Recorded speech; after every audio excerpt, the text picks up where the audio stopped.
Chapter 1. Introduction. The man who thought his way into partnership with Thomas A. Edison. Truly, thoughts are things, and powerful things at that, when they are mixed with definiteness of purpose, persistence, and a burning desire for their translation into riches, or other material objects. A little more than 30 years ago, Edwin C. Barnes discovered how true it is that men really do think and grow rich. His discovery did not come about at one sitting. It came little by little, beginning with a burning desire to become a business associate of the great Edison. One of the chief characteristics of Barnes' desire was that it was definite. He wanted to work with Edison, not for him. Observe, carefully, the description of how he went about translating his desire into reality, and you will have a better understanding of the 13 principles which lead to riches. When this desire, or impulse of thought, first flashed into his mind, he was in no position to act upon it. Two difficulties stood in his way. He did not know Mr. Edison, and he did not have enough money to pay his railroad fare to Orange, New Jersey. These difficulties were sufficient to have discouraged the majority of men from making any attempt to carry out the desire. But his was no ordinary desire. He was so determined to find a way to carry out his desire that he finally decided to travel by blind baggage, rather than be defeated. To the uninitiated, this means that he went to East Orange on a freight train. He presented himself at Mr. Edison's laboratory, and announced he had come to go into business with the inventor.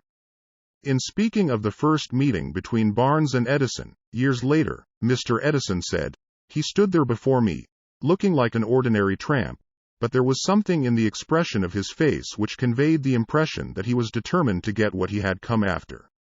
I had learned, from years of experience with men, that when a man really desires a thing so deeply that he is willing to stake his entire future on a single turn of the wheel in order to get it, he is sure to win. I gave him the opportunity he asked for, because I saw he had made up his mind to stand by until he succeeded. Subsequent events proved that no mistake was made. Just what young Barnes said to Mr. Edison on that occasion was far less important than that which he thought. Edison, himself, said so. It could not have been the young man's appearance which got him his start in the Edison office, for that was definitely against him. It was what he thought that counted. If the significance of this statement could be conveyed to every person who reads it, there would be no need for the remainder of this book. Barnes did not get his partnership with Edison on his first interview. He did get a chance to work in the Edison offices, at a very nominal wage, doing work that was unimportant to Edison, but most important to Barnes, because it gave him an opportunity to display his merchandise, where his intended partner could see it. Months went by. Apparently nothing happened to bring the coveted goal which Barnes had set up in his mind as his definite major purpose. But something important was happening in Barnes' mind. He was constantly intensifying his desire to become the business associate of Edison. Psychologists have correctly said that, when one is truly ready for a thing, it puts in its appearance. Barnes was ready for a business association with Edison. Moreover, he was determined to remain ready until he got that which he was seeking. He did not say to himself, "Ah well, what's the use? I guess I'll change my mind and try for a salesman's job." But, he did say, "I came here to go into business with Edison, and I'll accomplish this end if it takes the remainder of my life."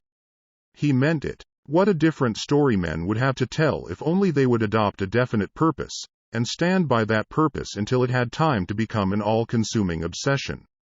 Maybe young Barnes did not know it at the time, but his bulldog determination, his persistence in standing back of a single desire, was destined to mow down all opposition, and bring him the opportunity he was seeking. When the opportunity came, it appeared in a different form, and from a different direction than Barnes had expected. That is one of the tricks of opportunity. It has a sly habit of slipping in by the back door, and often it comes disguised in the form of misfortune or temporary defeat. Perhaps this is why so many fail to recognize opportunity. Mr. Edison had just perfected a new office device, known at that time as the Edison dictating machine, now the Ediphone. His salesmen were not enthusiastic over the machine. They did not believe it could be sold without great effort. Barnes saw his opportunity. It had crawled in quietly, hidden in a queer-looking machine which interested no one but Barnes and the inventor. Barnes knew he could sell the Edison dictating machine. He suggested this to Edison, and promptly got his chance. He did sell the machine. In fact, he sold it so successfully that Edison gave him a contract to distribute and market it all over the nation. Out of that business association grew the slogan, "Made by Edison and installed by Barnes." The business alliance has been in operation for more than 30 years. Out of it, Barnes has made himself rich in money, but he has done something infinitely greater. He has proved that one really may think and grow rich. How much actual cash that original desire of Barnes has been worth to him, I have no way of knowing. Perhaps it has brought him $2 or $3 million, but the amount, whatever it is, becomes insignificant when compared with the greater asset he acquired in the form of definite knowledge that an intangible impulse of thought can be transmuted into its physical counterpart by the application of known principles. Barnes literally thought himself into a partnership with the great Edison. He thought himself into a fortune. He had nothing to start with, except the capacity to know what he wanted, and the determination to stand by that desire until he realized it. He had no money to begin with. He had but little education. He had no influence. But he did have initiative, faith, and the will to win. With these intangible forces, he made himself #1 man with the greatest inventor who ever lived. Now, let us look at a different situation, and study a man who had plenty of tangible evidence of riches, but lost it, because he stopped 3 feet short of the goal he was seeking. 3 feet from gold. One of the most common causes of failure is the habit of quitting when one is overtaken by temporary defeat. Every person is guilty of this mistake at one time or another. An uncle of R.U. Darby was caught by the gold fever in the gold rush days, and went west to dig and grow rich. He had never heard that more gold has been mined from the brains of men than has ever been taken from the earth. He staked a claim and went to work with pick and shovel. The going was hard, but his lust for gold was definite. After weeks of labor, he was rewarded by the discovery of the shining ore. He needed machinery to bring the ore to the surface. Quietly, he covered up the mine, retraced his footsteps to his home in Williamsburg, Maryland, told his relatives and a few neighbors of the strike. They got together money for the needed machinery, had it shipped. The uncle and Darby went back to work the mine. The first car of ore was mined, and shipped to a smelter. The returns proved they had one of the richest mines in Colorado. A few more cars of that ore would clear the debts. Then would come the big killing in profits. Down went the drills. Up went the hopes of Darby and uncle. Then something happened. The vein of gold ore disappeared. They had come to the end of the rainbow, and the pot of gold was no longer there. They drilled on, desperately trying to pick up the vein again, all to no avail. Finally, they decided to quit. They sold the machinery to a junk man for a few $100s, and took the train back home. Some junk men are dumb, but not this one. He called in a mining engineer to look at the mine and do a little calculating. The engineer advised that the project had failed, because the owners were not familiar with fault lines. His calculations showed that the vein would be found just 3 feet from where the Darbys had stopped drilling. That is exactly where it was found.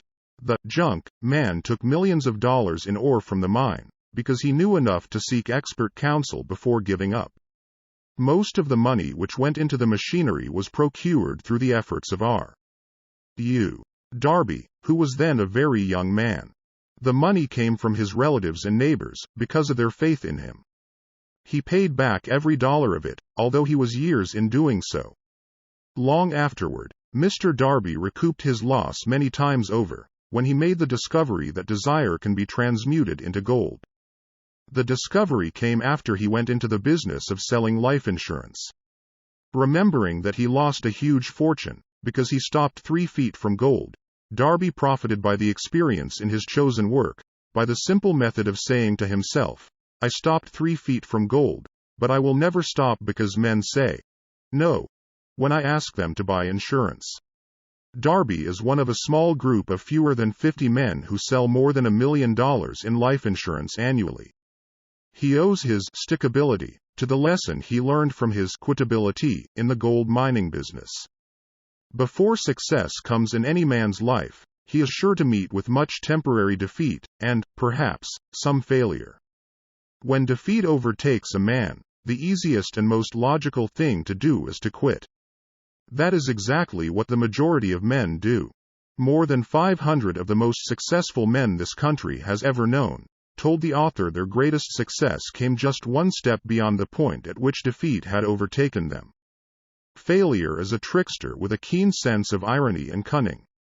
It takes great delight in tripping one when success is almost within reach. A 50-cent lesson in persistence.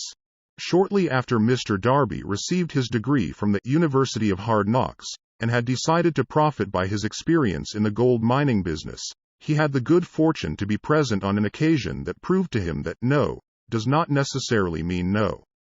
One afternoon he was helping his uncle grind wheat in an old-fashioned mill. The uncle operated a large farm on which a number of colored sharecrop farmers lived. Quietly, the door was opened, and a small colored child, the daughter of a tenant, walked in and took her place near the door. The uncle looked up, saw the child, and barked at her roughly, "What do you want?"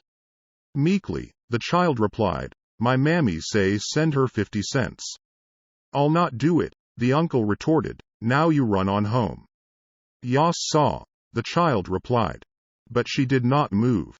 The uncle went ahead with his work, so busily engaged that he did not pay enough attention to the child to observe that she did not leave.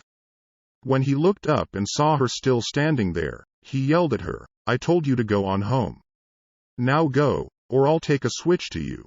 The little girl said, "Yas saw," but she did not budge an inch.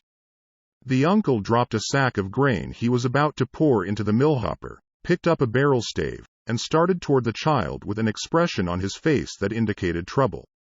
Darby held his breath. He was certain he was about to witness a murder. He knew his uncle had a fierce temper. He knew that colored children were not supposed to defy white people in that part of the country. When the uncle reached the spot where the child was standing, she quickly stepped forward one step, looked up into his eyes, and screamed at the top of her shrill voice, "My mammy's gotta have that 50 cents. The uncle stopped, looked at her for a minute, then slowly laid the barrel stave on the floor, put his hand in his pocket, took out $50, and gave it to her. The child took the money and slowly backed toward the door, never taking her eyes off the man whom she had just conquered. After she had gone, the uncle sat down on a box and looked out the window into space for more than 10 minutes. He was pondering, with awe, over the whipping he had just taken.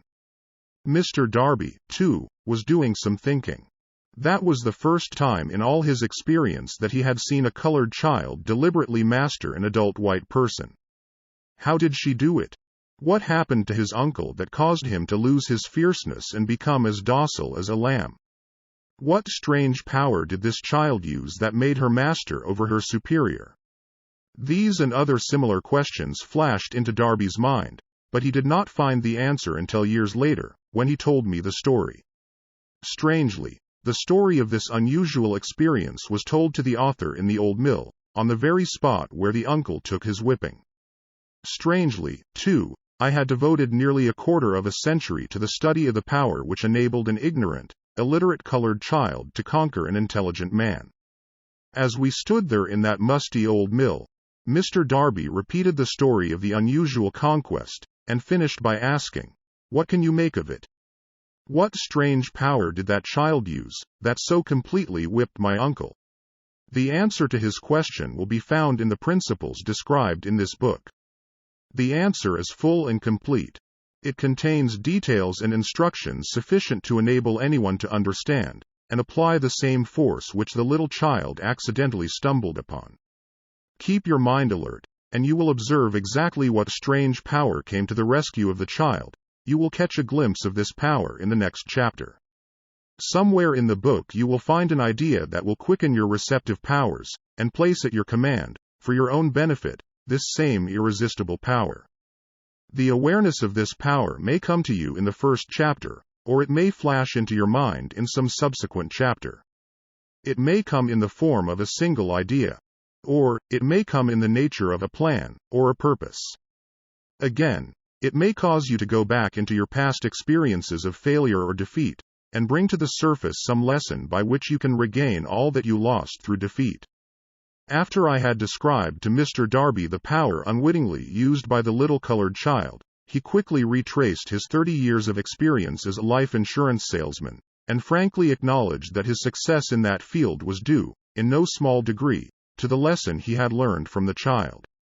Mr. Darby pointed out, "Every time a prospect tried to bow me out, without buying, I saw that child standing there in the old mill, her big eyes glaring in defiance, and I said to myself, I've got to make this sale.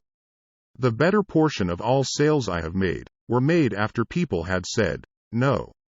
He recalled, too, his mistake in having stopped only 3 feet from gold, but, he said, that experience was a blessing in disguise.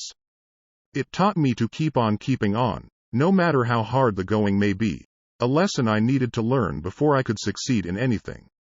This story of Mr. Darby and his uncle, the colored child in the gold mine, doubtless will be read by hundreds of men who make their living by selling life insurance, and to all of these, the author wishes to offer the suggestion that Darby owes to these 2 experiences his ability to sell more than $1 million of life insurance every year. Life is strange, and often imponderable. Both the successes and the failures have their roots in simple experiences. Mr. Darby's experiences were commonplace and simple enough, yet they held the answer to his destiny in life. Therefore they were as important to him as life itself. He profited by these 2 dramatic experiences because he analyzed them and found the lesson they taught. But what of the man who has neither the time nor the inclination to study failure in search of knowledge that may lead to success? Where and how is he to learn the art of converting defeat into stepping stones to opportunity? In answer to these questions, this book was written. The answer called for a description of 13 principles, but remember, as you read, the answer you may be seeking, to the questions which have caused you to ponder over the strangeness of life, may be found in your own mind, through some idea, plan, or purpose which may spring into your mind as you read. One sound idea is all that one needs to achieve success. The principles described in this book contain the best and the most practical of all that is known concerning ways and means of creating useful ideas. Before we go any further in our approach to the description of these principles, we believe you are entitled to receive this important suggestion. When riches begin to come, they come so quickly, in such great abundance, that one wonders where they have been hiding during all those lean years. This is an astounding statement, and all the more so, when we take into consideration the popular belief that riches come only to those who work hard and long.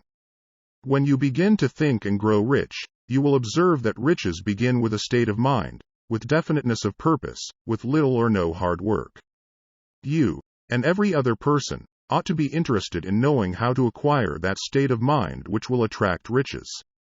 I spent 25 years in research, analyzing more than 25,000 people, because I, too, wanted to know how wealthy men become that way. Without that research, this book could not have been written. Here take notice of a very significant truth, viz. The business depression started in 1929, and continued on to an all-time record of destruction, until sometime after President Roosevelt entered office. Then the depression began to fade into nothingness. Just as an electrician in a theater raises the lights so gradually that darkness is transmuted into light before you realize it, so did the spell of fear in the minds of the people gradually fade away and become faith. Observe very closely. As soon as you master the principles of this philosophy, and begin to follow the instructions for applying those principles, your financial status will begin to improve, and everything you touch will begin to transmute itself into an asset for your benefit. Impossible? Not at all. One of the main weaknesses of mankind is the average man's familiarity with the word impossible. He knows all the rules which will not work. He knows all the things which cannot be done. This book was written for those who seek the rules which have made others successful, and are willing to stake everything on those rules. A great many years ago I purchased a fine dictionary. The first thing I did with it was to turn to the word impossible and neatly clip it out of the book. That would not be an unwise thing for you to do. Success comes to those who become success conscious. Failure comes to those who indifferently allow themselves to become failure conscious.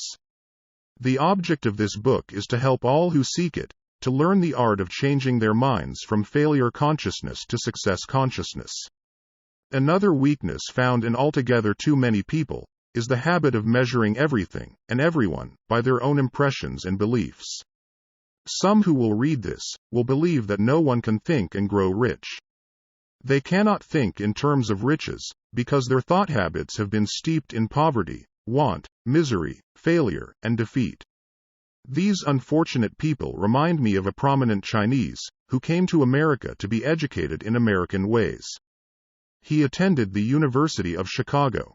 One day President Harper met this young Oriental on the campus, stopped to chat with him for a few minutes, and asked what had impressed him as being the most noticeable characteristic of the American people. "Why," the Chinaman exclaimed, "the queer slant of your eyes. Your eyes are off slant. What do we say about the Chinese? We refuse to believe that which we do not understand. We foolishly believe that our own limitations are the proper measure of limitations. Sure, the other fellow's eyes are off slant because they are not the same as our own." Millions of people look at the achievements of Henry Ford after he has arrived and envy him because of his good fortune, or luck, or genius, or whatever it is that they credit for Ford's fortune. Perhaps one person in every 100,000 knows the secret of Ford's success, and those who do know are too modest, or too reluctant, to speak of it, because of its simplicity. A single transaction will illustrate the secret perfectly. A few years back, Ford decided to produce his now famous V8 motor. He chose to build an engine with the entire 8 cylinders cast in one block, and instructed his engineers to produce a design for the engine. The design was placed on paper, but the engineers agreed, to a man, that it was simply impossible to cast an 8-cylinder gas engine block in one piece. Ford said, "Produce it anyway." But, they replied, "It's impossible." "Go ahead," Ford commanded, "and stay on the job until you succeed, no matter how much time is required." The engineers went ahead. There was nothing else for them to do, if they were to remain on the Ford staff. 6 months went by, nothing happened. Another 6 months passed, and still nothing happened. The engineers tried every conceivable plan to carry out the orders, but the thing seemed out of the question. Impossible. At the end of the year Ford checked with his engineers, and again they informed him they had found no way to carry out his orders. "Go right ahead," said Ford, "I want it, and I'll have it." They went ahead, and then, as if by a stroke of magic, the secret was discovered. The Ford determination had won once more. This story may not be described with minute accuracy, but the sum and substance of it is correct. Deduce from it, you who wish to think and grow rich, the secret of the Ford millions, if you can. You'll not have to look very far.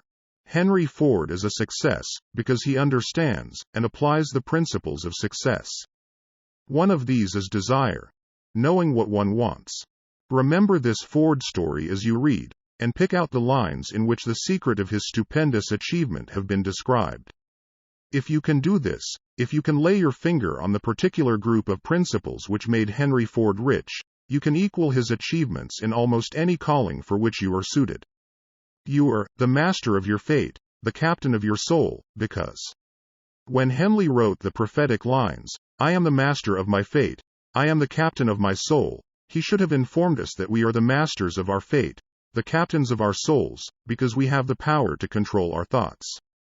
He should have told us that the ether in which this little earth floats, in which we move and have our being, is a form of energy moving at an inconceivably high rate of vibration, and that the ether is filled with a form of universal power which adapts itself to the nature of the thoughts we hold in our minds, and influences us, in natural ways, to transmute our thoughts into their physical equivalent. If the poet had told us of this great truth, we would know why it is that we are the masters of our fate, the captains of our souls. He should have told us, with great emphasis, that this power makes no attempt to discriminate between destructive thoughts and constructive thoughts, that it will urge us to translate into physical reality thoughts of poverty, just as quickly as it will influence us to act upon thoughts of riches.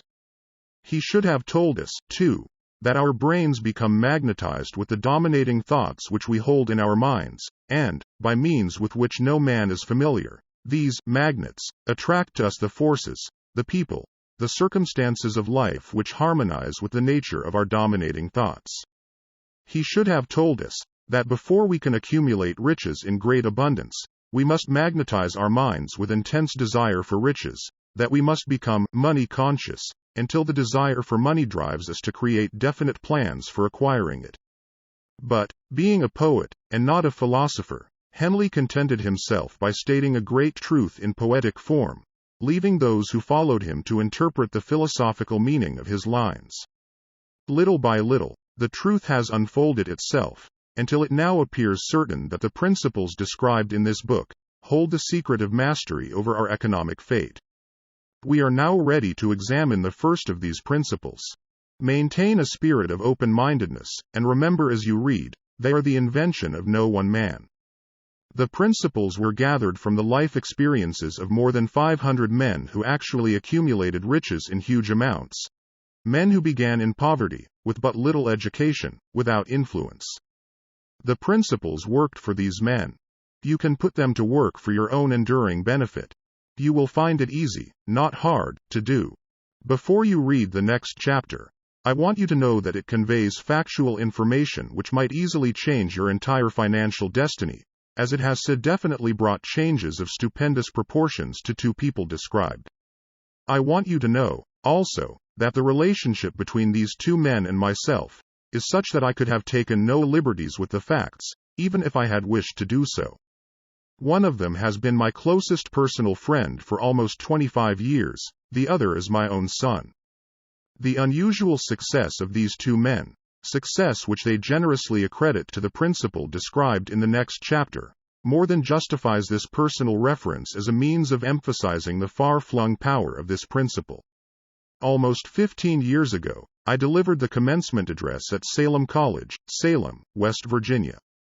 I emphasized the principle described in the next chapter, with so much intensity that one of the members of the graduating class definitely appropriated it, and made it a part of his own philosophy.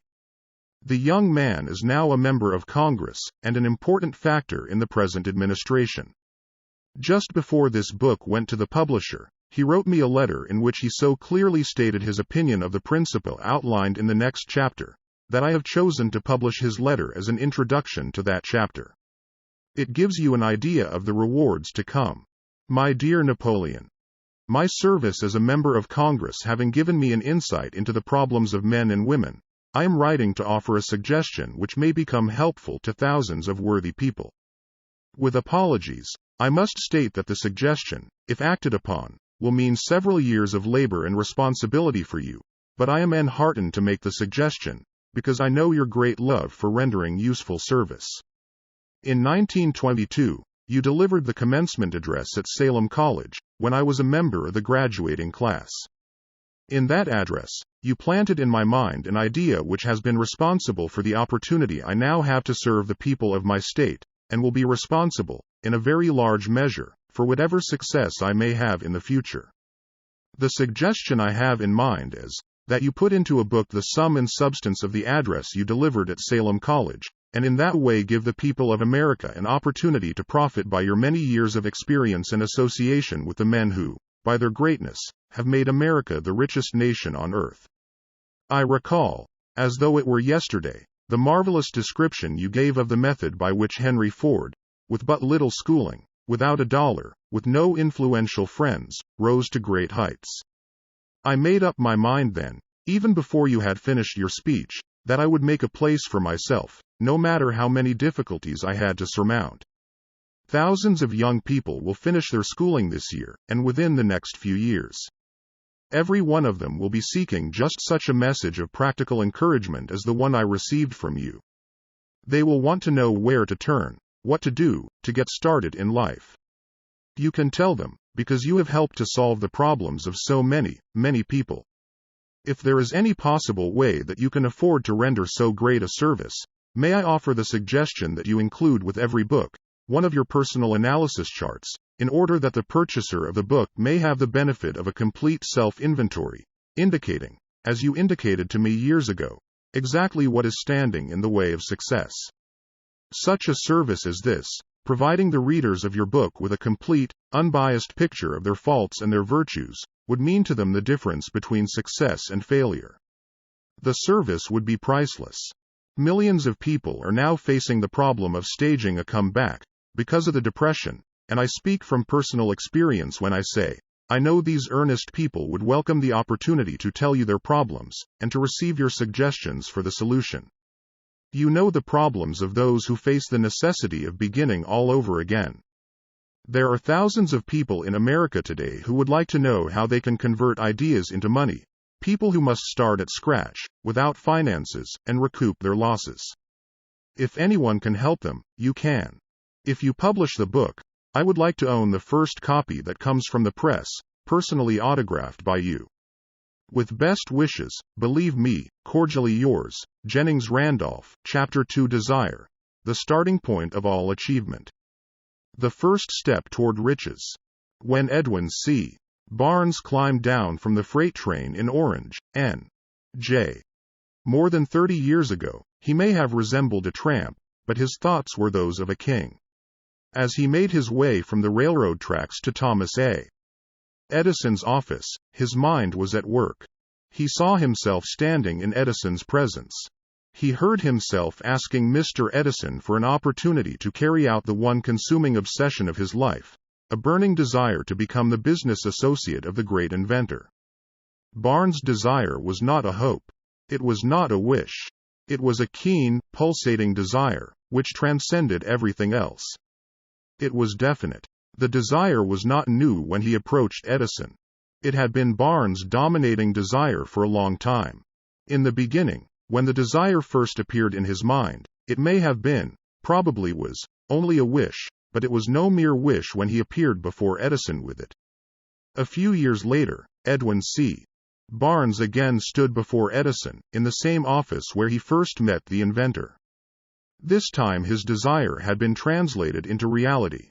He was in business with Edison. The dominating dream of his life had become a reality. Today, people who know Barnes envy him, because of the break life yielded him. They see him in the days of his triumph, without taking the trouble to investigate the cause of his success. Barnes succeeded because he chose a definite goal, placed all his energy, all his willpower, all his effort, everything back of that goal. He did not become the partner of Edison the day he arrived.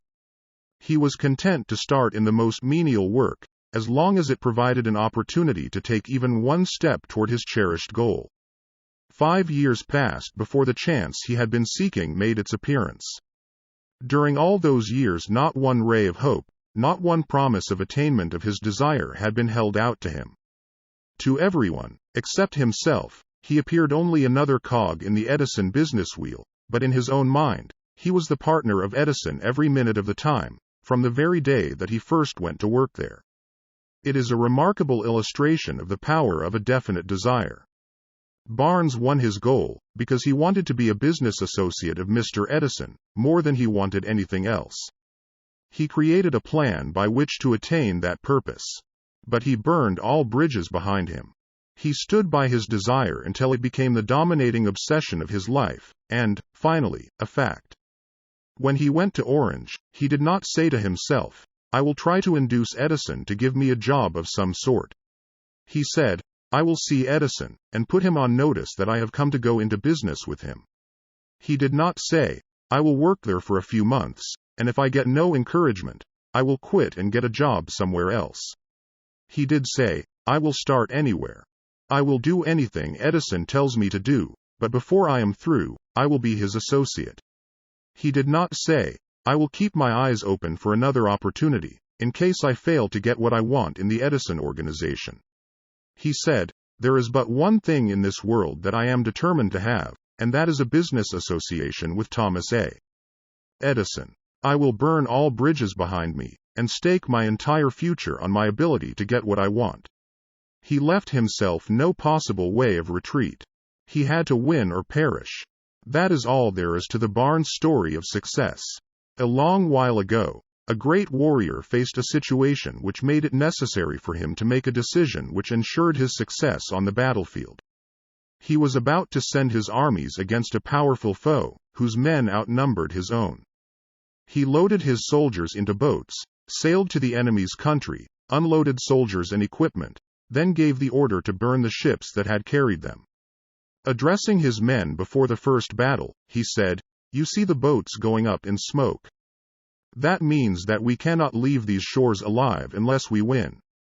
We now have no choice. We win, or we perish."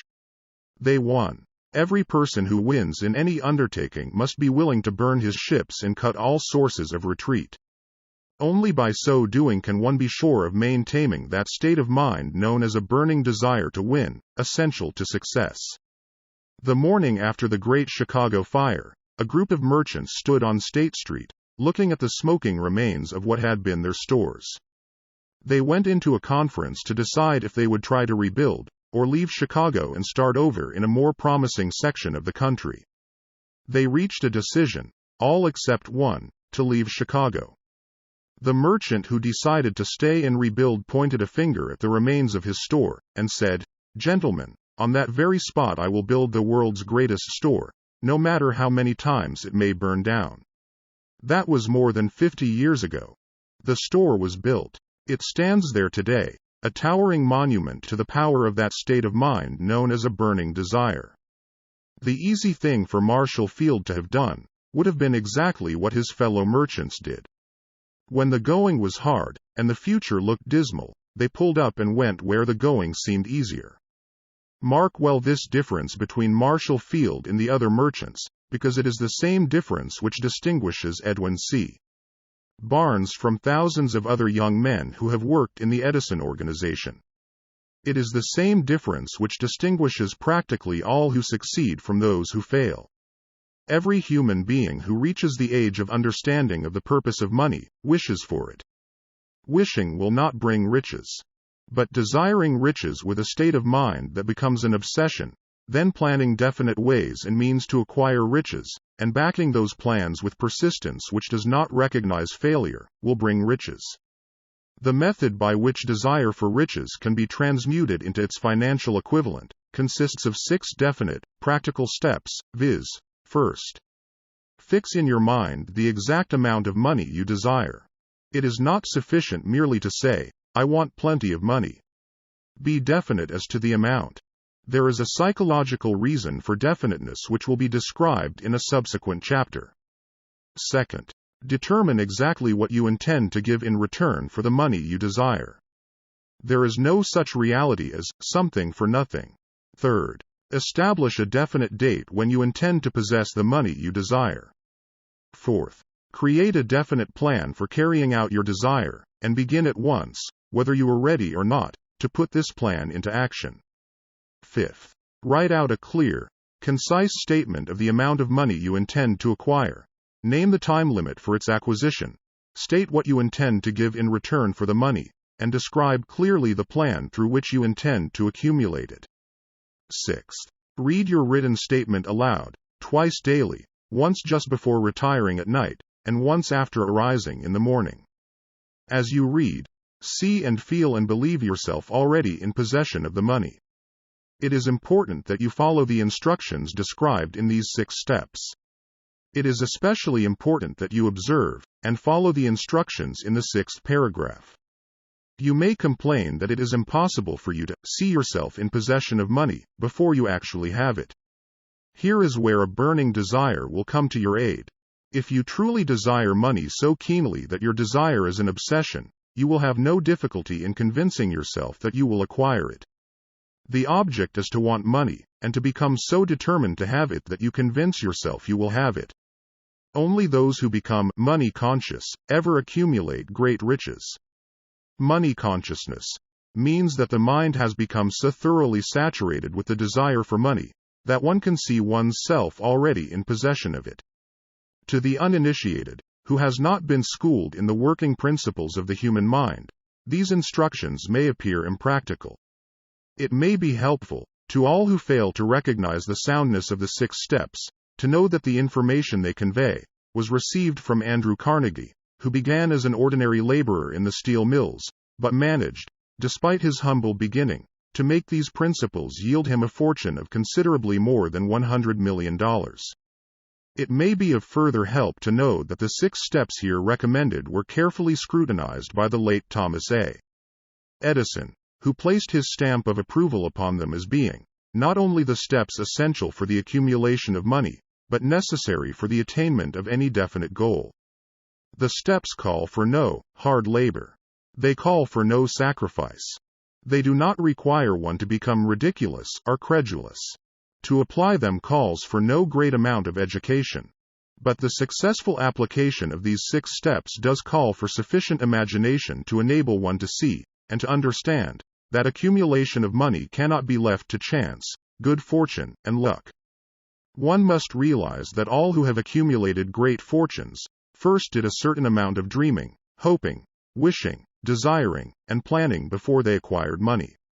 You may as well know, right here, that you can never have riches in great quantities, unless you can work yourself into a white heat of desire for money, and actually believe you will possess it.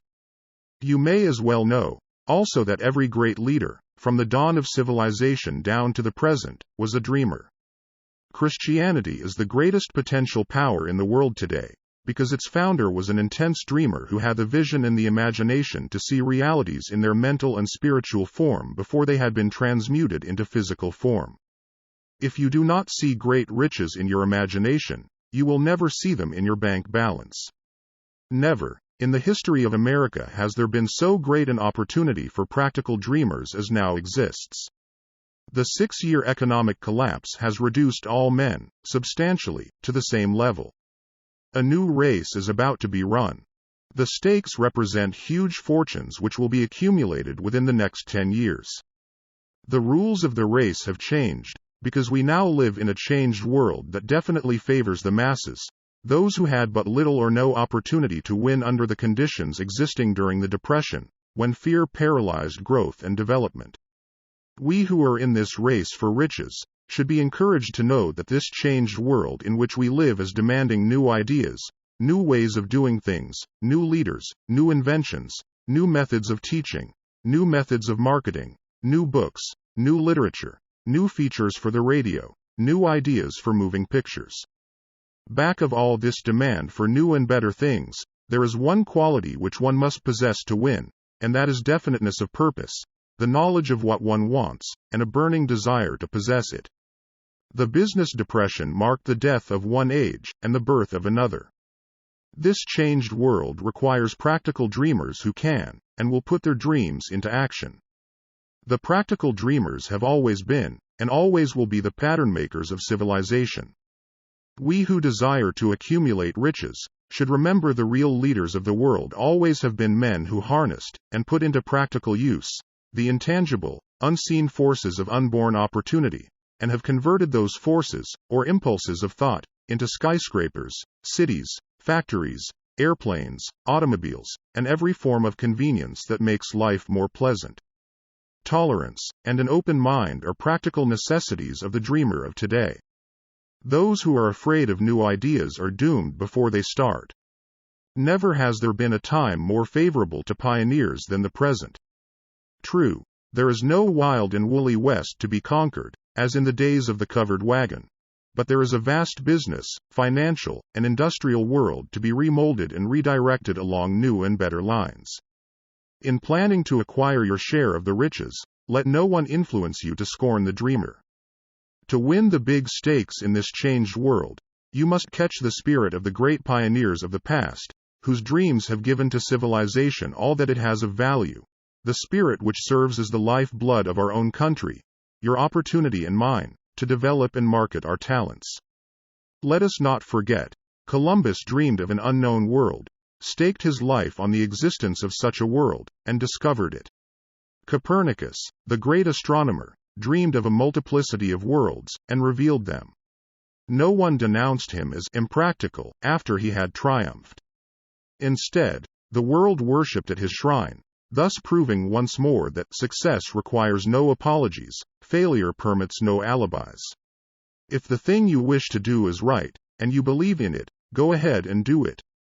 Put your dream across, and never mind what they say if you meet with temporary defeat, for they, perhaps, do not know that every failure brings with it the seed of an equivalent success. Henry Ford, poor and uneducated, dreamed of a horseless carriage, went to work with what tools he possessed, without waiting for opportunity to favor him, and now evidence of his dream belts the entire earth. He has put more wheels into operation than any man who ever lived, because he was not afraid to back his dreams.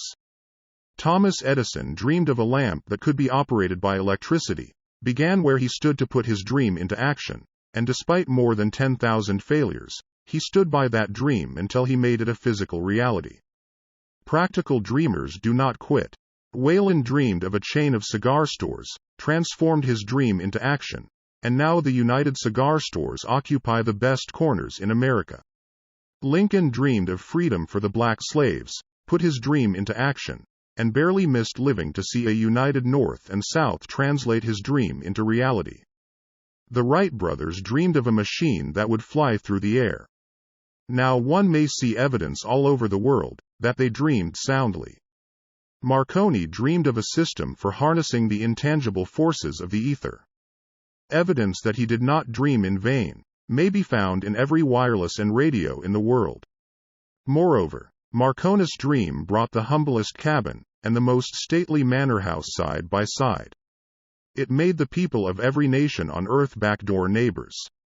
It gave the President of the United States a medium by which he may talk to all the people of America at one time, and on short notice. It may interest you to know that Marconi's friends had him taken into custody and examined in a psychopathic hospital, when he announced he had discovered a principle through which he could send messages through the air, without the aid of wires or other direct physical means of communication. The dreamers of today fare better. The world has become accustomed to new discoveries. Nay, it has shown a willingness to reward the dreamer who gives the world a new idea. The greatest achievement was, at first, and for a time, but a dream. The oak sleeps in the acorn. The bird waits in the egg, and in the highest vision of the soul, a waking angel stirs. Dreams are the seedlings of reality.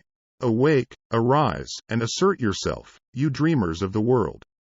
Your star is now in the ascendancy. The World Depression brought the opportunity you have been waiting for. It taught people humility, tolerance, and open-mindedness. The world is filled with an abundance of opportunity which the dreamers of the past never knew. A burning desire to be, and to do is the starting point from which the dreamer must take off. Dreams are not born of indifference, laziness, or lack of ambition. The world no longer scoffs at the dreamer, nor calls him impractical. If you think it does, take a trip to Tennessee, and witness what a dreamer president has done in the way of harnessing and using the great water power of America. A score of years ago, such a dream would have seemed like madness. You have been disappointed, you have undergone defeat during the Depression, you have felt the great heart within you crushed until it bled. Take courage, for these experiences have tempered the spiritual metal of which you were made, they are assets of incomparable value. Remember, too, that all who succeed in life get off to a bad start, and pass through many heartbreaking struggles before they arrive. The turning point in the lives of those who succeed usually comes at the moment of some crisis, through which they are introduced to their other selves. John Bunyan wrote The Pilgrim's Progress, which is among the finest of all English literature, after he had been confined in prison and sorely punished, because of his views on the subject of religion. Oh, Henry discovered the genius which slept within his brain, after he had met with great misfortune, and was confined in a prison cell, in Columbus, Ohio. Being forced, through misfortune, to become acquainted with his other self, and to use his imagination, he discovered himself to be a great author instead of a miserable criminal and outcast. Strange and varied are the ways of life, and stranger still are the ways of infinite intelligence, through which men are sometimes forced to undergo all sorts of punishment before discovering their own brains, and their own capacity to create useful ideas through imagination. Edison, the world's greatest inventor and scientist, was a tramp telegraph operator. He failed innumerable times before he was driven, finally, to the discovery of the genius which slept within his brain. Charles Dickens began by pasting labels on blacking pots. The tragedy of his first love penetrated the depths of his soul, and converted him into one of the world's truly great authors. That tragedy produced, first, David Copperfield, then a succession of other works that made this a richer and better world for all who read his books. Disappointment over love affairs generally has the effect of driving men to drink, and women to ruin. And this, because most people never learn the art of transmuting their strongest emotions into dreams of a constructive nature. Helen Keller became deaf, dumb, and blind shortly after birth. Despite her greatest misfortune, she has written her name indelibly in the pages of the history of the great. Her entire life has served as evidence that no one ever is defeated until defeat has been accepted as a reality. Robert Burns was an illiterate country lad. He was cursed by poverty, and grew up to be a drunkard in the bargain. The world was made better for his having lived, because he clothed beautiful thoughts in poetry, and thereby plucked a thorn and planted a rose in its place. Booker T. Washington was born in slavery, handicapped by race and color. Because he was tolerant, had an open mind at all times, on all subjects, and was a dreamer, he left his impress for good on an entire race. Beethoven was deaf, Milton was blind, but their names will last as long as time endures, because they dreamed and translated their dreams into organized thought. Before passing to the next chapter, kindle anew in your mind the fire of hope, faith, courage, and tolerance. If you have these states of mind, and a working knowledge of the principles described, all else that you need will come to you, when you are ready for it. Let Emerson state the thought in these words: every proverb, every book, every byword that belongs to thee for aid and comfort shall surely come home through open or winding passages. Every friend whom not thy fantastic will, but the great and tender soul in thee craveth, shall lock thee in his embrace. There is a difference between wishing for a thing and being ready to receive it. No one is ready for a thing until he believes he can acquire it. The state of mind must be belief, not mere hope or wish. Open-mindedness is essential for belief. Closed minds do not inspire faith, courage, and belief. Remember, no more effort is required to aim high in life, to demand abundance and prosperity, than is required to accept misery and poverty. A great poet has correctly stated this universal truth through these lines: I bargained with life for a penny, and life would pay no more. However, I begged at evening when I counted my scanty store. For life is a just employer, he gives you what you ask, but once you have set the wages, why, you must bear the task. I worked for a menial's hire, only to learn, dismayed, that any wage I had asked of life, life would have willingly paid. Desire outwits Mother Nature. As a fitting climax to this chapter, I wish to introduce one of the most unusual persons I have ever known. I first saw him 24 years ago, a few minutes after he was born. He came into the world without any physical sign of ears, and the doctor admitted, when pressed for an opinion, that the child might be deaf and mute for life. I challenged the doctor's opinion. I had the right to do so. I was the child's father.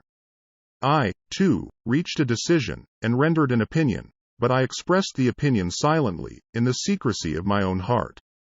I decided that my son would hear and speak. Nature could send me a child without ears, but nature could not induce me to accept the reality of the affliction. In my own mind I knew that my son would hear and speak. How? I was sure there must be a way, and I knew I would find it.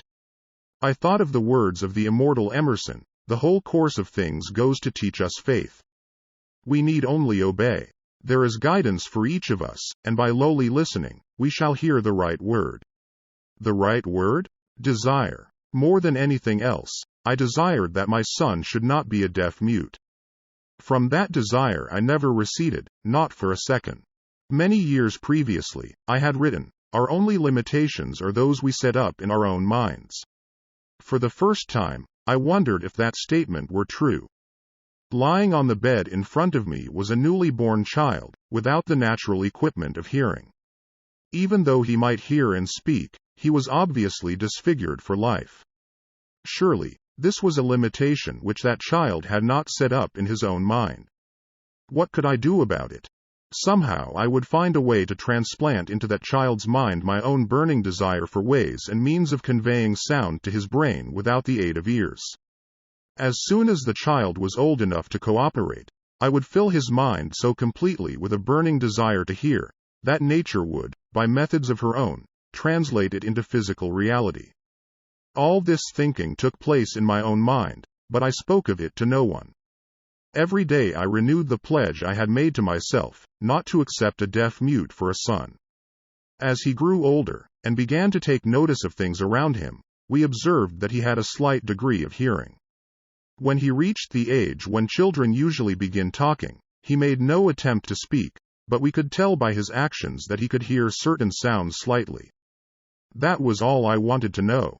I was convinced that if he could hear, even slightly, he might develop still greater hearing capacity.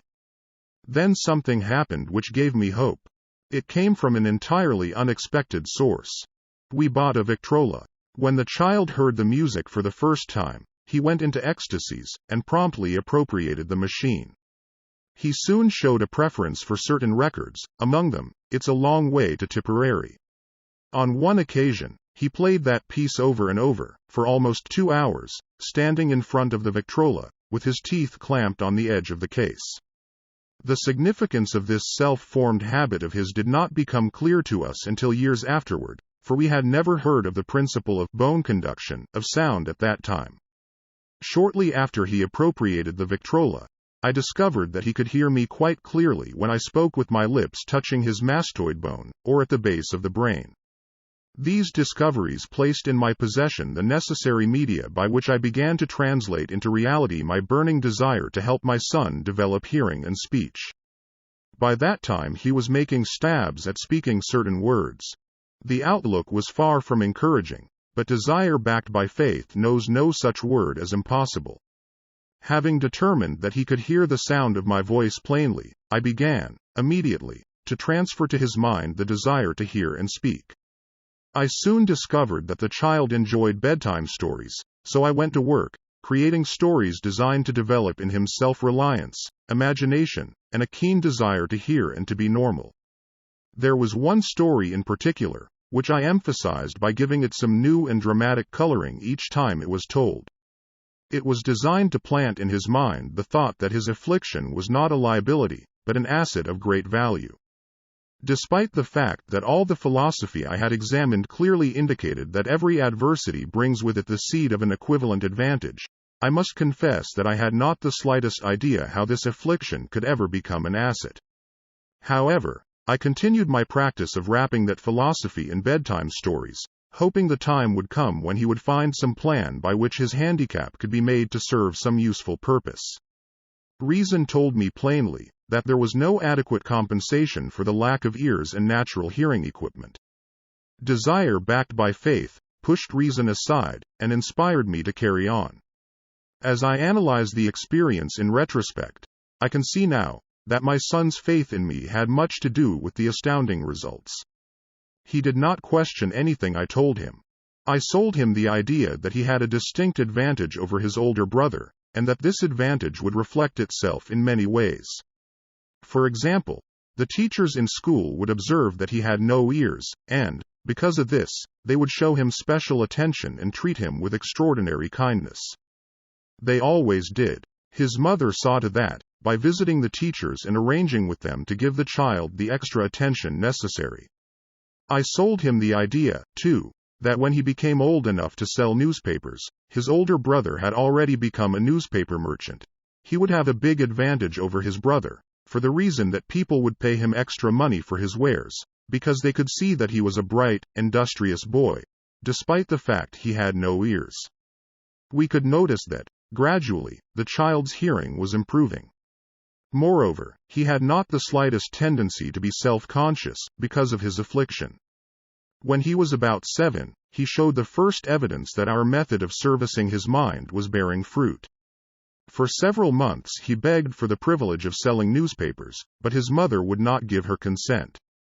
She was afraid that his deafness made it unsafe for him to go on the street alone. Finally, he took matters in his own hands.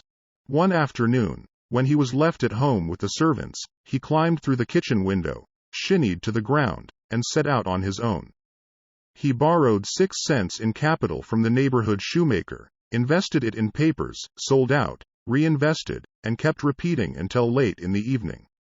After balancing his accounts, and paying back the 6 cents he had borrowed from his banker, he had a net profit of 42 cents. When we got home that night, we found him in bed asleep, with the money tightly clenched in his hand. His mother opened his hand, removed the coins, and cried. Of all things, crying over her son's first victory seemed so inappropriate. My reaction was the reverse. I laughed heartily, for I knew that my endeavor to plant in the child's mind an attitude of faith in himself had been successful. His mother saw, in his first business venture, a little deaf boy who had gone out in the streets and risked his life to earn money. I saw a brave, ambitious, self-reliant little businessman whose stock in himself had been increased 100%, because he had gone into business on his own initiative, and had won. The transaction pleased me, because I knew that he had given evidence of a trait of resourcefulness that would go with him all through life. Later events proved this to be true. When his older brother wanted something, he would lie down on the floor, kick his feet in the air, cry for it, and get it. When the little deaf boy wanted something, he would plan a way to earn the money, then buy it for himself. He still follows that plan.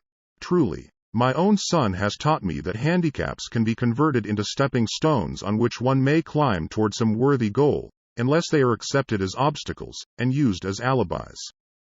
The little deaf boy went through the grades, high school, and college without being able to hear his teachers, excepting when they shouted loudly, at close range. He did not go to a school for the deaf. We would not permit him to learn the sign language. We were determined that he should live a normal life, and associate with normal children, and we stood by that decision, although it cost us many heated debates with school officials. While he was in high school, he tried an electrical hearing aid, but it was of no value to him, due, we believed, to a condition that was disclosed when the child was 6, by Dr. J. Gordon Wilson, of Chicago, when he operated on one side of the boy's head, and discovered that there was no sign of natural hearing equipment. During his last week in college, 18 years after the operation, something happened which marked the most important turning point of his life. Through what seemed to be mere chance, he came into possession of another electrical hearing device, which was sent to him on trial. He was slow about testing it, due to his disappointment with a similar device. Finally he picked the instrument up, and more or less carelessly, placed it on his head, hooked up the battery, and lo!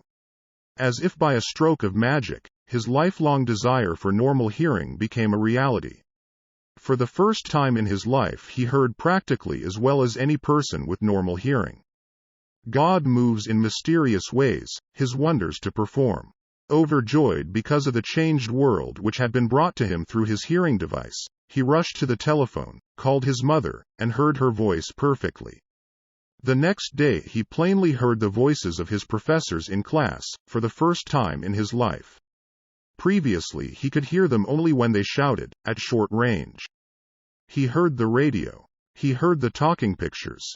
For the first time in his life, he could converse freely with other people, without the necessity of their having to speak loudly. Truly, he had come into possession of a changed world. We had refused to accept nature's error, and, by persistent desire, we had induced nature to correct that error, through the only practical means available. Desire had commenced to pay dividends, but the victory was not yet complete. The boy still had to find a definite and practical way to convert his handicap into an equivalent asset. Hardly realizing the significance of what had already been accomplished, but intoxicated with the joy of his newly discovered world of sound, he wrote a letter to the manufacturer of the hearing aid, enthusiastically describing his experience. Something in his letter, something, perhaps which was not written on the lines, but back of them, caused the company to invite him to New York. When he arrived, he was escorted through the factory, and while talking with the chief engineer, telling him about his changed world, a hunch, an idea, or an inspiration, call it what you wish, flashed into his mind.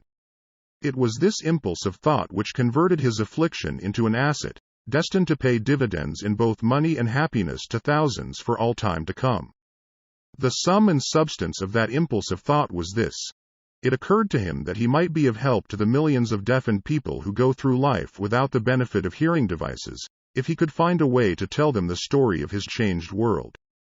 Then and there, he reached a decision to devote the remainder of his life to rendering useful service to the hard of hearing. For an entire month, he carried on an intensive research, during which he analyzed the entire marketing system of the manufacturer of the hearing device, and created ways and means of communicating with the hard of hearing all over the world for the purpose of sharing with them his newly discovered, changed world. When this was done, he put in writing a 2-year plan, based upon his findings. When he presented the plan to the company, he was instantly given a position, for the purpose of carrying out his ambition. Little did he dream, when he went to work, that he was destined to bring hope and practical relief to thousands of deafened people who, without his help, would have been doomed forever to deaf-mutism. Shortly after he became associated with the manufacturer of his hearing aid, he invited me to attend a class conducted by his company, for the purpose of teaching deaf-mutes to hear and to speak. I had never heard of such a form of education, therefore I visited the class, skeptical but hopeful that my time would not be entirely wasted. Here I saw a demonstration which gave me a greatly enlarged vision of what I had done to arouse and keep alive in my son's mind the desire for normal hearing. I saw deaf-mutes actually being taught to hear and to speak, through application of the self-same principle I had used, more than 20 years previously, in saving my son from deaf-mutism. Thus, through some strange turn of the wheel of fate, my son, Blair, and I have been destined to aid in correcting deaf-mutism for those as yet unborn, because we are the only living human beings, as far as I know, who have established definitely the fact that deaf-mutism can be corrected to the extent of restoring to normal life those who suffer with this affliction. It has been done for one, it will be done for others. There is no doubt in my mind that Blair would have been a deaf-mute all his life, if his mother and I had not managed to shape his mind as we did. The doctor who attended at his birth told us, confidentially, the child might never hear or speak.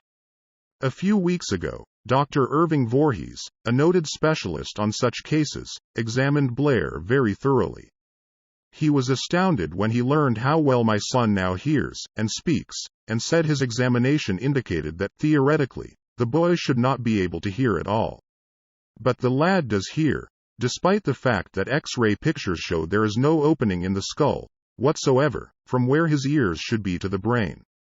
When I planted in his mind the desire to hear and talk, and live as a normal person, there went with that impulse some strange influence which caused nature to become bridge builder, and span the gulf of silence between his brain and the outer world, by some means which the keenest medical specialists have not been able to interpret.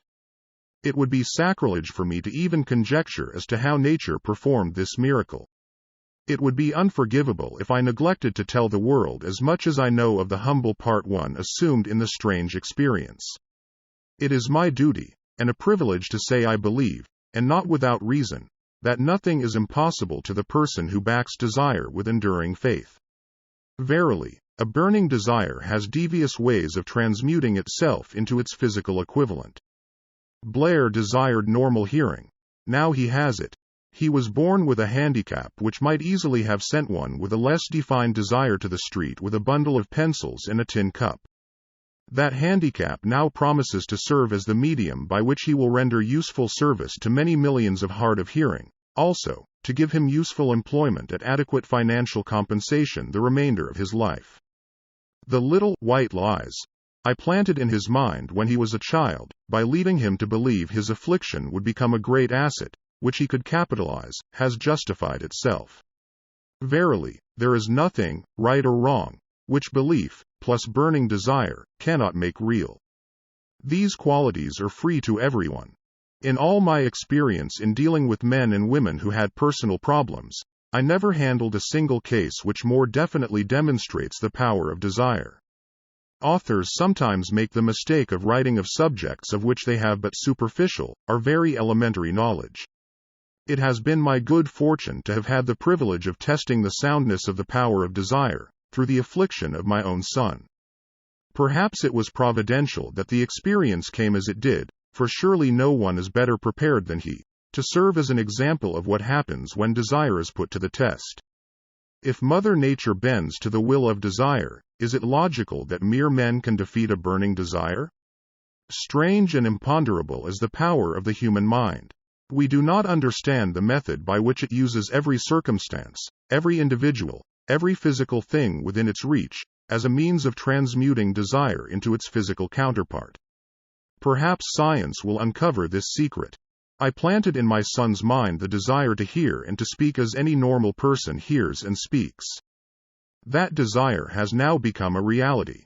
I planted in his mind the desire to convert his greatest handicap into his greatest asset. That desire has been realized. The modus operandi by which this astounding result was achieved is not hard to describe. It consisted of 3 very definite facts. First, I mixed faith with the desire for normal hearing, which I passed on to my son. Second, I communicated my desire to him in every conceivable way available, through persistent, continuous effort, over a period of years. Third, he believed me. As this chapter was being completed, news came of the death of me. Schumann Hill. One short paragraph in the news dispatch gives the clue to this unusual woman's stupendous success as a singer. I quote the paragraph, because the clue it contains is none other than desire. Early in her career, Schumann Hill visited the director of the Vienna Court Opera, to have him test her voice. But he did not test it. After taking one look at the awkward and poorly dressed girl, he exclaimed, none too gently, with such a face, and with no personality at all, how can you ever expect to succeed in opera? My good child, give up the idea. Buy a sewing machine, and go to work. You can never be a singer. Never is a long time. The director of the Vienna Court Opera knew much about the technique of singing. He knew little about the power of desire, when it assumes the proportion of an obsession. If he had known more of that power, he would not have made the mistake of condemning genius without giving it an opportunity. Several years ago, one of my business associates became ill. He became worse as time went on, and finally was taken to the hospital for an operation. Just before he was wheeled into the operating room, I took a look at him, and wondered how anyone as thin and emaciated as he could possibly go through a major operation successfully. The doctor warned me that there was little if any chance of my ever seeing him alive again. But that was the doctor's opinion. It was not the opinion of the patient. Just before he was wheeled away, he whispered feebly, "Do not be disturbed, Chief. I will be out of here in a few days." The attending nurse looked at me with pity. But the patient did come through safely. After it was all over, his physician said, nothing but his own desire to live saved him. He never would have pulled through if he had not refused to accept the possibility of death. I believe in the power of desire backed by faith, because I have seen this power lift men from lowly beginnings to places of power and wealth. I have seen it rob the grave of its victims. I have seen it serve as the medium by which men staged a comeback after having been defeated in 100 different ways. I have seen it provide my own son with a normal, happy, successful life, despite nature's having sent him into the world without ears. How can one harness and use the power of desire? This has been answered through this, and the subsequent chapters of this book.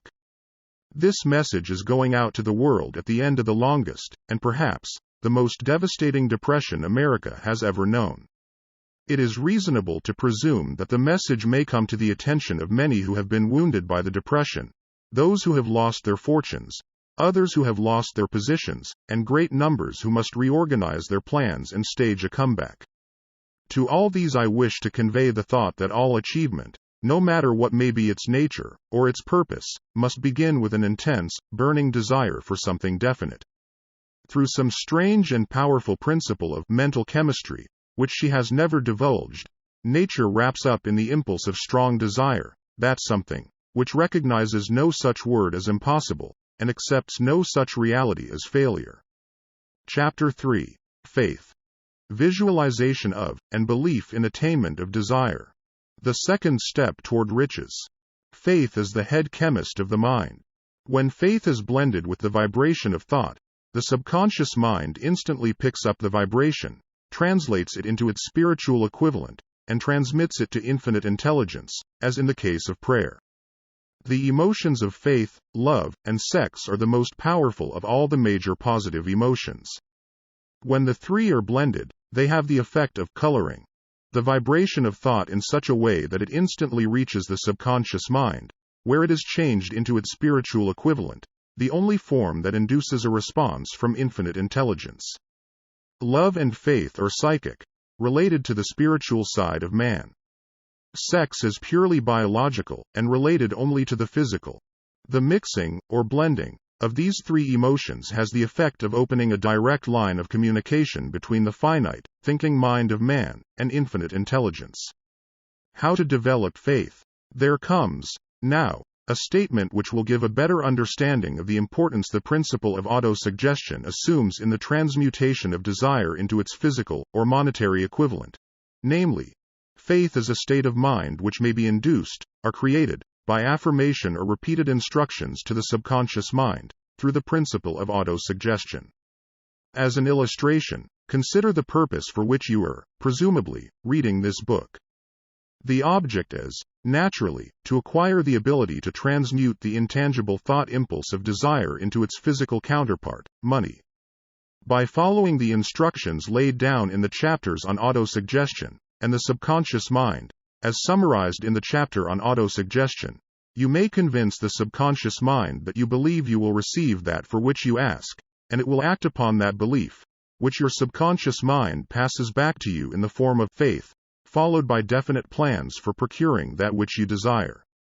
The method by which one develops faith, where it does not already exist, is extremely difficult to describe, almost as difficult, in fact, as it would be to describe the color of red to a blind man who has never seen color, and has nothing with which to compare what you describe to him. Faith is a state of mind which you may develop at will, after you have mastered the 13 principles, because it is a state of mind which develops voluntarily, through application and use of these principles. Repetition of affirmation of orders to your subconscious mind is the only known method of voluntary development of the emotion of faith. Perhaps the meaning may be made clearer through the following explanation as to the way men sometimes become criminals. Stated in the words of a famous criminologist, when men first come into contact with crime, they abhor it. If they remain in contact with crime for a time, they become accustomed to it and endure it. If they remain in contact with it long enough, they finally embrace it and become influenced by it. This is the equivalent of saying that any impulse of thought which is repeatedly passed on to the subconscious mind is, finally, accepted and acted upon by the subconscious mind, which proceeds to translate that impulse into its physical equivalent, by the most practical procedure available. In connection with this, consider again the statement, all thoughts which have been emotionalized, given feeling, and mixed with faith, begin immediately to translate themselves into their physical equivalent or counterpart. The emotions, or the feeling, portion of thoughts, are the factors which give thoughts vitality, life, and action.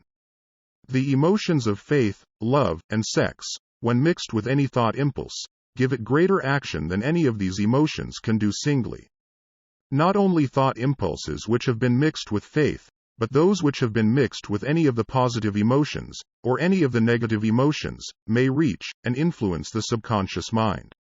From this statement, you will understand that the subconscious mind will translate into its physical equivalent, a thought impulse of a negative or destructive nature, just as readily as it will act upon thought impulses of a positive or constructive nature.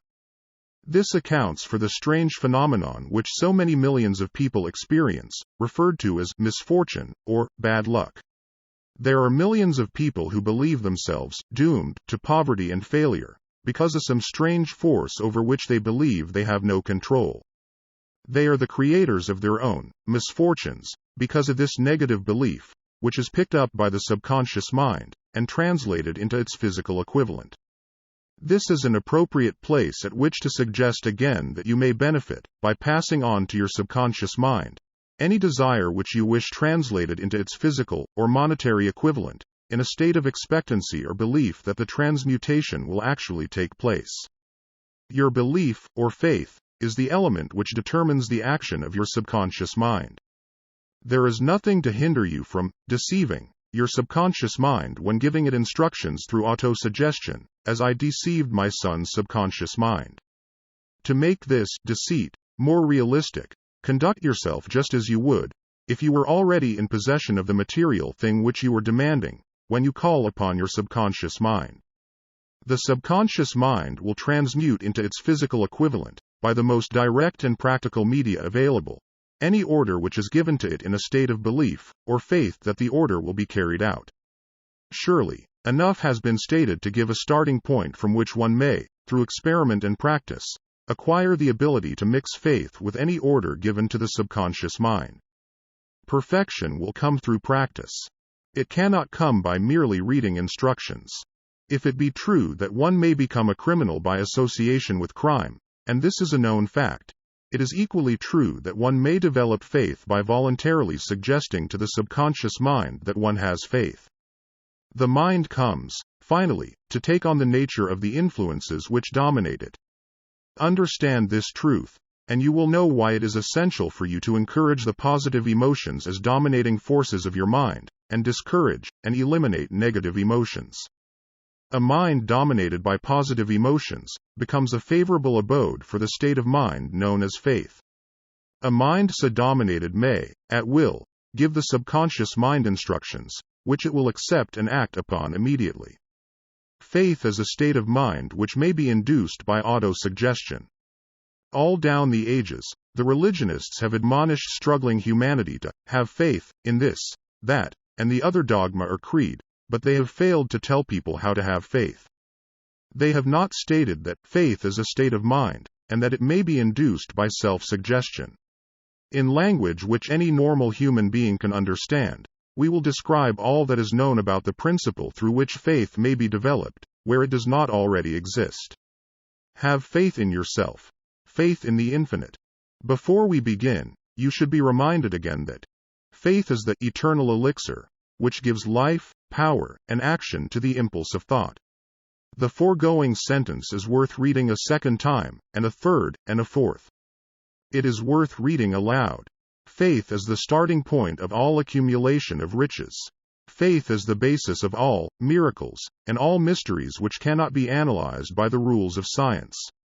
Faith is the only known antidote for failure. Faith is the element, the chemical, which, when mixed with prayer, gives one direct communication with infinite intelligence. Faith is the element which transforms the ordinary vibration of thought, created by the finite mind of man, into the spiritual equivalent. Faith is the only agency through which the cosmic force of infinite intelligence can be harnessed and used by man. Every one of the foregoing statements is capable of proof. The proof is simple and easily demonstrated. It is wrapped up in the principle of autosuggestion. Let us center our attention, therefore, upon the subject of self-suggestion, and find out what it is, and what it is capable of achieving. It is a well-known fact that one comes, finally, to believe whatever one repeats to oneself, whether the statement be true or false. If a man repeats a lie over and over, he will eventually accept the lie as truth. Moreover, he will believe it to be the truth. Every man is what he is, because of the dominating thoughts which he permits to occupy his mind. Thoughts which a man deliberately places in his own mind, and encourages with sympathy, and with which he mixes any one or more of the emotions, constitute the motivating forces, which direct and control his every movement, act, and deed. Comes, now, a very significant statement of truth. Thoughts which are mixed with any of the feelings of emotions, constitute a magnetic force which attracts, from the vibrations of the ether, other similar, or related thoughts. A thought thus, magnetized, with emotion may be compared to a seed which, when planted in fertile soil, germinates, grows, and multiplies itself over and over again, until that which was originally one small seed, becomes countless millions of seeds of the same brand. The ether is a great cosmic mass of eternal forces of vibration. It is made up of both destructive vibrations and constructive vibrations. It carries, at all times, vibrations of fear, poverty, disease, failure, misery, and vibrations of prosperity, health, success, and happiness, just as surely as it carries the sound of hundreds of orchestrations of music, and hundreds of human voices, all of which maintain their own individuality and means of identification through the medium of radio. From the great storehouse of the ether, the human mind is constantly attracting vibrations which harmonize with that which dominates the human mind. Any thought, idea, plan, or purpose which one holds in one's mind attracts, from the vibrations of the ether, a host of its relatives, adds these relatives to its own force, and grows until it becomes the dominating, motivating master of the individual in whose mind it has been housed. Now, let us go back to the starting point, and become informed as to how the original seed of an idea, plan, or purpose may be planted in the mind. The information is easily conveyed. Any idea, plan, or purpose may be placed in the mind through repetition of thought. This is why you are asked to write out a statement of your major purpose, or definite chief aim, commit it to memory, and repeat it, in audible words, day after day, until these vibrations of sound have reached your subconscious mind. We are what we are, because of the vibrations of thought which we pick up and register, through the stimuli of our daily environment. Resolve to throw off the influences of any unfortunate environment, and to build your own life to order. Taking inventory of mental assets and liabilities, you will discover that your greatest weakness is lack of self-confidence. This handicap can be surmounted, and timidity translated into courage, through the aid of the principle of autosuggestion. The application of this principle may be made through a simple arrangement of positive thought impulses stated in writing, memorized, and repeated, until they become a part of the working equipment of the subconscious faculty of your mind. Self-confidence formula. First, I know that I have the ability to achieve the object of my definite purpose in life, therefore, I demand of myself persistent, continuous action toward its attainment, and I here and now promise to render such action. Second, I realize the dominating thoughts of my mind will eventually reproduce themselves in outward, physical action, and gradually transform themselves into physical reality. Therefore, I will concentrate my thoughts for 30 minutes daily, upon the task of thinking of the person I intend to become, thereby creating in my mind a clear mental picture of that person. Third, I know through the principle of autosuggestion, any desire that I persistently hold in my mind will eventually seek expression through some practical means of attaining the object back of it. Therefore, I will devote 10 minutes daily to demanding of myself the development of self-confidence.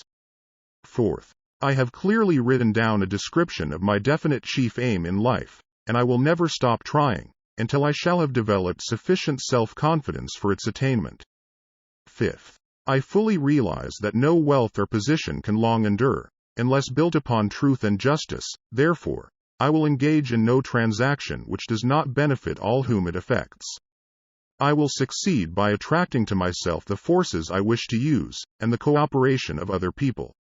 I will induce others to serve me, because of my willingness to serve others. I will eliminate hatred, envy, jealousy, selfishness, and cynicism, by developing love for all humanity, because I know that a negative attitude toward others can never bring me success. I will cause others to believe in me, because I will believe in them, and in myself. I will sign my name to this formula, commit it to memory, and repeat it aloud once a day, with full faith that it will gradually influence my thoughts and actions so that I will become a self-reliant and successful person. Back of this formula is a law of nature which no man has yet been able to explain. It has baffled the scientists of all ages. The psychologists have named this law autosuggestion, and let it go at that. The name by which one calls this law is of little importance. The important fact about it is, it works for the glory and success of mankind, if it is used constructively. On the other hand, if used destructively, it will destroy just as readily. In this statement may be found a very significant truth, namely, that those who go down in defeat, and end their lives in poverty, misery, and distress, do so because of negative application of the principle of autosuggestion. The cause may be found in the fact that all impulses of thought have a tendency to clothe themselves in their physical equivalent. The subconscious mind, the chemical laboratory in which all thought impulses are combined and made ready for translation into physical reality, makes no distinction between constructive and destructive thought impulses. It works with the material we feed it, through our thought impulses. The subconscious mind will translate into reality a thought driven by fear just as readily as it will translate into reality a thought driven by courage or faith. The pages of medical history are rich with illustrations of cases of suggestive suicide. A man may commit suicide through negative suggestion, just as effectively as by any other means. In a Midwestern city, a man by the name of Joseph Grant, a bank official, borrowed a large sum of the bank's money without the consent of the directors. He lost the money through gambling. One afternoon, the bank examiner came and began to check the accounts. Grant left the bank, took a room in a local hotel, and when they found him, 3 days later, he was lying in bed, wailing and moaning, repeating over and over these words, "My God, this will kill me. I cannot stand the disgrace." In a short time he was dead. The doctors pronounced the case one of mental suicide. Just as electricity will turn the wheels of industry and render useful service if used constructively, or snuff out life if wrongly used, so will the law of autosuggestion lead you to peace and prosperity, or down into the valley of misery, failure, and death, according to your degree of understanding and application of it. If you fill your mind with fear, doubt and unbelief in your ability to connect with and use the forces of infinite intelligence, the law of autosuggestion will take this spirit of unbelief and use it as a pattern by which your subconscious mind will translate it into its physical equivalent. This statement is as true as the statement that 2 and 2 are 4. Like the wind which carries one ship east and another west, the law of autosuggestion will lift you up or pull you down, according to the way you set your sails of thought. The law of autosuggestion, through which any person may rise to altitudes of achievement which stagger the imagination, is well described in the following verse. If you think you are beaten, you are. If you think you dare not, you don't. If you like to win, but you think you can't, it is almost certain you won't. If you think you'll lose, you're lost, for out of the world we find, success begins with a fellow's will. It's all in the state of mind. If you think you are outclassed, you are. You've got to think high to rise. You've got to be sure of yourself before you can ever win a prize. Life's battles don't always go to the stronger or faster man, but soon or late the man who wins is the man who thinks he can. Observe the words which have been emphasized, and you will catch the deep meaning which the poet had in mind. Somewhere in your makeup, perhaps in the cells of your brain, there lies sleeping the seed of achievement which, if aroused and put into action, would carry you to heights such as you may never have hoped to attain. Just as a master musician may cause the most beautiful strains of music to pour forth from the strings of a violin, so may you arouse the genius which lies asleep in your brain, and cause it to drive you upward to whatever goal you may wish to achieve. Abraham Lincoln was a failure at everything he tried, until he was well past the age of 40. He was a Mr. Nobody from nowhere, until a great experience came into his life, aroused the sleeping genius within his heart and brain, and gave the world one of its really great men. That experience was mixed with the emotions of sorrow and love. It came to him through Anne Rutledge, the only woman whom he ever truly loved. It is a known fact that the emotion of love is closely akin to the state of mind known as faith, and this for the reason that love comes very near to translating one's thought impulses into their spiritual equivalent. During his work of research, the author discovered, from the analysis of the life work and achievements of hundreds of men of outstanding accomplishment, that there was the influence of a woman's love back of nearly every one of them. The emotion of love, in the human heart and brain, creates a favorable field of magnetic attraction, which causes an influx of the higher and finer vibrations which are afloat in the ether. If you wish evidence of the power of faith, study the achievements of men and women who have employed it. At the head of the list comes the Nazarene. Christianity is the greatest single force which influences the minds of men. The basis of Christianity is faith, no matter how many people may have perverted or misinterpreted the meaning of this great force, and no matter how many dogmas and creeds have been created in its name, which do not reflect its tenets. The sum and substance of the teachings and the achievements of Christ, which may have been interpreted as miracles, were nothing more nor less than faith. If there are any such phenomena as miracles, they are produced only through the state of mind known as faith. Some teachers of religion, and many who call themselves Christians, neither understand nor practice faith.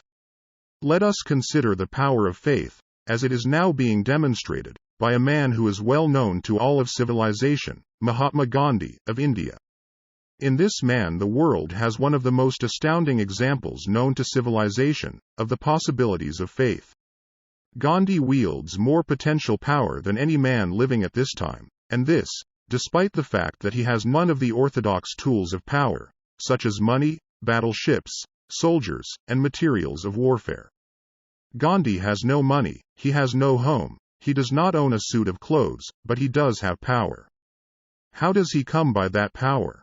He created it out of his understanding of the principle of faith, and through his ability to transplant that faith into the minds of 200 million people. Gandhi has accomplished, through the influence of faith, that which the strongest military power on earth could not, and never will accomplish through soldiers and military equipment. He has accomplished the astounding feat of influencing 200 million minds to coalesce and move in unison, as a single mind. What other force on earth, except faith, could do as much?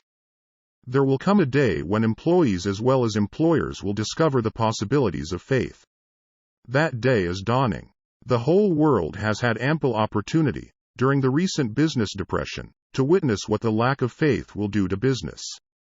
Surely, civilization has produced a sufficient number of intelligent human beings to make use of this great lesson which the depression has taught the world.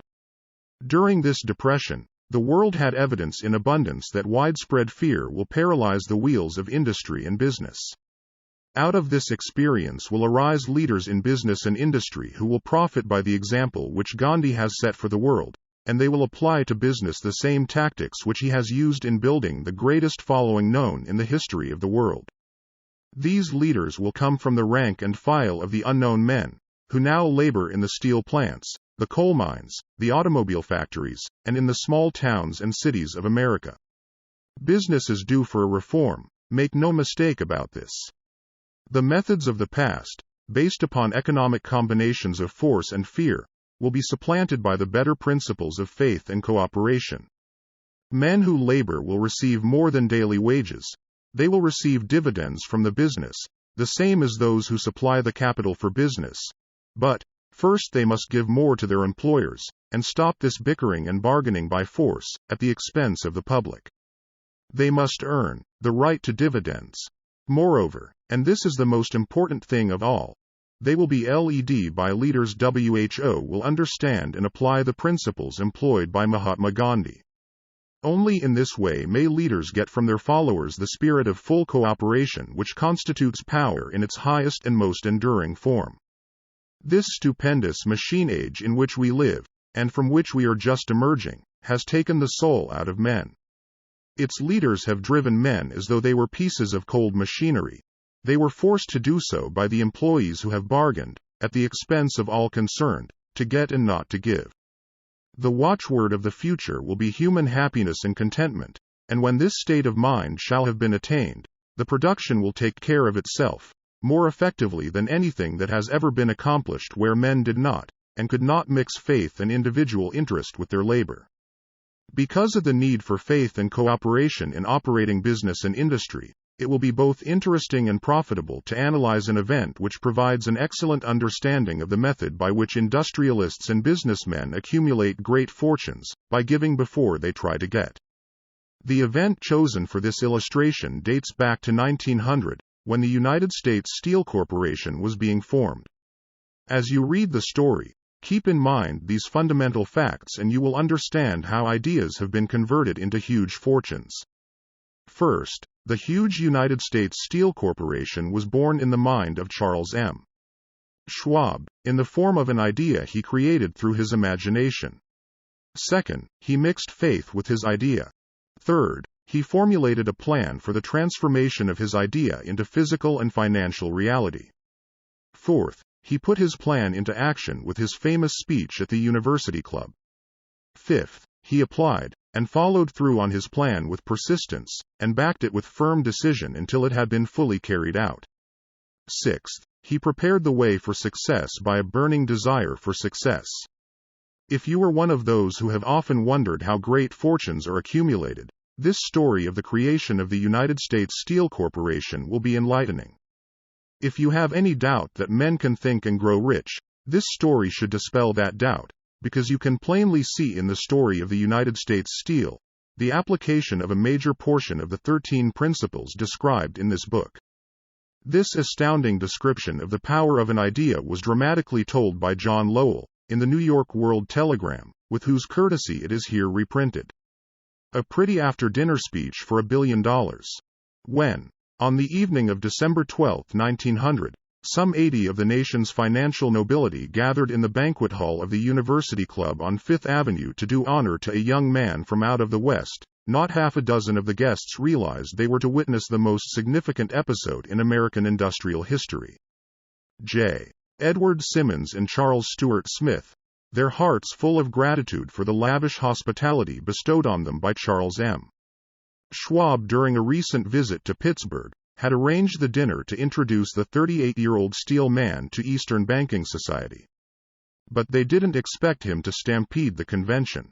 They warned him, in fact, that the bosoms within New York's stuffed shirts would not be responsive to oratory, and that, if he didn't want to bore the Stillemans and Harrimans and Vanderbilts, he had better limit himself to 15 or 20 minutes of polite vaporings and let it go at that. Even John Pierpont Morgan, sitting on the right hand of Schwab as became his imperial dignity, intended to grace the banquet table with his presence only briefly. And so far as the press and public were concerned, the whole affair was of so little moment that no mention of it found its way into print the next day. So the two hosts and their distinguished guests ate their way through the usual 7 or 8 courses. There was little conversation, and what there was of it was restrained. Few of the bankers and brokers had met Schwab, whose career had flowered along the banks of the Monongahela, and none knew him well. But before the evening was over, they, and with them Moneymaster Morgan, were to be swept off their feet, and $1 billion baby, the United States Steel Corporation, was to be conceived.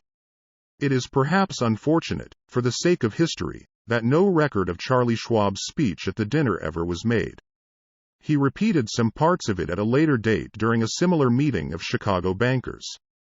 And still later, when the government brought suit to dissolve the Steel Trust, he gave his own version, from the witness stand, of the remarks that stimulated Morgan into a frenzy of financial activity.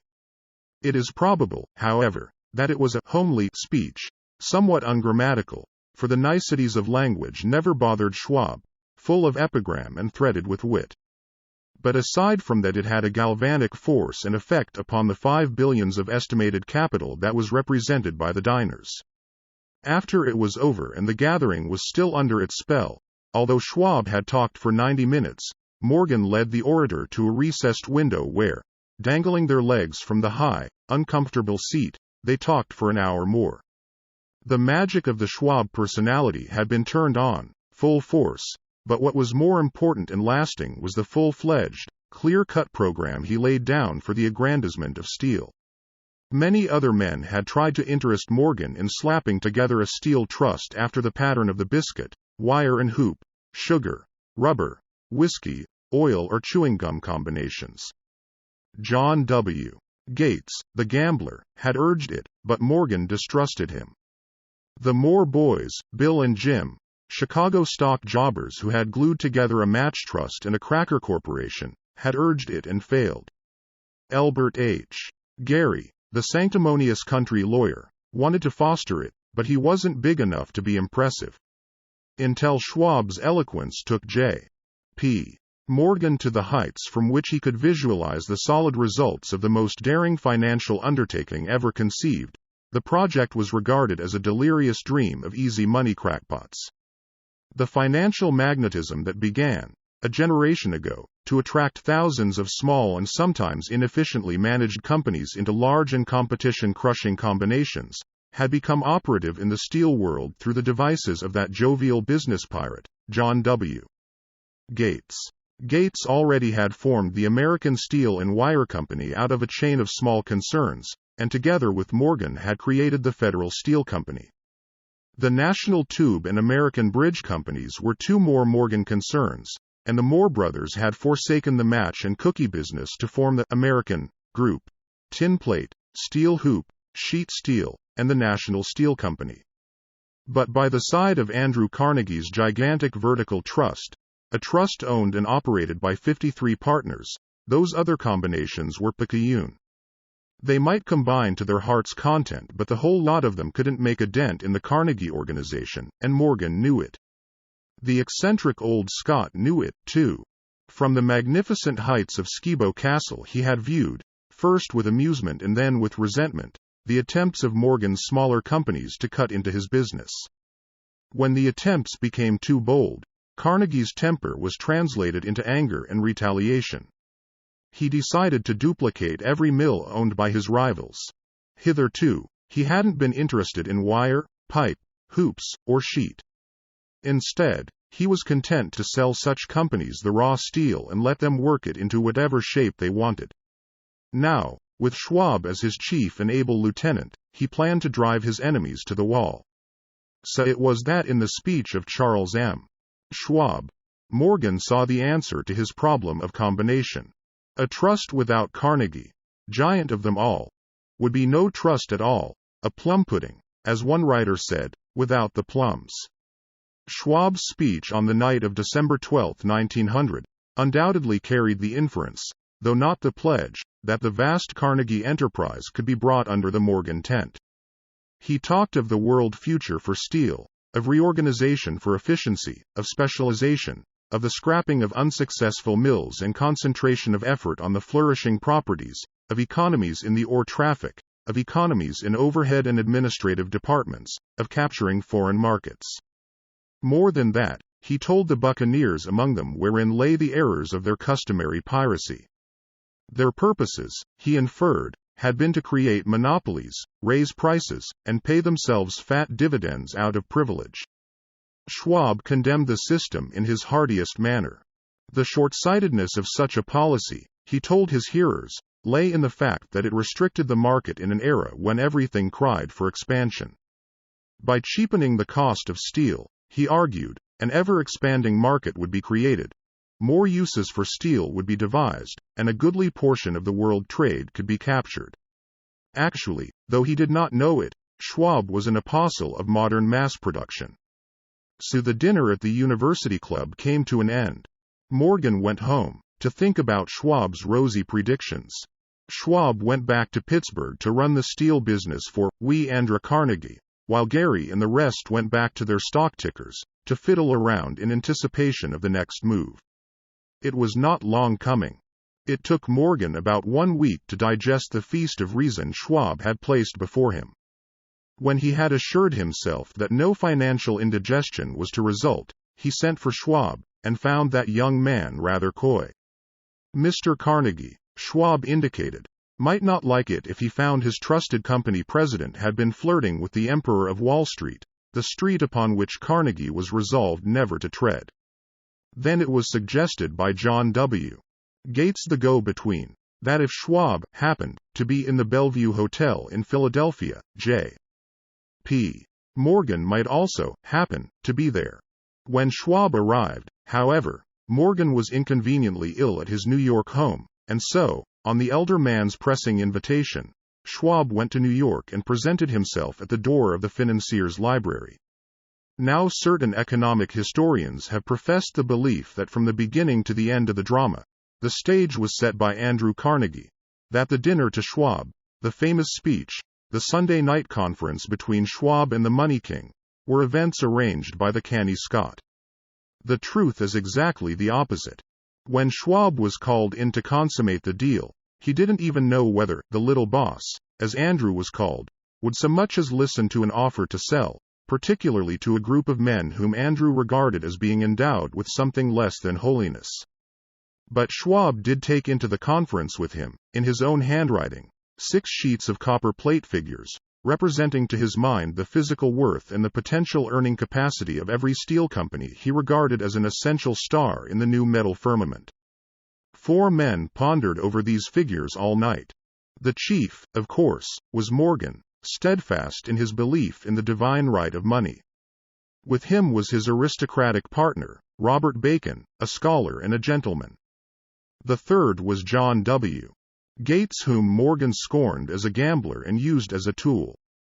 The fourth was Schwab, who knew more about the processes of making and selling steel than any whole group of men then living.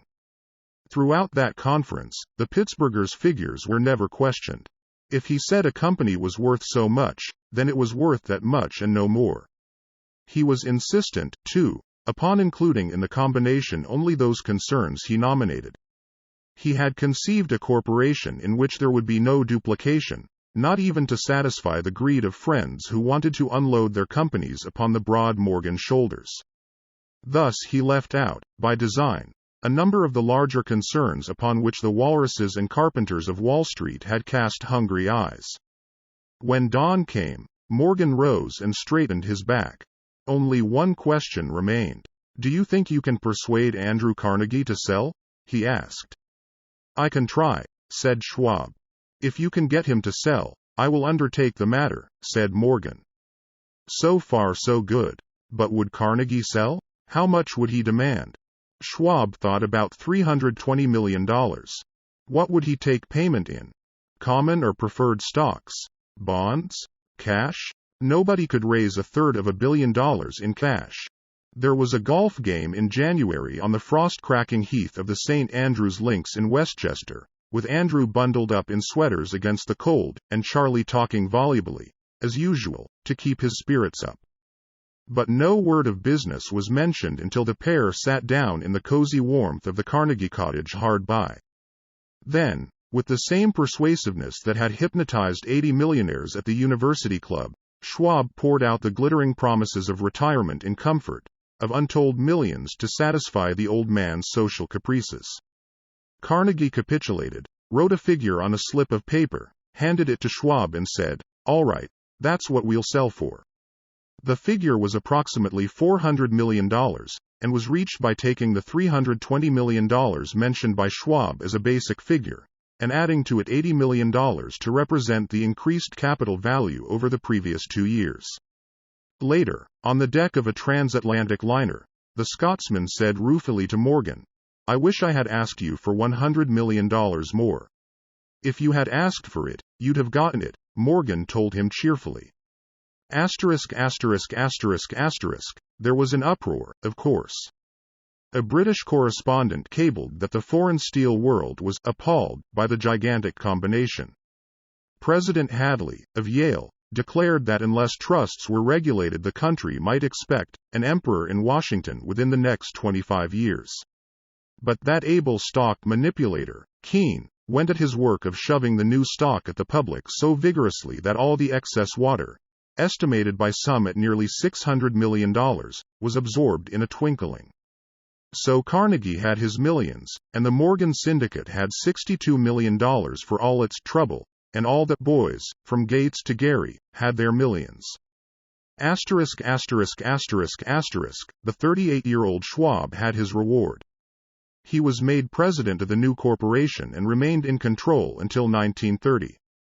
The dramatic story of big business, which you have just finished, was included in this book, because it is a perfect illustration of the method by which desire can be transmuted into its physical equivalent. I imagine some readers will question the statement that a mere, intangible desire can be converted into its physical equivalent. Doubtless some will say, you cannot convert nothing into something. The answer is in the story of United States Steel. That giant organization was created in the mind of one man. The plan by which the organization was provided with the steel mills that gave it financial stability was created in the mind of the same man. His faith, his desire, his imagination, his persistence were the real ingredients that went into United States Steel. The steel mills and mechanical equipment acquired by the corporation, after it had been brought into legal existence, were incidental, but careful analysis will disclose the fact that the appraised value of the properties acquired by the corporation increased in value by an estimated $600 million by the mere transaction which consolidated them under one management. In other words, Charles M. Schwab's idea, plus the faith with which he conveyed it to the minds of J. P. Morgan and the others, was marketed for a profit of approximately $600 million. Not an insignificant sum for a single idea. What happened to some of the men who took their share of the millions of dollars of profit made by this transaction is a matter with which we are not now concerned. The important feature of the astounding achievement is that it serves as unquestionable evidence of the soundness of the philosophy described in this book, because this philosophy was the warp and the woof of the entire transaction.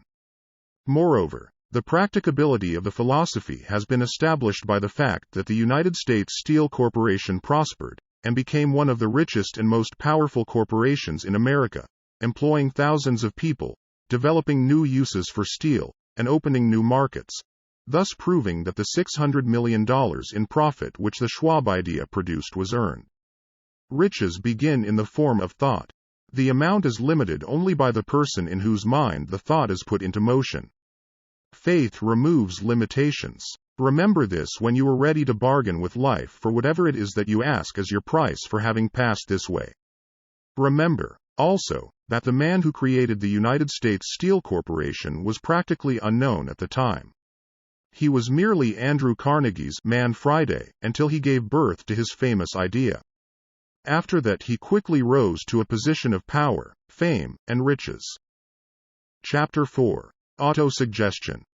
The medium for influencing the subconscious mind. The third step toward riches.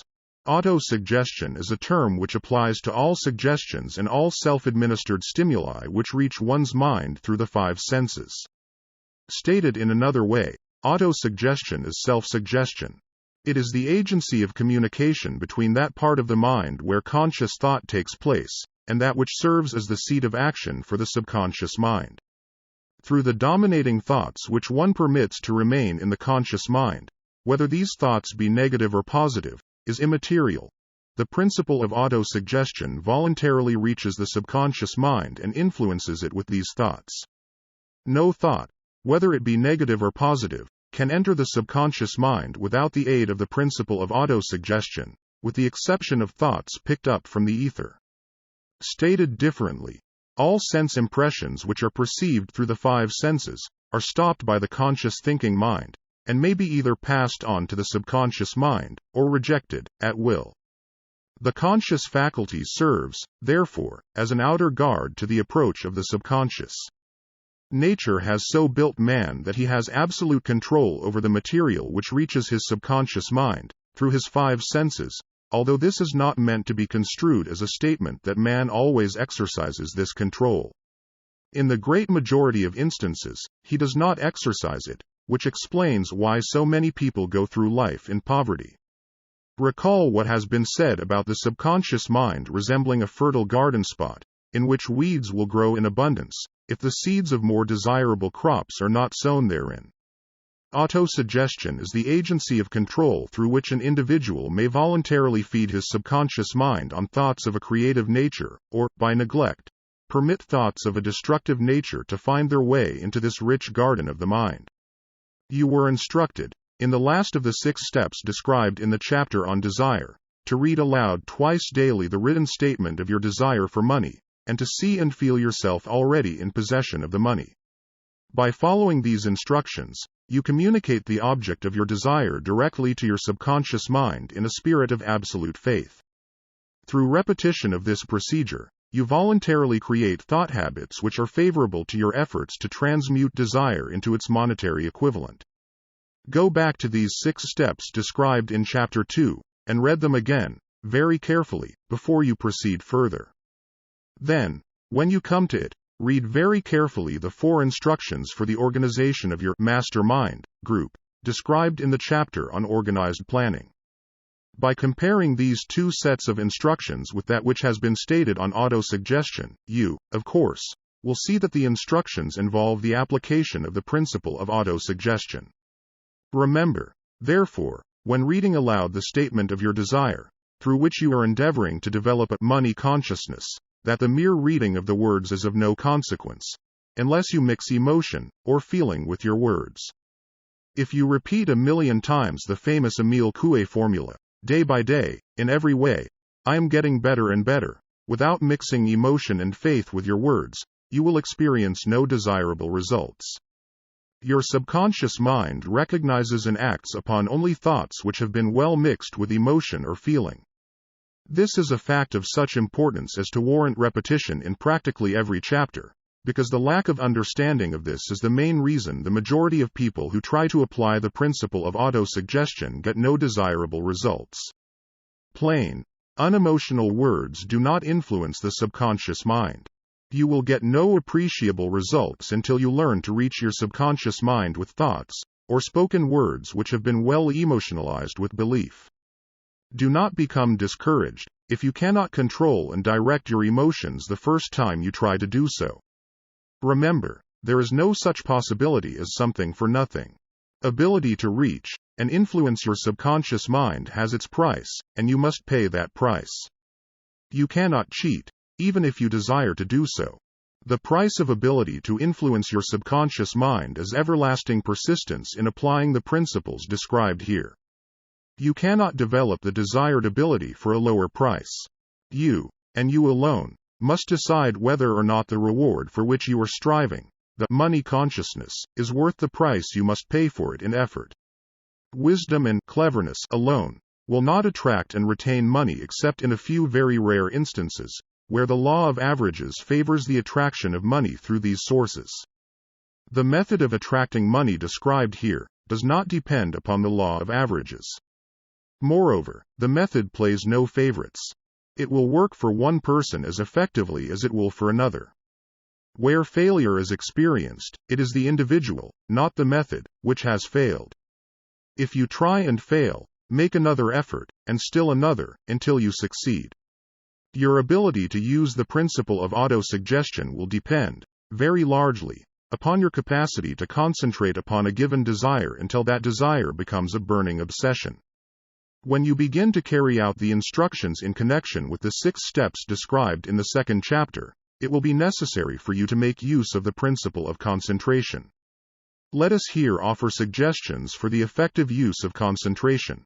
When you begin to carry out the first of the 6 steps, which instructs you to fix in your own mind the exact amount of money you desire, hold your thoughts on that amount of money by concentration, or fixation of attention, with your eyes closed, until you can actually see the physical appearance of the money. Do this at least once each day. As you go through these exercises, follow the instructions given in the chapter on faith, and see yourself actually in possession of the money. Here is a most significant fact. The subconscious mind takes any orders given it in a spirit of absolute faith, and acts upon those orders, although the orders often have to be presented over and over again, through repetition, before they are interpreted by the subconscious mind. Following the preceding statement, consider the possibility of playing a perfectly legitimate trick on your subconscious mind, by making it believe, because you believe it, that you must have the amount of money you are visualizing, that this money is already awaiting your claim, that the subconscious mind must hand over to you practical plans for acquiring the money which is yours. Hand over the thought suggested in the preceding paragraph to your imagination, and see what your imagination can, or will do, to create practical plans for the accumulation of money through transmutation of your desire. Do not wait for a definite plan, through which you intend to exchange services or merchandise in return for the money you are visualizing, but begin at once to see yourself in possession of the money, demanding and expecting meanwhile, that your subconscious mind will hand over the plan, or plans you need. Be on the alert for these plans, and when they appear, put them into action immediately. When the plans appear, they will probably flash into your mind through the 6th sense, in the form of an inspiration. This inspiration may be considered a direct telegram or message from infinite intelligence. Treat it with respect, and act upon it as soon as you receive it. Failure to do this will be fatal to your success. In the 4th of the 6 steps, you were instructed to create a definite plan for carrying out your desire, and begin at once to put this plan into action. You should follow this instruction in the manner described in the preceding paragraph. Do not trust to your reason when creating your plan for accumulating money through the transmutation of desire. Your reason is faulty. Moreover, your reasoning faculty may be lazy, and, if you depend entirely upon it to serve you, it may disappoint you. When visualizing the money you intend to accumulate, with closed eyes, see yourself rendering the service, or delivering the merchandise you intend to give in return for this money. This is important. Summary of instructions. The fact that you are reading this book is an indication that you earnestly seek knowledge. It is also an indication that you are a student of this subject. If you are only a student, there is a chance that you may learn much that you did not know, but you will learn only by assuming an attitude of humility. If you choose to follow some of the instructions but neglect, or refuse to follow others, you will fail. To get satisfactory results, you must follow all instructions in a spirit of faith. The instructions given in connection with the 6 steps in the 2nd chapter will now be summarized, and blended with the principles covered by this chapter, as follows. First, go into some quiet spot, preferably in bed at night, where you will not be disturbed or interrupted. Close your eyes and repeat aloud, so you may hear your own words, the written statement of the amount of money you intend to accumulate, the time limit for its accumulation, and a description of the service or merchandise you intend to give in return for the money. As you carry out these instructions, see yourself already in possession of the money. For example, suppose that you intend to accumulate $50,000 by the 1st of January, 5 years hence, that you intend to give personal services in return for the money, in the capacity of a salesman. Your written statement of your purpose should be similar to the following. By the 1st day of January, 19, I will have in my possession $50,000, which will come to me in various amounts from time to time during the interim. In return for this money I will give the most efficient service of which I am capable, rendering the fullest possible quantity, and the best possible quality of service in the capacity of salesman of. Describe the service or merchandise you intend to sell. I believe that I will have this money in my possession. My faith is so strong that I can now see this money before my eyes. I can touch it with my hands. It is now awaiting transfer to me at the time, and in the proportion that I deliver the service I intend to render in return for it. I am awaiting a plan by which to accumulate this money, and I will follow that plan, when it is received. Second, repeat this program night and morning until you can see, in your imagination, the money you intend to accumulate. Third, place a written copy of your statement where you can see it night and morning, and read it just before retiring, and upon arising until it has been memorized. Remember, as you carry out these instructions, that you are applying the principle of autosuggestion, for the purpose of giving orders to your subconscious mind. Remember, also, that your subconscious mind will act only upon instructions which are emotionalized, and handed over to it with feeling. Faith is the strongest and most productive of the emotions. Follow the instructions given in the chapter on faith. These instructions may, at first, seem abstract. Do not let this disturb you. Follow the instructions, no matter how abstract or impractical they may, at first, appear to be. The time will soon come, if you do as you have been instructed, in spirit as well as in act, when a whole new universe of power will unfold to you. Skepticism, in connection with all new ideas, is characteristic of all human beings. But if you follow the instructions outlined, your skepticism will soon be replaced by belief, and this, in turn, will soon become crystallized into absolute faith. Then you will have arrived at the point where you may truly say, I am the master of my fate, I am the captain of my soul. Many philosophers have made the statement, that man is the master of his own earthly destiny, but most of them have failed to say why he is the master. The reason that man may be the master of his own earthly status, and especially his financial status, is thoroughly explained in this chapter. Man may become the master of himself, and of his environment, because he has the power to influence his own subconscious mind, and through it, gain the cooperation of infinite intelligence. You are now reading the chapter which represents the keystone to the arch of this philosophy. The instructions contained in this chapter must be understood and applied with persistence, if you succeed in transmuting desire into money. The actual performance of transmuting desire into money involves the use of autosuggestion as an agency by which one may reach and influence the subconscious mind. The other principles are simply tools with which to apply autosuggestion. Keep this thought in mind, and you will, at all times, be conscious of the important part the principle of autosuggestion is to play in your efforts to accumulate money through the methods described in this book. Carry out these instructions as though you were a small child. Inject into your efforts something of the faith of a child. The author has been most careful to see that no impractical instructions were included, because of his sincere desire to be helpful. After you have read the entire book, come back to this chapter, and follow in spirit and in action this instruction.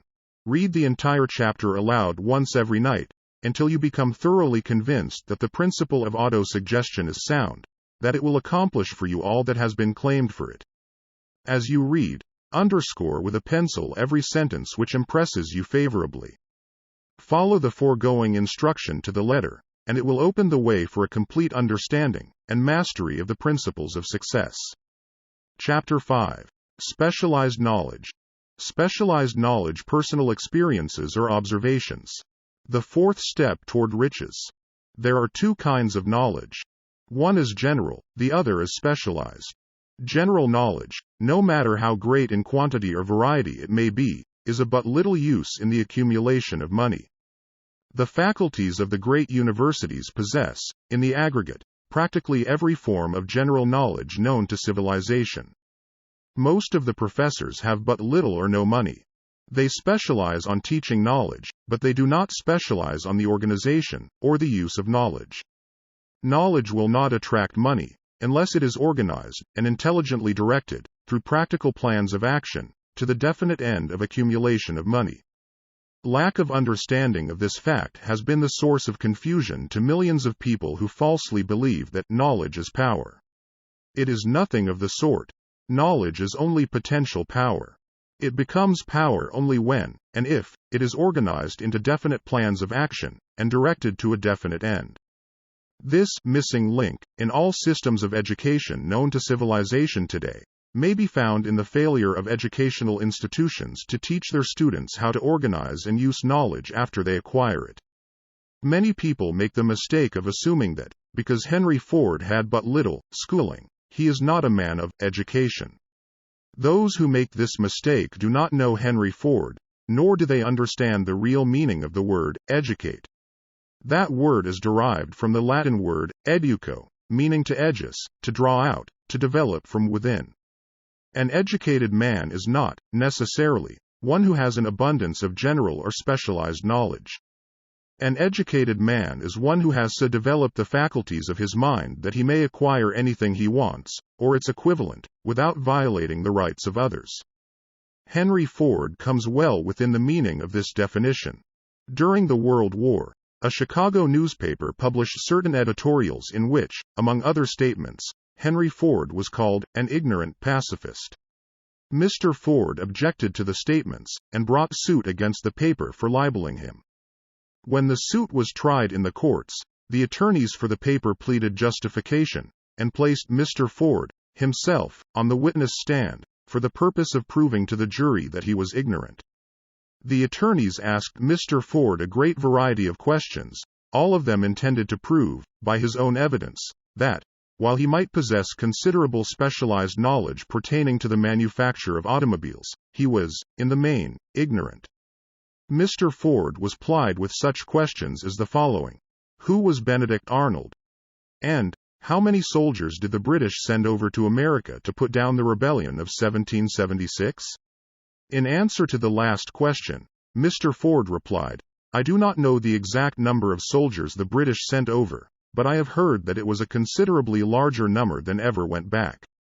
Finally, Mr. Ford became tired of this line of questioning, and in reply to a particularly offensive question, he leaned over, pointed his finger at the lawyer who had asked the question, and said, If I should really want to answer the foolish question you have just asked, or any of the other questions you have been asking me, Let me remind you that I have a row of electric push buttons on my desk, and by pushing the right button, I can summon to my aid men who can answer any question I desire to ask concerning the business to which I am devoting most of my efforts. Now, will you kindly tell me why I should clutter up my mind with general knowledge, for the purpose of being able to answer questions, when I have men around me who can supply any knowledge I require? There certainly was good logic to that reply. That answer floored the lawyer. Every person in the courtroom realized it was the answer, not of an ignorant man, but of a man of education. Any man is educated who knows where to get knowledge when he needs it, and how to organize that knowledge into definite plans of action. Through the assistance of his mastermind group, Henry Ford had at his command all the specialized knowledge he needed to enable him to become one of the wealthiest men in America. It was not essential that he have this knowledge in his own mind. Surely no person who has sufficient inclination and intelligence to read a book of this nature can possibly miss the significance of this illustration. Before you can be sure of your ability to transmute desire into its monetary equivalent, you will require specialized knowledge of the service, merchandise, or profession which you intend to offer in return for fortune. Perhaps you may need much more specialized knowledge than you have the ability or the inclination to acquire, and if this should be true, you may bridge your weakness through the aid of your mastermind group. Andrew Carnegie stated that he, personally, knew nothing about the technical end of the steel business. Moreover, he did not particularly care to know anything about it.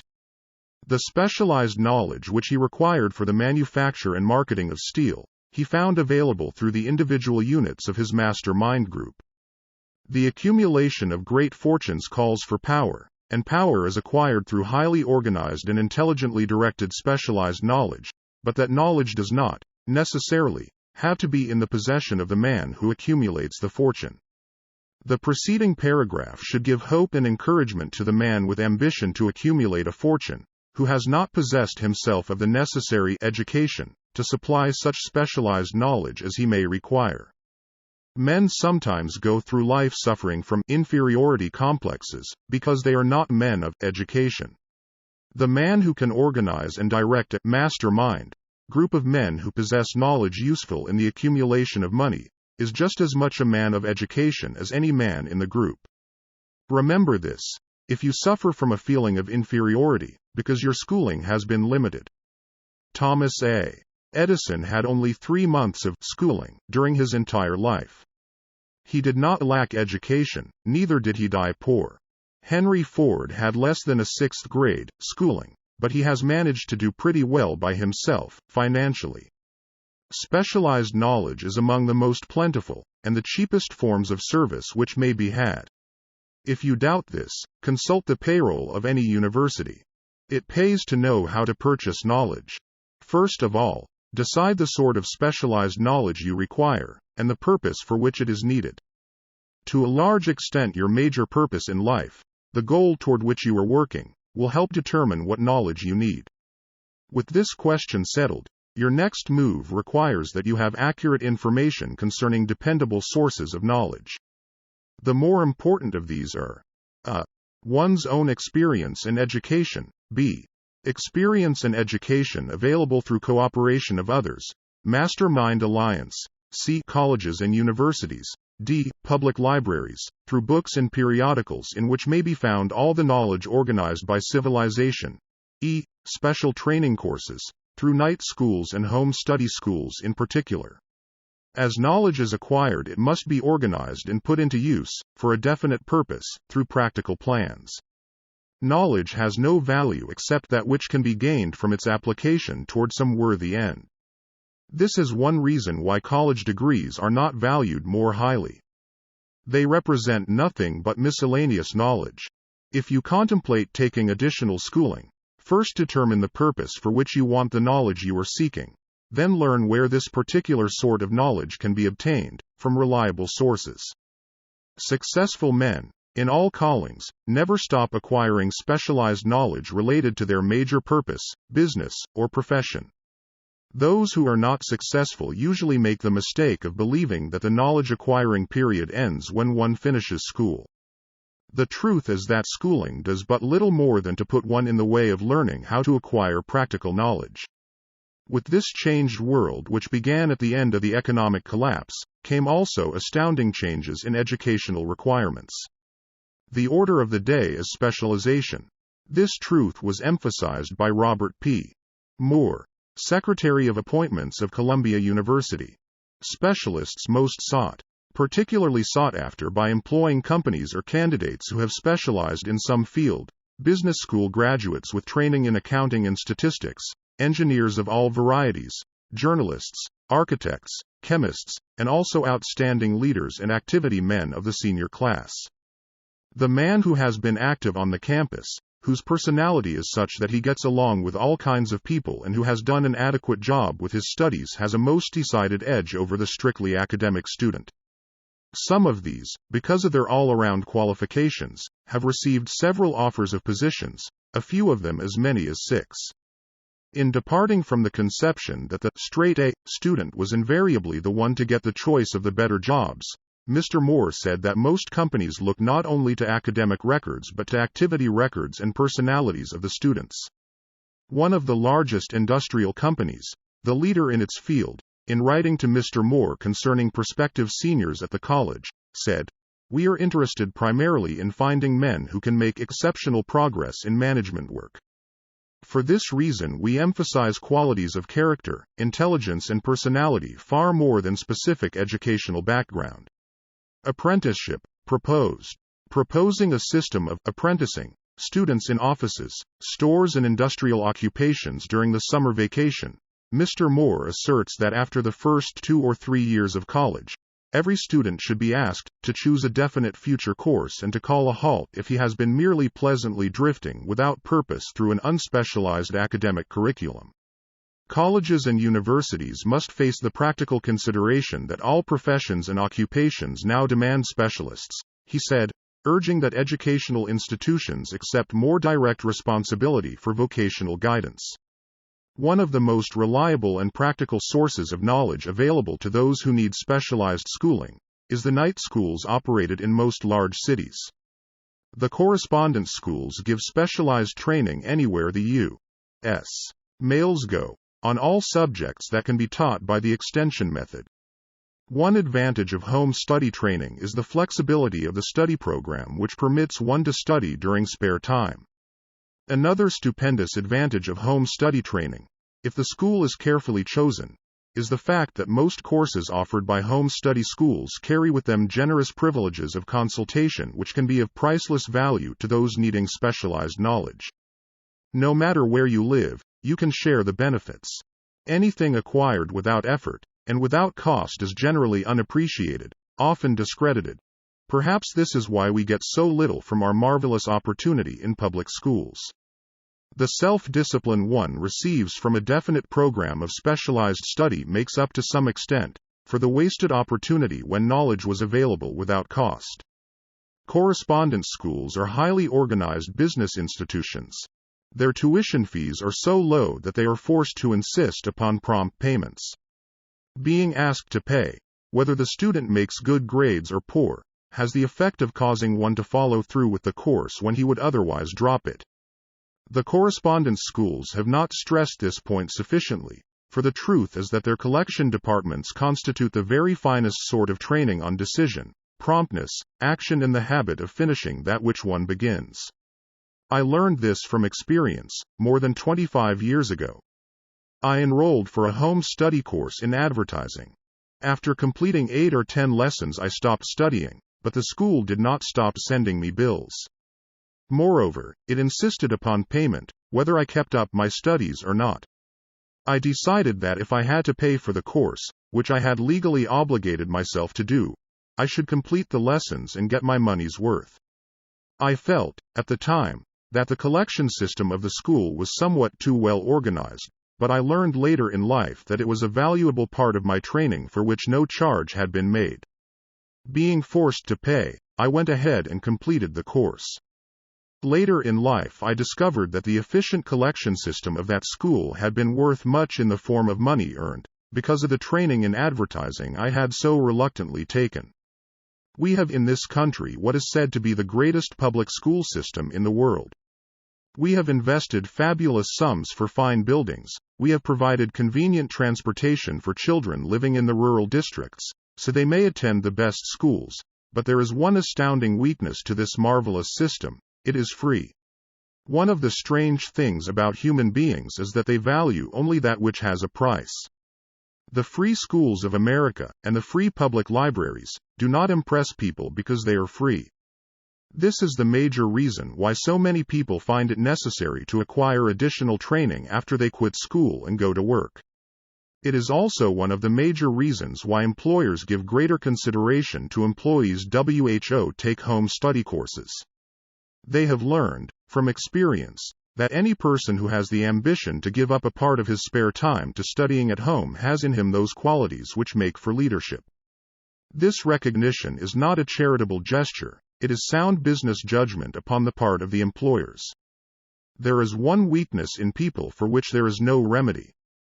It is the universal weakness of lack of ambition. Persons, especially salaried people, who schedule their spare time to provide for home study, seldom remain at the bottom very long. Their action opens the way for the upward climb, removes many obstacles from their path, and gains the friendly interest of those who have the power to put them in the way of opportunity. The home study method of training is especially suited to the needs of employed people who find, after leaving school, that they must acquire additional specialized knowledge, but cannot spare the time to go back to school. The changed economic conditions prevailing since the Depression have made it necessary for thousands of people to find additional or new sources of income. For the majority of these, the solution to their problem may be found only by acquiring specialized knowledge. Many will be forced to change their occupations entirely. When a merchant finds that a certain line of merchandise is not selling, he usually supplants it with another that is in demand. The person whose business is that of marketing personal services must also be an efficient merchant. If his services do not bring adequate returns in one occupation, he must change to another, where broader opportunities are available. Stuart Austin Weir prepared himself as a construction engineer and followed this line of work until the Depression limited his market to where it did not give him the income he required. He took inventory of himself, decided to change his profession to law, went back to school and took special courses by which he prepared himself as a corporation lawyer. Despite the fact the Depression had not ended, he completed his training, passed the bar examination, and quickly built a lucrative law practice in Dallas, Texas. In fact, he is turning away clients.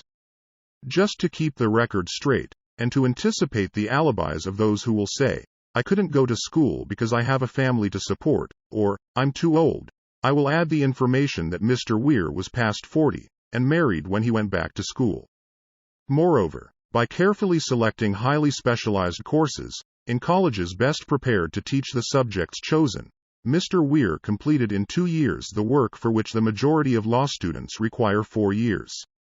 It pays to know how to purchase knowledge. The person who stops studying merely because he has finished school is forever hopelessly doomed to mediocrity, no matter what may be his calling. The way of success is the way of continuous pursuit of knowledge. Let us consider a specific instance. During the Depression, a salesman in a grocery store found himself without a position. Having had some bookkeeping experience, he took a special course in accounting, familiarized himself with all the latest bookkeeping and office equipment, and went into business for himself. Starting with the grocer for whom he had formerly worked, he made contracts with more than 100 small merchants to keep their books, at a very nominal monthly fee. His idea was so practical that he soon found it necessary to set up a portable office in a light delivery truck, which he equipped with modern bookkeeping machinery. He now has a fleet of these bookkeeping offices, on wheels, and employs a large staff of assistants, thus providing small merchants with accounting service equal to the best that money can buy, at very nominal cost. Specialized knowledge, plus imagination, were the ingredients that went into this unique and successful business. Last year, the owner of that business paid an income tax of almost 10 times as much as was paid by the merchant for whom he worked when the Depression forced upon him a temporary adversity which proved to be a blessing in disguise. The beginning of this successful business was an idea. Inasmuch as I had the privilege of supplying the unemployed salesman with that idea, I now assume the further privilege of suggesting another idea which has within it the possibility of even greater income. Also, the possibility of rendering useful service to thousands of people who badly need that service. The idea was suggested by the salesman who gave up selling and went into the business of keeping books on a wholesale basis. When the plan was suggested as a solution of his unemployment problem, he quickly exclaimed, "I like the idea, but I would not know how to turn it into cash." In other words, he complained he would not know how to market his bookkeeping knowledge after he acquired it. So, that brought up another problem which had to be solved. With the aid of a young woman typist, clever at hand lettering, and who could put the story together, a very attractive book was prepared, describing the advantages of the new system of bookkeeping. The pages were neatly typed and pasted in an ordinary scrapbook, which was used as a silent salesman with which the story of this new business was so effectively told that its owner soon had more accounts than he could handle. There are thousands of people, all over the country, who need the services of a merchandising specialist capable of preparing an attractive brief for use in marketing personal services. The aggregate annual income from such a service might easily exceed that received by the largest employment agency, and the benefits of the service might be made far greater to the purchaser than any to be obtained from an employment agency.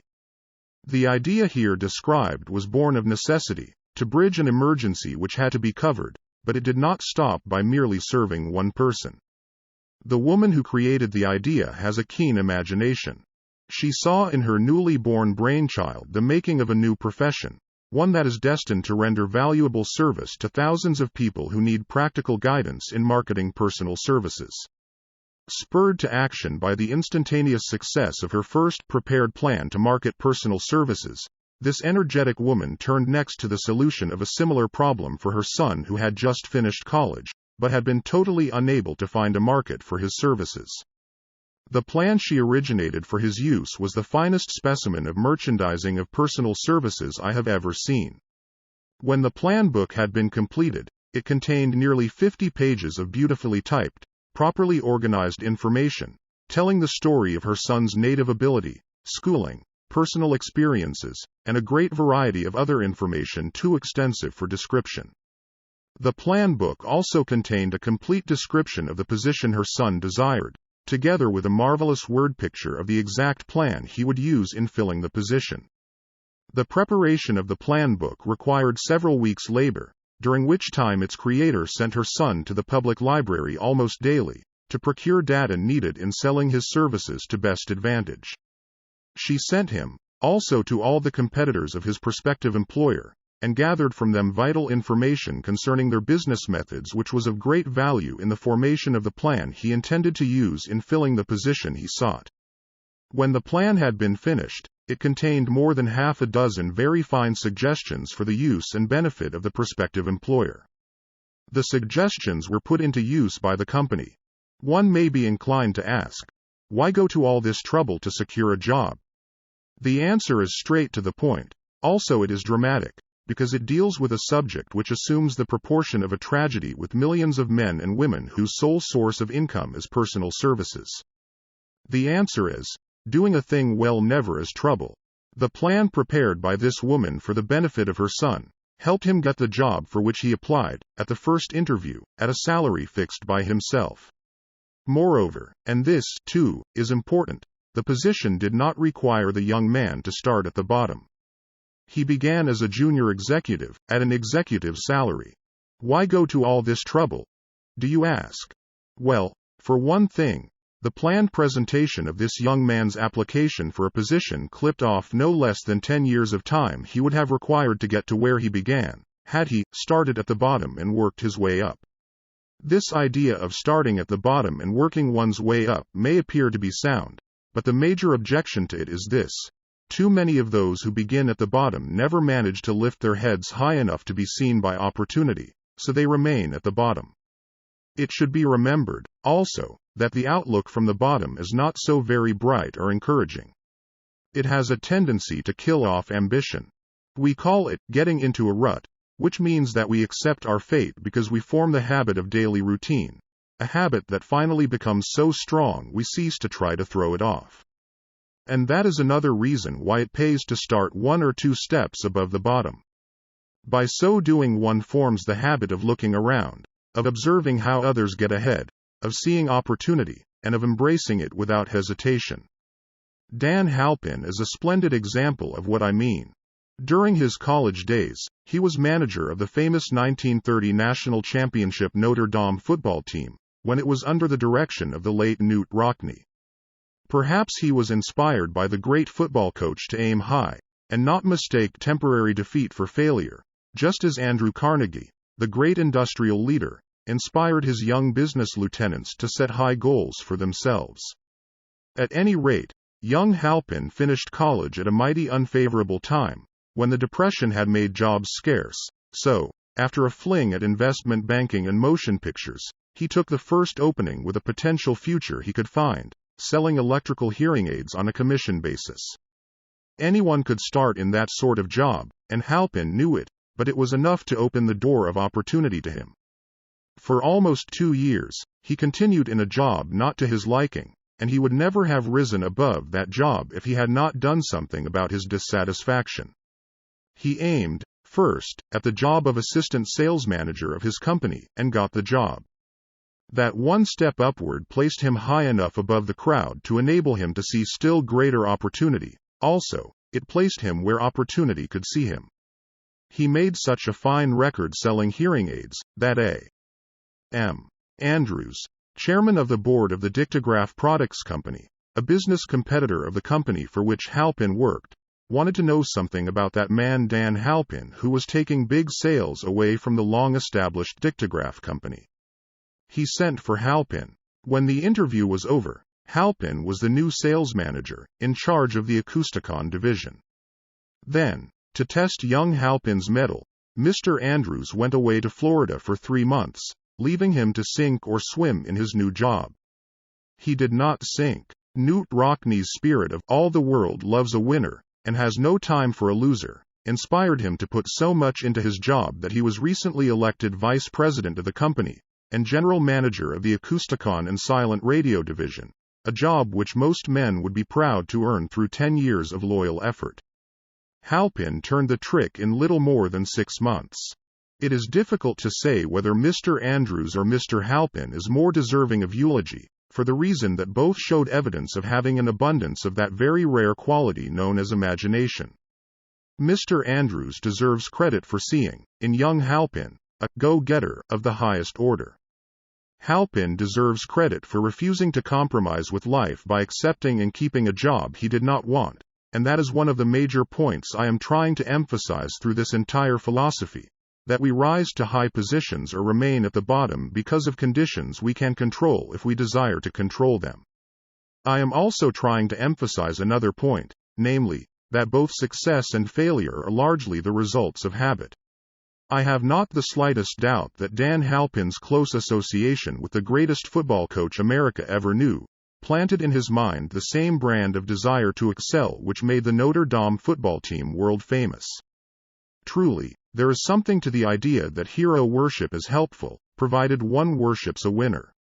Halpin tells me that Rockne was one of the world's greatest leaders of men in all history. My belief in the theory that business associations are vital factors, both in failure and in success, was recently demonstrated, when my son Blair was negotiating with Dan Halpin for a position. Mr. Halpin offered him a beginning salary of about 1/2 what he could have gotten from a rival company. I brought parental pressure to bear, and induced him to accept the place with Mr. Halpin, because I believe that close association with one who refuses to compromise with circumstances he does not like, is an asset that can never be measured in terms of money. The bottom is a monotonous, dreary, unprofitable place for any person. That is why I have taken the time to describe how lowly beginnings may be circumvented by proper planning. Also, that is why so much space has been devoted to a description of this new profession, created by a woman who was inspired to do a fine job of planning because she wanted her son to have a favorable break. With the changed conditions ushered in by the world economic collapse, came also the need for newer and better ways of marketing personal services. It is hard to determine why someone had not previously discovered this stupendous need, in view of the fact that more money changes hands in return for personal services than for any other purpose. The sum paid out monthly, to people who work for wages and salaries, is so huge that it runs into hundreds of millions, and the annual distribution amounts to billions. Perhaps some will find, in the idea here briefly described, the nucleus of the riches they desire. Ideas with much less merit have been the seedlings from which great fortunes have grown. Woolworth's 5 and 10-cent store idea, for example, had far less merit, but it piled up a fortune for its creator. Those seeing opportunity lurking in this suggestion will find valuable aid in the chapter on organized planning. Incidentally, an efficient merchandiser of personal services would find a growing demand for his services wherever there are men and women who seek better markets for their services. By applying the mastermind principle, a few people with suitable talent could form an alliance and have a paying business very quickly. One would need to be a fair writer, with a flair for advertising and selling, one handy at typing and hand lettering, and one should be a first-class business getter who would let the world know about the service. If one person possessed all these abilities, he might carry on the business alone, until it outgrew him. The woman who prepared the personal service sales plan for her son now receives requests from all parts of the country for her cooperation in preparing similar plans for others who desire to market their personal services for more money. She has a staff of expert typists, artists, and writers who have the ability to dramatize the case history so effectively that one's personal services can be marketed for much more money than the prevailing wages for similar services. She is so confident of her ability that she accepts, as the major portion of her fee, a percentage of the increased pay she helps her clients to earn. It must not be supposed that her plan merely consists of clever salesmanship by which she helps men and women to demand and receive more money for the same services they formerly sold for less pay. She looks after the interests of the purchaser as well as the seller of personal services, and so prepares her plans that the employer receives full value for the additional money he pays. The method by which she accomplishes this astonishing result is a professional secret which she discloses to no one excepting her own clients.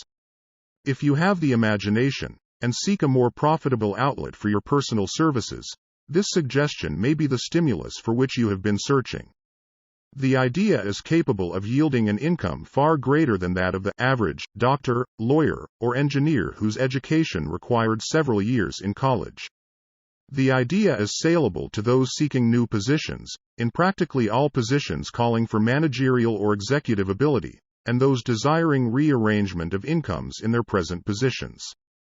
There is no fixed price for sound ideas. Back of all ideas is specialized knowledge. Unfortunately, for those who do not find riches in abundance, specialized knowledge is more abundant and more easily acquired than ideas. Because of this very truth, there is a universal demand and an ever-increasing opportunity for the person capable of helping men and women to sell their personal services advantageously.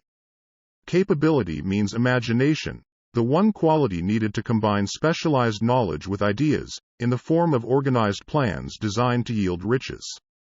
If you have imagination, this chapter may present you with an idea sufficient to serve as the beginning of the riches you desire. Remember, the idea is the main thing. Specialized knowledge may be found just around the corner, any corner. Chapter 6. Imagination. The workshop of the mind. The fifth step toward riches. The imagination is literally the workshop wherein are fashioned all plans created by man. The impulse, the desire, is given shape, form, and action through the aid of the imaginative faculty of the mind. It has been said that man can create anything which he can imagine.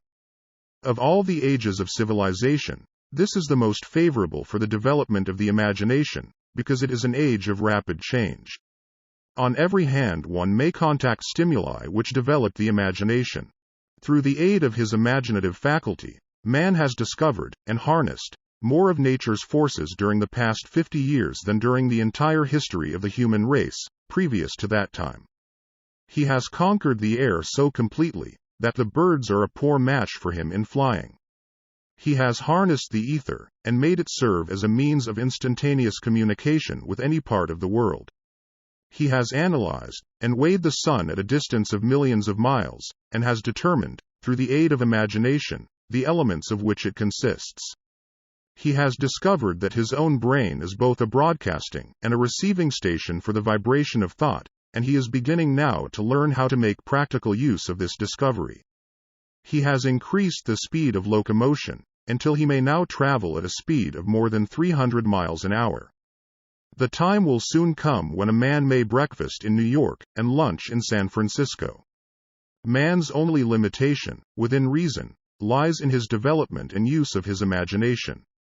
He has not yet reached the apex of development in the use of his imaginative faculty. He has merely discovered that he has an imagination, and has commenced to use it in a very elementary way. Two forms of imagination.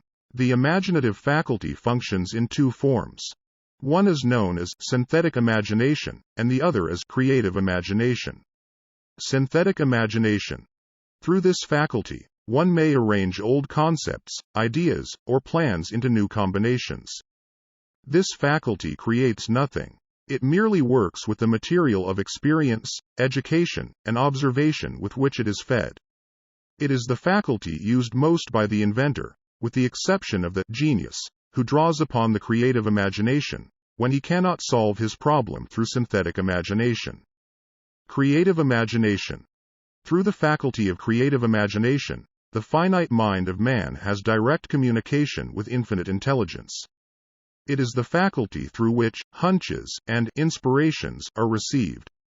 It is by this faculty that all basic or new ideas are handed over to man. It is through this faculty that thought vibrations from the minds of others are received. It is through this faculty that one individual may tune in or communicate with the subconscious minds of other men. The creative imagination works automatically, in the manner described in subsequent pages. This faculty functions only when the conscious mind is vibrating at an exceedingly rapid rate, as for example, when the conscious mind is stimulated through the emotion of a strong desire. The creative faculty becomes more alert, more receptive to vibrations from the sources mentioned, in proportion to its development through use. This statement is significant. Ponder over it before passing on.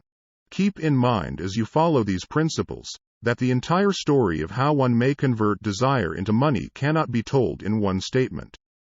The story will be complete only when one has mastered, assimilated, and begun to make use of all the principles. The great leaders of business, industry, finance, and the great artists, musicians, poets, and writers became great because they developed the faculty of creative imagination. Both the synthetic and creative faculties of imagination become more alert with use, just as any muscle or organ of the body develops through use. Desire is only a thought, an impulse. It is nebulous and ephemeral. It is abstract, and of no value, until it has been transformed into its physical counterpart. While the synthetic imagination is the one which will be used most frequently, in the process of transforming the impulse of desire into money, you must keep in mind the fact that you may face circumstances and situations which demand use of the creative imagination as well. Your imaginative faculty may have become weak through inaction. It can be revived and made alert through use. This faculty does not die, though it may become quiescent through lack of use. Center your attention, for the time being, on the development of the synthetic imagination, because this is the faculty which you will use more often in the process of converting desire into money. Transformation of the intangible impulse, of desire, into the tangible reality, of money, calls for the use of a plan, or plans. These plans must be formed with the aid of the imagination, and mainly, with the synthetic faculty. Read the entire book through, then come back to this chapter, and begin at once to put your imagination to work on the building of a plan, or plans, for the transformation of your desire into money. Detailed instructions for the building of plans have been given in almost every chapter. Carry out the instructions best suited to your needs. Reduce your plan to writing, if you have not already done so. The moment you complete this, you will have definitely given concrete form to the intangible desire. Read the preceding sentence once more. Read it aloud, very slowly, and as you do so, remember that the moment you reduce the statement of your desire, and a plan for its realization, to writing, you have actually taken the first of a series of steps, which will enable you to convert the thought into its physical counterpart. The earth on which you live, you, yourself, and every other material thing are the result of evolutionary change, through which microscopic bits of matter have been organized and arranged in an orderly fashion. Moreover, and this statement is of stupendous importance, this earth, every one of the billions of individual cells of your body, and every atom of matter, began as an intangible form of energy. Desire is thought impulse. Thought impulses are forms of energy. When you begin with the thought impulse, desire, to accumulate money, you are drafting into your service the same stuff that nature used in creating this earth, and every material form in the universe, including the body and brain in which the thought impulses function. As far as science has been able to determine, the entire universe consists of but two elements, matter and energy. Through the combination of energy and matter, has been created everything perceptible to man, from the largest star which floats in the heavens, down to, and including man himself. You are now engaged in the task of trying to profit by nature's method. You are, sincerely and earnestly, we hope, trying to adapt yourself to nature's laws, by endeavoring to convert desire into its physical or monetary equivalent. You can do it. It has been done before. You can build a fortune through the aid of laws which are immutable. But, first, you must become familiar with these laws, and learn to use them. Through repetition, and by approaching the description of these principles from every conceivable angle, the author hopes to reveal to you the secret through which every great fortune has been accumulated. Strange and paradoxical as it may seem, the secret is not a secret.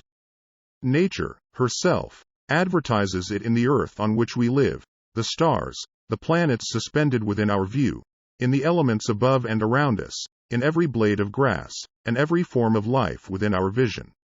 Nature advertises this secret, in the terms of biology, in the conversion of a tiny cell, so small that it may be lost on the point of a pin, into the human being now reading this line. The conversion of desire into its physical equivalent is, certainly, no more miraculous. Do not become discouraged if you do not fully comprehend all that has been stated. Unless you have long been a student of the mind, it is not to be expected that you will assimilate all that is in this chapter upon a first reading. But you will, in time, make good progress.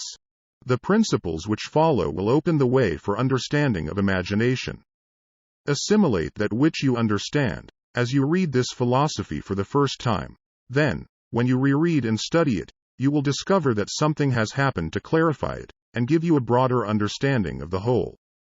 Above all, do not stop, nor hesitate in your study of these principles until you have read the book at least 3 times, for then, you will not want to stop.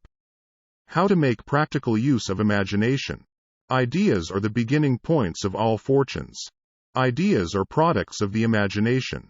Let us examine a few well-known ideas which have yielded huge fortunes, with the hope that these illustrations will convey definite information concerning the method by which imagination may be used in accumulating riches.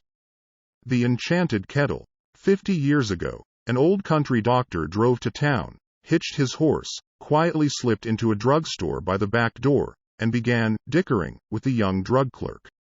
His mission was destined to yield great wealth to many people. It was destined to bring to the South the most far-flung benefits since the Civil War. For more than an hour, behind the prescription counter, the old doctor and the clerk talked in low tones.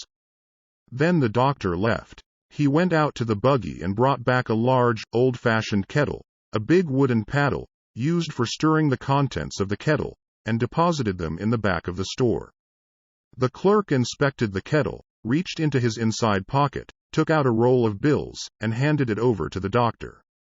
The roll contained exactly $500, the clerk's entire savings.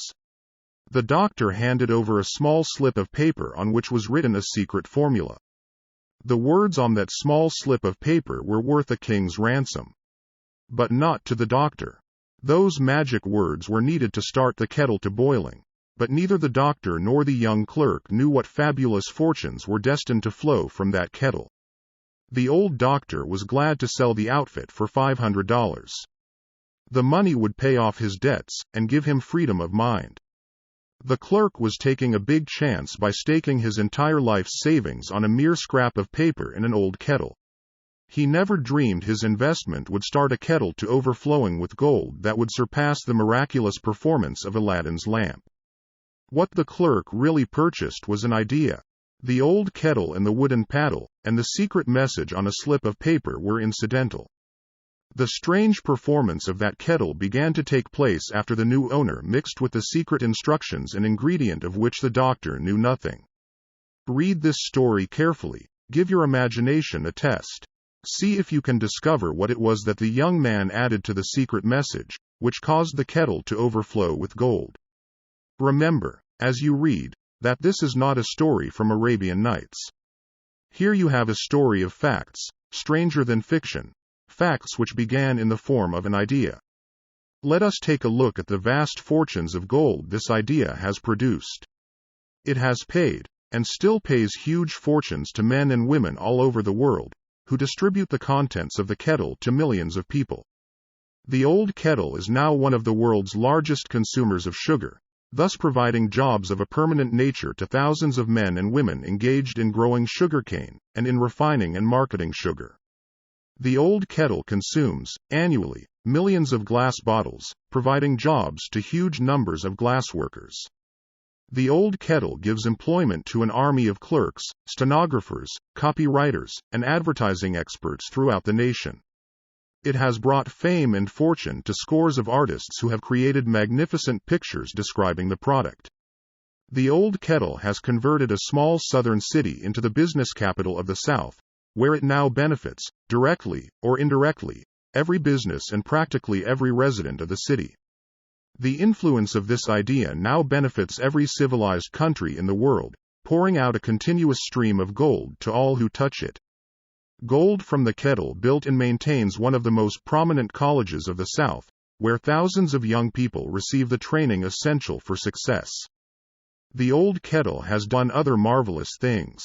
All through the World Depression, when factories, banks and business houses were folding up and quitting by the thousands, the owner of this enchanted kettle went marching on, giving continuous employment to an army of men and women all over the world, and paying out extra portions of gold to those who, long ago, had faith in the idea. If the product of that old brass kettle could talk, it would tell thrilling tales of romance in every language. Romances of love, romances of business, romances of professional men and women who are daily being stimulated by it. The author is sure of at least one such romance, for he was a part of it, and it all began not far from the very spot on which the drug clerk purchased the old kettle. It was here that the author met his wife, and it was she who first told him of the enchanted kettle. It was the product of that kettle they were drinking when he asked her to accept him, for better or worse. Now that you know the content of the enchanted kettle is a world-famous drink, it is fitting that the author confess that the home city of the drink supplied him with a wife, also that the drink itself provides him with stimulation of thought without intoxication, and thereby it serves to give the refreshment of mind which an author must have to do his best work. Whoever you are, wherever you may live, whatever occupation you may be engaged in, just remember in the future, every time you see the words, Coca-Cola, that its vast empire of wealth and influence grew out of a single idea, and that the mysterious ingredient the drug clerk, Asa Candler, mixed with the secret formula was imagination. Stop and think of that, for a moment. Remember, also, that the 13 steps to riches, described in this book, were the media through which the influence of Coca-Cola has been extended to every city, town, village, and crossroads of the world, and that any idea you may create, as sound and meritorious as Coca-Cola, has the possibility of duplicating the stupendous record of this worldwide thirst killer. Truly, thoughts are things, and their scope of operation is the world itself. What I would do if I had $1 million. This story proves the truth of that old saying, where there's a will, there's a way. It was told to me by that beloved educator and clergyman, the late Frank W. Gonzalez, who began his preaching career in the Stockyards region of South Chicago.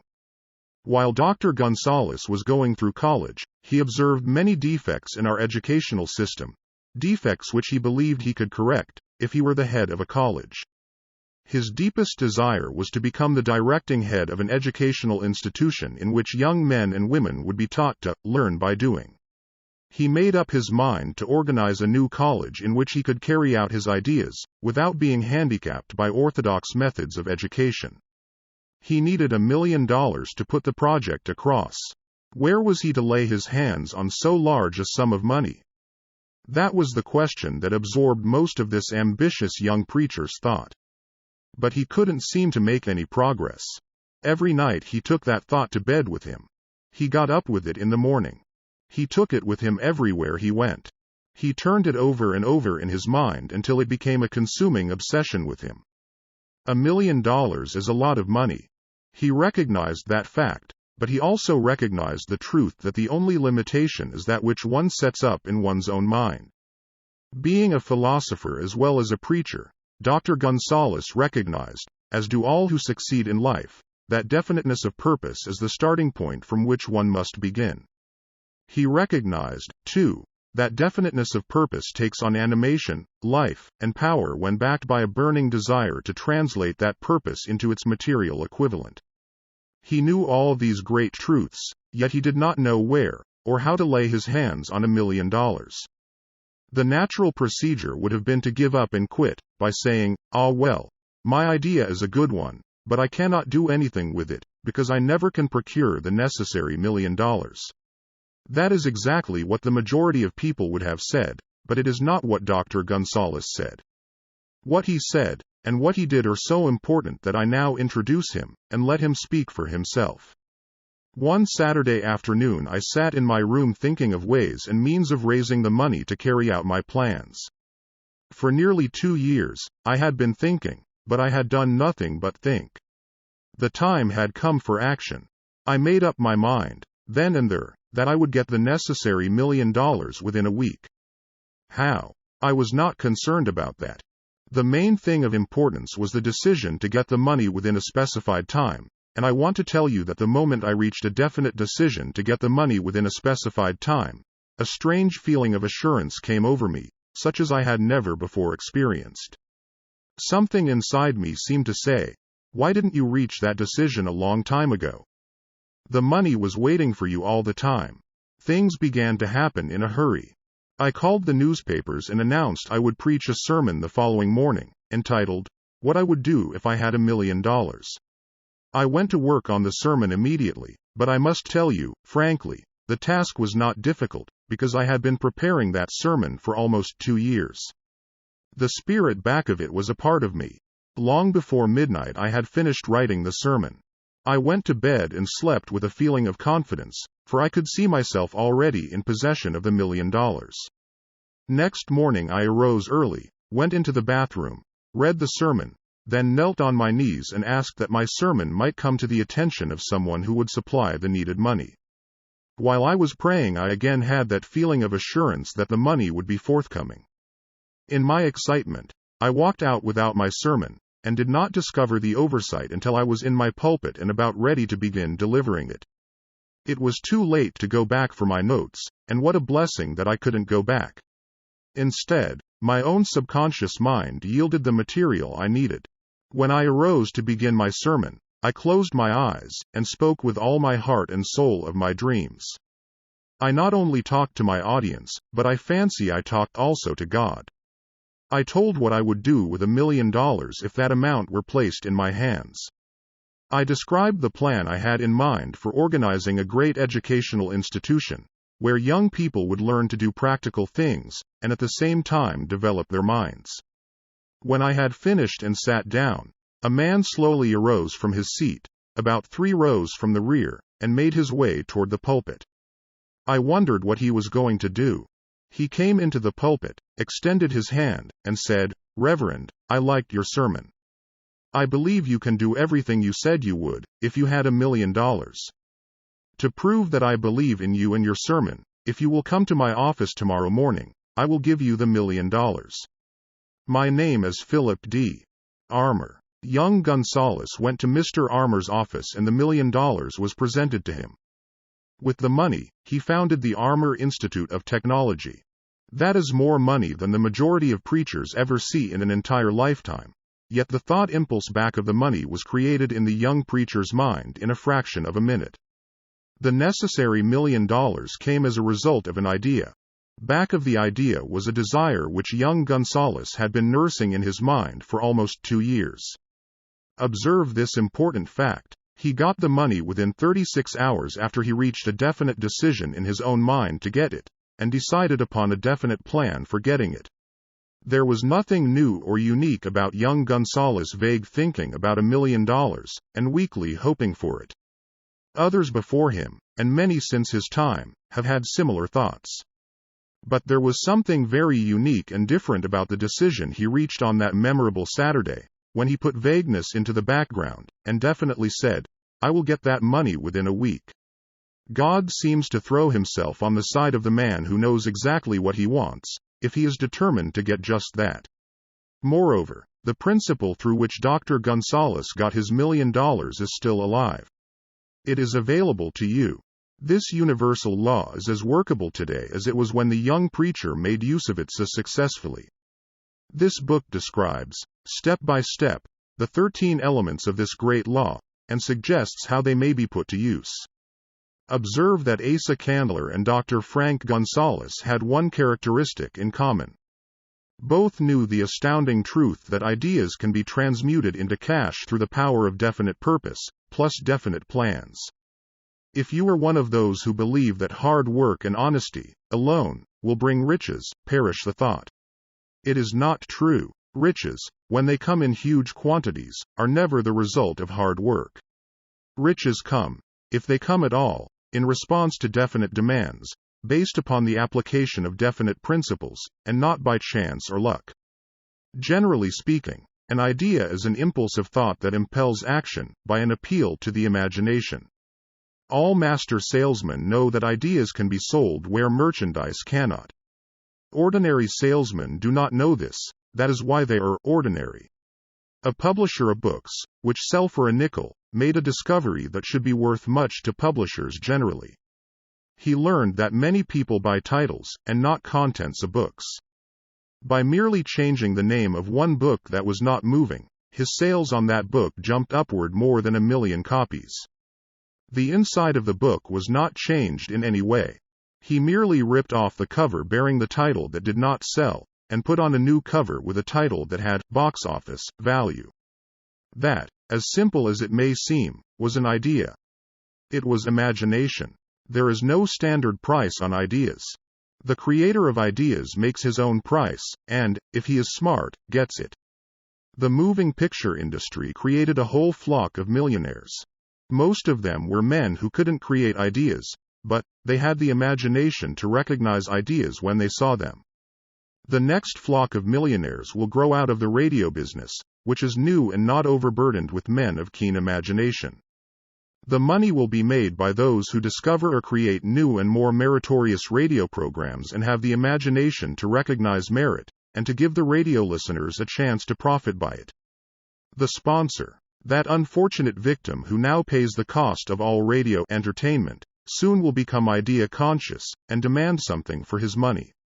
The man who beats the sponsor to the draw, and supplies programs that render useful service, is the man who will become rich in this new industry. Crooners and light chatter artists who now pollute the air with wisecracks and silly giggles, will go the way of all light timbers, and their places will be taken by real artists who interpret carefully planned programs which have been designed to service the minds of men, as well as provide entertainment. Here is a wide open field of opportunity screaming its protest at the way it is being butchered, because of lack of imagination, and begging for rescue at any price. Above all, the thing that radio needs is new ideas. If this new field of opportunity intrigues you, perhaps you might profit by the suggestion that the successful radio programs of the future will give more attention to creating buyer audiences, and less attention to listener audiences. Stated more plainly, the builder of radio programs who succeeds in the future must find practical ways to convert listeners into buyers. Moreover, The successful producer of radio programs in the future must key his features so that he can definitely show its effect upon the audience. Sponsors are becoming a bit weary of buying glib selling talks, based upon statements grabbed out of thin air. They want, and in the future will demand, indisputable proof that the Whoosh It program not only gives millions of people the silliest giggle ever, but that the silly giggler can sell merchandise. Another thing that might as well be understood by those who contemplate entering this new field of opportunity: radio advertising is going to be handled by an entirely new group of advertising experts, separate and distinct from the old-time newspaper and magazine advertising agency men. The old-timers in the advertising game cannot read the modern radio scripts because they have been schooled to see ideas. The new radio technique demands men who can interpret ideas from a written manuscript in terms of sound. It cost the author a year of hard labor and many thousands of dollars to learn this. Radio, right now, is about where the moving pictures were when Mary Pickford and her curls first appeared on the screen. There is plenty of room in radio for those who can produce or recognize ideas. If the foregoing comment on the opportunities of radio has not started your idea factory to work, you had better forget it. Your opportunity is in some other field. If the comment intrigued you in the slightest degree, then go further into it, and you may find the one idea you need to round out your career. Never let it discourage you if you have no experience in radio. Andrew Carnegie knew very little about making steel. I have Carnegie's own word for this, but he made practical use of two of the principles described in this book, and made the steel business yield him a fortune. The story of practically every great fortune starts with the day when a creator of ideas and a seller of ideas got together and worked in harmony. Carnegie surrounded himself with men who could do all that he could not do. Men who created ideas, and men who put ideas into operation, and made himself and the others fabulously rich. Millions of people go through life hoping for favorable breaks. Perhaps a favorable break can get one an opportunity, but the safest plan is not to depend upon luck. It was a favorable break that gave me the biggest opportunity of my life, but 25 years of determined effort had to be devoted to that opportunity before it became an asset. The break consisted of my good fortune in meeting and gaining the cooperation of Andrew Carnegie. On that occasion, Carnegie planted in my mind the idea of organizing the principles of achievement into a philosophy of success. Thousands of people have profited by the discoveries made in the 25 years of research, and several fortunes have been accumulated through the application of the philosophy. The beginning was simple. It was an idea which anyone might have developed. The favorable break came through Carnegie, but what about the determination, definiteness of purpose, and the desire to attain the goal, and the persistent effort of 25 years? It was no ordinary desire that survived disappointment, discouragement, temporary defeat, criticism, and the constant reminding of waste of time. It was a burning desire, an obsession. When the idea was first planted in my mind by Mr. Carnegie, it was coaxed, nursed, and enticed to remain alive. Gradually, the idea became a giant under its own power, and it coaxed, nursed, and drove me. Ideas are like that. First you give life and action and guidance to ideas, then they take on power of their own and sweep aside all opposition. Ideas are intangible forces, but they have more power than the physical brains that give birth to them.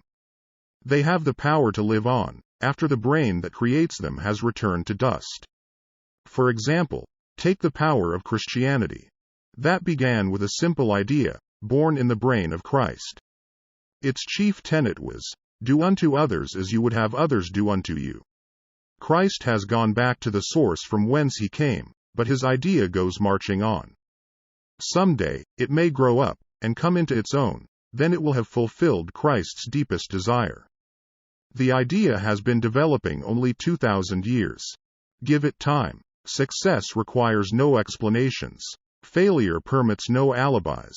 Chapter 7. Organized Planning. The crystallization of desire into action.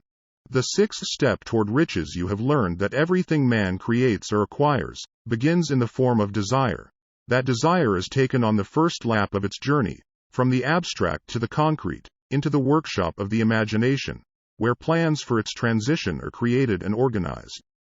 In Chapter 2, you were instructed to take 6 definite, practical steps as your first move in translating the desire for money into its monetary equivalent.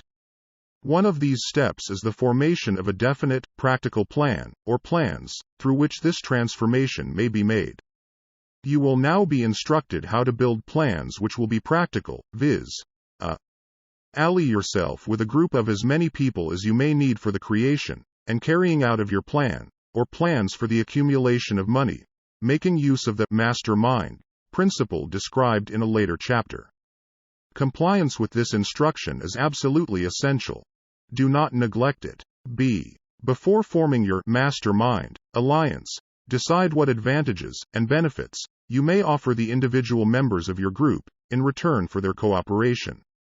No one will work indefinitely without some form of compensation. No intelligent person will either request or expect another to work without adequate compensation, although this may not always be in the form of money. c.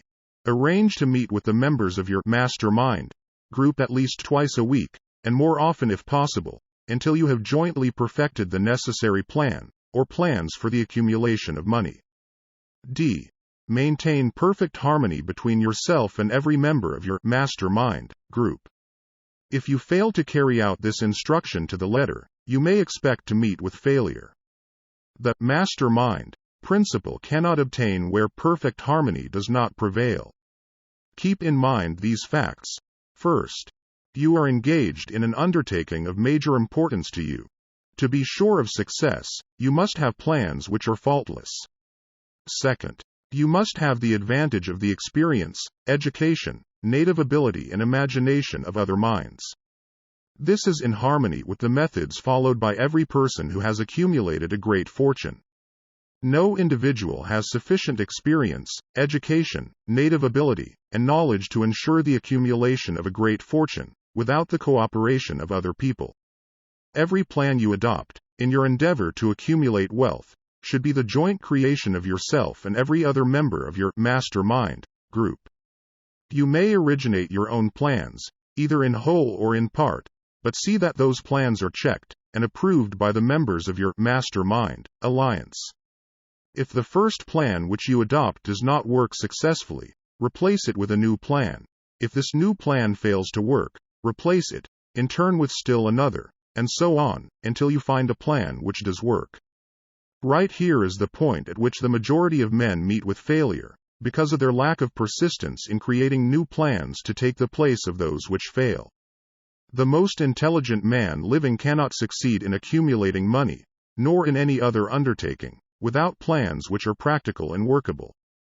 Just keep this fact in mind, and remember when your plans fail, that temporary defeat is not permanent failure. It may only mean that your plans have not been sound. Build other plans. Start all over again. Thomas A. Edison failed 10,000 times before he perfected the incandescent electric light bulb. That is, he met with temporary defeat 10,000 times before his efforts were crowned with success. Temporary defeat should mean only one thing: the certain knowledge that there is something wrong with your plan. Millions of men go through life in misery and poverty because they lack a sound plan through which to accumulate a fortune. Henry Ford accumulated a fortune, not because of his superior mind, but because he adopted and followed a plan which proved to be sound. 1,000 men could be pointed out, each with a better education than Ford's, yet each of whom lives in poverty, because he does not possess the right plan for the accumulation of money. Your achievement can be no greater than your plans are sound. That may seem to be an axiomatic statement, but it is true. Samuel Insull lost his fortune of over $100 million. The Insull fortune was built on plans which were sound. The business depression forced Mr. Insull to change his plans, and the change brought temporary defeat, because his new plans were not sound. Mr. Insull is now an old man. He may, consequently, accept failure instead of temporary defeat, but if his experience turns out to be failure, it will be for the reason that he lacks the fire of persistence to rebuild his plans. No man is ever whipped until he quits, in his own mind. This fact will be repeated many times, because it is so easy to take the count at the first sign of defeat. James J. Hill met with temporary defeat when he first endeavored to raise the necessary capital to build a railroad from the east to the west, but he, too, turned defeat into victory through new plans.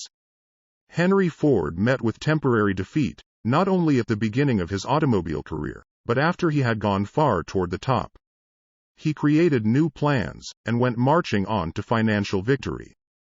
We see men who have accumulated great fortunes, but we often recognize only their triumph, overlooking the temporary defeats which they had to surmount before arriving. No follower of this philosophy can reasonably expect to accumulate a fortune without experiencing temporary defeat. When defeat comes, accept it as a signal that your plans are not sound, rebuild those plans, and set sail once more toward your coveted goal.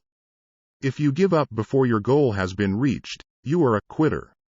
A quitter never wins, and a winner never quits. Lift this sentence out.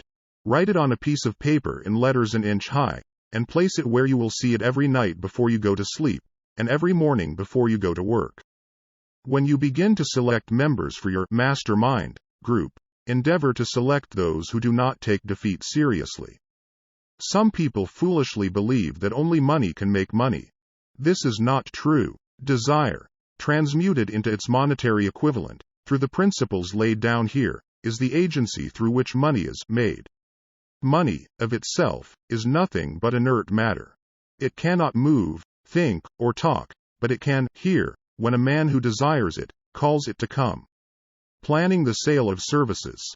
The remainder of this chapter has been given over to a description of ways and means of marketing personal services.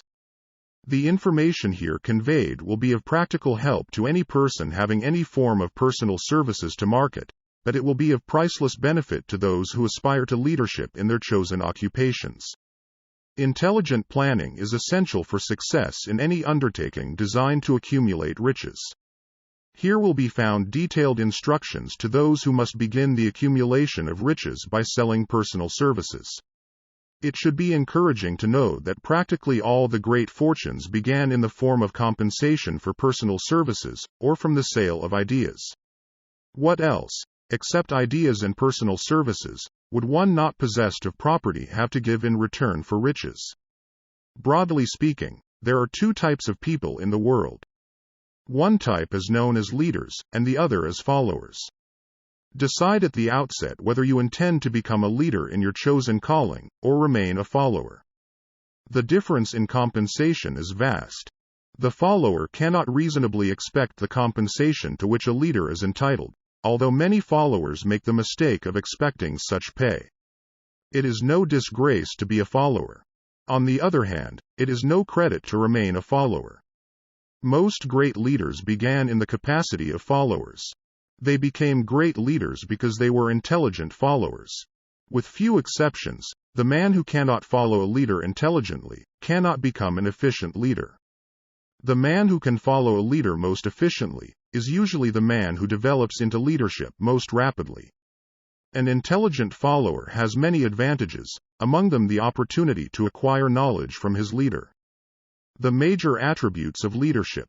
The following are important factors of leadership. 1. Unwavering courage based upon knowledge of self and of one's occupation.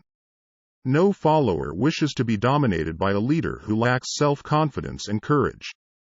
No intelligent follower will be dominated by such a leader very long. 2. Self-control. The man who cannot control himself can never control others. Self-control sets a mighty example for one's followers, which the more intelligent will emulate. 3. A keen sense of justice. Without a sense of fairness and justice, no leader can command and retain the respect of his followers. 4. Definiteness of decision. The man who wavers in his decisions shows that he is not sure of himself. He cannot lead others successfully. 5. Definiteness of plans. The successful leader must plan his work and work his plan. A leader who moves by guesswork, without practical, definite plans, is comparable to a ship without a rudder. Sooner or later he will land on the rocks. 6. The habit of doing more than paid for. One of the penalties of leadership is the necessity of willingness, upon the part of the leader, to do more than he requires of his followers. 7. A pleasing personality. No slovenly, careless person can become a successful leader. Leadership calls for respect. Followers will not respect a leader who does not grade high on all of the factors of a pleasing personality. 8. Sympathy and understanding. The successful leader must be in sympathy with his followers. Moreover, he must understand them and their problems. 9. Mastery of detail. Successful leadership calls for mastery of details of the leader's position. 10. Willingness to assume full responsibility. The successful leader must be willing to assume responsibility for the mistakes and the shortcomings of his followers. If he tries to shift this responsibility, he will not remain the leader. If one of his followers makes a mistake, and shows himself incompetent, the leader must consider that it is he who failed. 11. Cooperation. The successful leader must understand and apply the principle of cooperative effort and be able to induce his followers to do the same. Leadership calls for power, and power calls for cooperation. There are two forms of leadership. The first, and by far the most effective, is leadership by consent of, and with the sympathy of the followers. The second is leadership by force, without the consent and sympathy of the followers. History is filled with evidences that leadership by force cannot endure. The downfall and disappearance of dictators and kings is significant. It means that people will not follow forced leadership indefinitely. The world has just entered a new era of relationship between leaders and followers, which very clearly calls for new leaders, and a new brand of leadership in business and industry. Those who belong to the old school of leadership by force must acquire an understanding of the new brand of leadership, cooperation, or be relegated to the rank and file of the followers. There is no other way out for them. The relationship of employer and employee, or of leader and follower, in the future, will be one of mutual cooperation, based upon an equitable division of the profits of business. In the future, the relationship of employer and employee will be more like a partnership than it has been in the past. Napoleon, Kaiser Wilhelm of Germany, the Tsar of Russia, and the King of Spain were examples of leadership by force. Their leadership passed without much difficulty. One might point to the prototypes of these ex-leaders, among the business, financial, and labor leaders of America who have been dethroned or slated to go. Leadership by consent of the followers is the only brand which can endure. Men may follow the forced leadership temporarily, but they will not do so willingly. The new brand of leadership will embrace the 11 factors of leadership, described in this chapter, as well as some other factors. The man who makes these the basis of his leadership will find abundant opportunity to lead in any walk of life. The Depression was prolonged, largely, because the world lacked leadership of the new brand. At the end of the Depression, the demand for leaders who are competent to apply the new methods of leadership has greatly exceeded the supply. Some of the old type of leaders will reform and adapt themselves to the new brand of leadership, but generally speaking, the world will have to look for new timber for its leadership. This necessity may be your opportunity. The 10 major causes of failure in leadership. We come now to the major faults of leaders who fail, because it is just as essential to know what not to do as it is to know what to do. 1. Inability to organize details. Efficient leadership calls for ability to organize and to master details. No genuine leader is ever too busy to do anything which may be required of him in his capacity as leader. When a man, whether he is a leader or follower, admits that he is too busy to change his plans or to give attention to any emergency, he admits his inefficiency. The successful leader must be the master of all details connected with his position. That means, of course, that he must acquire the habit of relegating details to capable lieutenants. 2. Unwillingness to render humble service. Truly great leaders are willing, when occasion demands, to perform any sort of labor which they would ask another to perform. The greatest among ye shall be the servant of all, is a truth which all able leaders observe and respect. 3. Expectation of pay for what they know, instead of what they do with that which they know. The world does not pay men for that which they know. It pays them for what they do, or induce others to do. 4. Fear of competition from followers. The leader who fears that one of his followers may take his position is practically sure to realize that fear sooner or later. The able leader trains understudies to whom he may delegate, at will, any of the details of his position. Only in this way may a leader multiply himself and prepare himself to be at many places, and give attention to many things at one time. It is an eternal truth that men receive more pay for their ability to get others to perform than they could possibly earn by their own efforts. An efficient leader may, through his knowledge of his job and the magnetism of his personality, greatly increase the efficiency of others, and induce them to render more service and better service than they could render without his aid. 5. Lack of imagination. Without imagination, the leader is incapable of meeting emergencies, and of creating plans by which to guide his followers efficiently. 6. Selfishness. The leader who claims all the honor for the work of his followers is sure to be met by resentment. The really great leader claims none of the honors.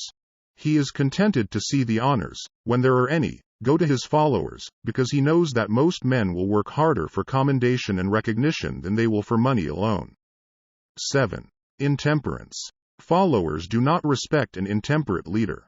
Moreover, intemperance in any of its various forms destroys the endurance and the vitality of all who indulge in it. 8. Disloyalty. Perhaps this should have come at the head of the list. The leader who is not loyal to his trust, and to his associates, those above him, and those below him, cannot long maintain his leadership.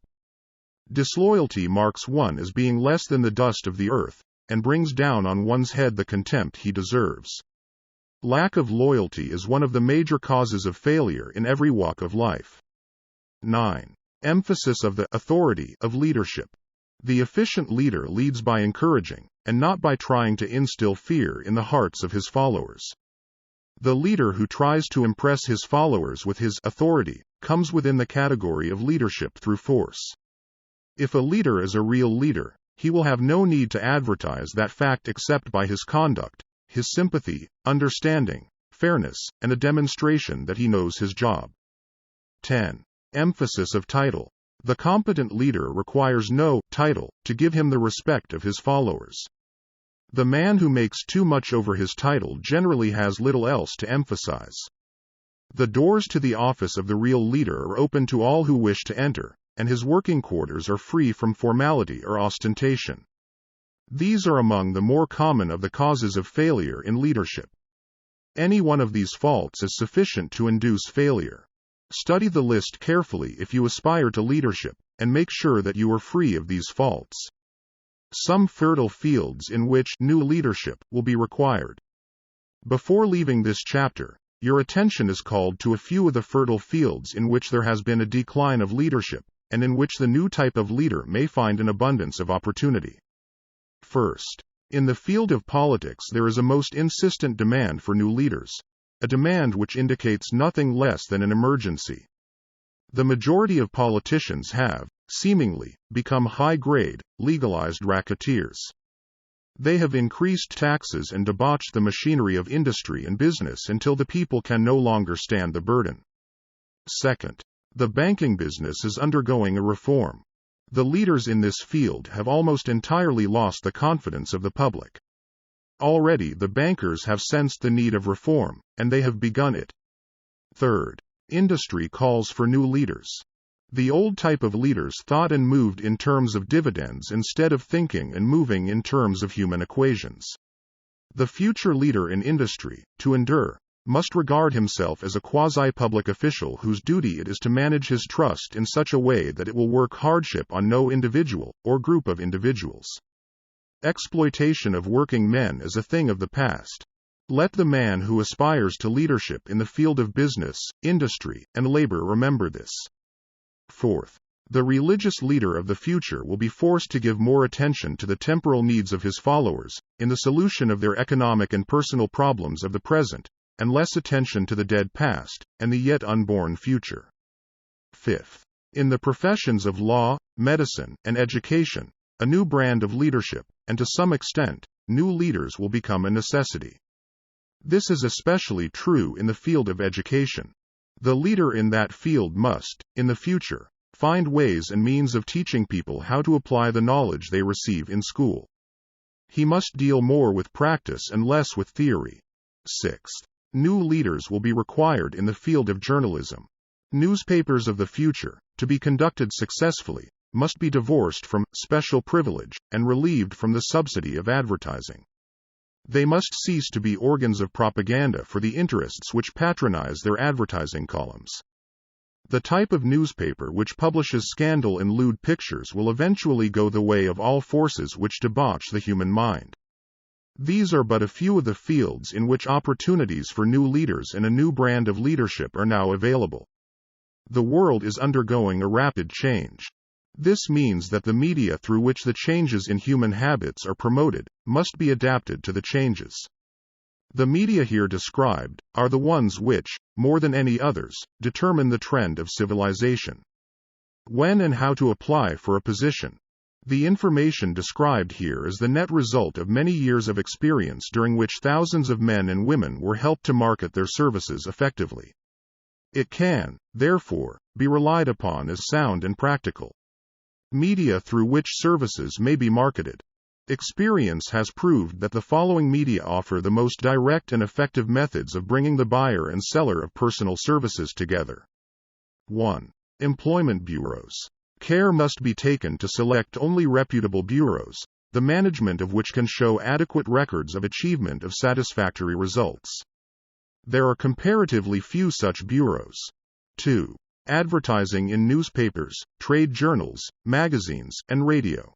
Classified advertising may usually be relied upon to produce satisfactory results in the case of those who apply for clerical or ordinary salaried positions. Display advertising is more desirable in the case of those who seek executive connections, the copy to appear in the section of the paper which is most apt to come to the attention of the class of employer being sought. The copy should be prepared by an expert, who understands how to inject sufficient selling qualities to produce replies. 3. Personal letters of application, directed to particular firms or individuals most apt to need such services as are being offered. Letters should be neatly typed, always, and signed by hand. With the letter, should be sent a complete, brief, or outline of the applicant's qualifications. Both the letter of application and the brief of experience or qualifications should be prepared by an expert. See instructions as to information to be supplied. 4. Application through personal acquaintances. When possible, the applicant should endeavor to approach prospective employers through some mutual acquaintance. This method of approach is particularly advantageous in the case of those who seek executive connections and do not wish to appear to be peddling themselves. 5. Application in person. In some instances, it may be more effective if the applicant offers personally his services to prospective employers, in which event a complete written statement of qualifications for the position should be presented, for the reason that prospective employers often wish to discuss with associates one's record. Information to be supplied in a written brief. This brief should be prepared as carefully as a lawyer would prepare the brief of a case to be tried in court. Unless the applicant is experienced in the preparation of such briefs, an expert should be consulted, and his services enlisted for this purpose. Successful merchants employ men and women who understand the art and the psychology of advertising to present the merits of their merchandise. One who has personal services for sale should do the same. The following information should appear in the brief. 1. Education. State briefly, but definitely, what schooling you have had, and in what subjects you specialized in school, giving the reasons for that specialization. 2. Experience. If you have had experience in connection with positions similar to the one you seek, describe it fully, state names and addresses of former employers. Be sure to bring out clearly any special experience you may have had which would equip you to fill the position you seek. 3. References. Practically every business firm desires to know all about the previous records, antecedents, etc., of prospective employees who seek positions of responsibility. Attach to your brief photostatic copies of letters from a. Former employers, b. Teachers under whom you studied, c. Prominent people whose judgment may be relied upon. 4. Photograph of self. Attach to your brief a recent, unmounted photograph of yourself. 5. Apply for a specific position. Avoid application for a position without describing exactly what particular position you seek. Never apply for just a position. That indicates you lack specialized qualifications. 6. State your qualifications for the particular position for which you apply. Give full details as to the reason you believe you are qualified for the particular position you seek. This is the most important detail of your application. It will determine, more than anything else, what consideration you receive. 7. Offer to go to work on probation. In the majority of instances, if you are determined to have the position for which you apply, it will be most effective if you offer to work for a week, or a month, or for a sufficient length of time to enable your prospective employer to judge your value without pay. This may appear to be a radical suggestion, but experience has proved that it seldom fails to win at least a trial. If you are sure of your qualifications, a trial is all you need. Incidentally, such an offer indicates that you have confidence in your ability to fill the position you seek.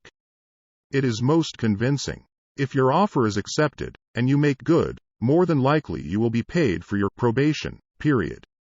Make clear the fact that your offer is based upon a. Your confidence in your ability to fill the position. b. Your confidence in your prospective employer's decision to employ you after trial. c. Your determination to have the position you seek. 8. Knowledge of your prospective employer's business. Before applying for a position, do sufficient research in connection with the business to familiarize yourself thoroughly with that business, and indicate in your brief the knowledge you have acquired in this field. This will be impressive, as it will indicate that you have imagination and a real interest in the position you seek. Remember that it is not the lawyer who knows the most law, but the one who best prepares his case, who wins. If your case is properly prepared and presented, your victory will have been more than half won at the outset. Do not be afraid of making your brief too long. Employers are just as much interested in purchasing the services of well-qualified applicants as you are in securing employment. In fact, the success of most successful employers is due, in the main, to their ability to select well-qualified lieutenants. They want all the information available. Remember another thing. Neatness in the preparation of your brief will indicate that you are a painstaking person. I have helped to prepare briefs for clients which were so striking and out of the ordinary that they resulted in the employment of the applicant without a personal interview. When your brief has been completed, have it neatly bound by an experienced binder, and lettered by an artist or printer similar to the following. Brief of the qualifications of Robert K. Smith, applying for the position of Private Secretary to the President of the Blank Company, Inc. Change names each time brief is shown. This personal touch is sure to command attention. Have your brief neatly typed or mimeographed on the finest paper you can obtain, and bound with a heavy paper of the book cover variety, the binder to be changed, and the proper firm name to be inserted if it is to be shown to more than one company. Your photograph should be pasted on one of the pages of your brief. Follow these instructions to the letter, improving upon them wherever your imagination suggests. Successful salesmen groom themselves with care. They understand that first impressions are lasting. Your brief is your salesman. Give it a good suit of clothes, so it will stand out in bold contrast to anything your prospective employer ever saw, in the way of an application for a position. If the position you seek is worth having, it is worth going after with care. Moreover, if you sell yourself to an employer in a manner that impresses him with your individuality, you probably will receive more money for your services from the very start than you would if you applied for employment in the usual conventional way. If you seek employment through an advertising agency or an employment agency, have the agent use copies of your brief in marketing your services. This will help to gain preference for you, both with the agent and the prospective employers. How to get the exact position you desire. Everyone enjoys doing the kind of work for which he is best suited. An artist loves to work with paints, a craftsman with his hands, a writer loves to write. Those with less definite talents have their preferences for certain fields of business and industry. If America does anything well, it offers a full range of occupations: tilling the soil, manufacturing, marketing, and the professions. First, decide exactly what kind of a job you want. If the job doesn't already exist, perhaps you can create it. Second, choose the company or individual for whom you wish to work. Third, study your prospective employer as to policies, personnel, and chances of advancement. Fourth, by analysis of yourself, your talents and capabilities, figure what you can offer, and plan ways and means of giving advantages, services, developments, ideas that you believe you can successfully deliver. Fifth, forget about a job. Forget whether or not there is an opening. Forget the usual routine of, "Have you got a job for me?" Concentrate on what you can give. Sixth, once you have your plan in mind, arrange with an experienced writer to put it on paper in neat form and in full detail. Seventh, present it to the proper person with authority and he will do the rest. Every company is looking for men who can give something of value, whether it be ideas, services, or connections. Every company has room for the man who has a definite plan of action which is to the advantage of that company. This line of procedure may take a few days or weeks of extra time, but the difference in income, in advancement, and in gaining recognition will save years of hard work at small pay. It has many advantages, the main one being that it will often save from 1 to 5 years of time in reaching a chosen goal. Every person who starts, or gets in, halfway up the ladder, does so by deliberate and careful planning, excepting, of course, the boss's son. The new way of marketing services. Jobs are now partnerships. Men and women who market their services to best advantage in the future must recognize the stupendous change which has taken place in connection with the relationship between employer and employee. In the future, the golden rule, and not the rule of gold, will be the dominating factor in the marketing of merchandise as well as personal services. The future relationship between employers and their employees will be more in the nature of a partnership consisting of A. the employer, B. the employee, C. the public they serve. This new way of marketing personal services is called new for many reasons. First, both the employer and the employee of the future will be considered as fellow employees whose business it will be to serve the public efficiently. In times past, employers and employees have bartered among themselves, driving the best bargains they could with one another, not considering that in the final analysis they were, in reality, bargaining at the expense of the third party, the public they served. The Depression served as a mighty protest from an injured public, whose rights had been trampled upon in every direction by those who were clamoring for individual advantages and profits. When the debris of the Depression shall have been cleared away, and business shall have been once again restored to balance, both employers and employees will recognize that they are no longer privileged to drive bargains at the expense of those whom they serve. The real employer of the future will be the public. This should be kept uppermost in mind by every person seeking to market personal services effectively. Nearly every railroad in America is in financial difficulty. Who does not remember the day when, if a citizen inquired at the ticket office the time of departure of a train, he was abruptly referred to the bulletin board instead of being politely given the information? The streetcar companies have experienced a change of times, also. There was a time not so very long ago when streetcar conductors took pride in giving argument to passengers.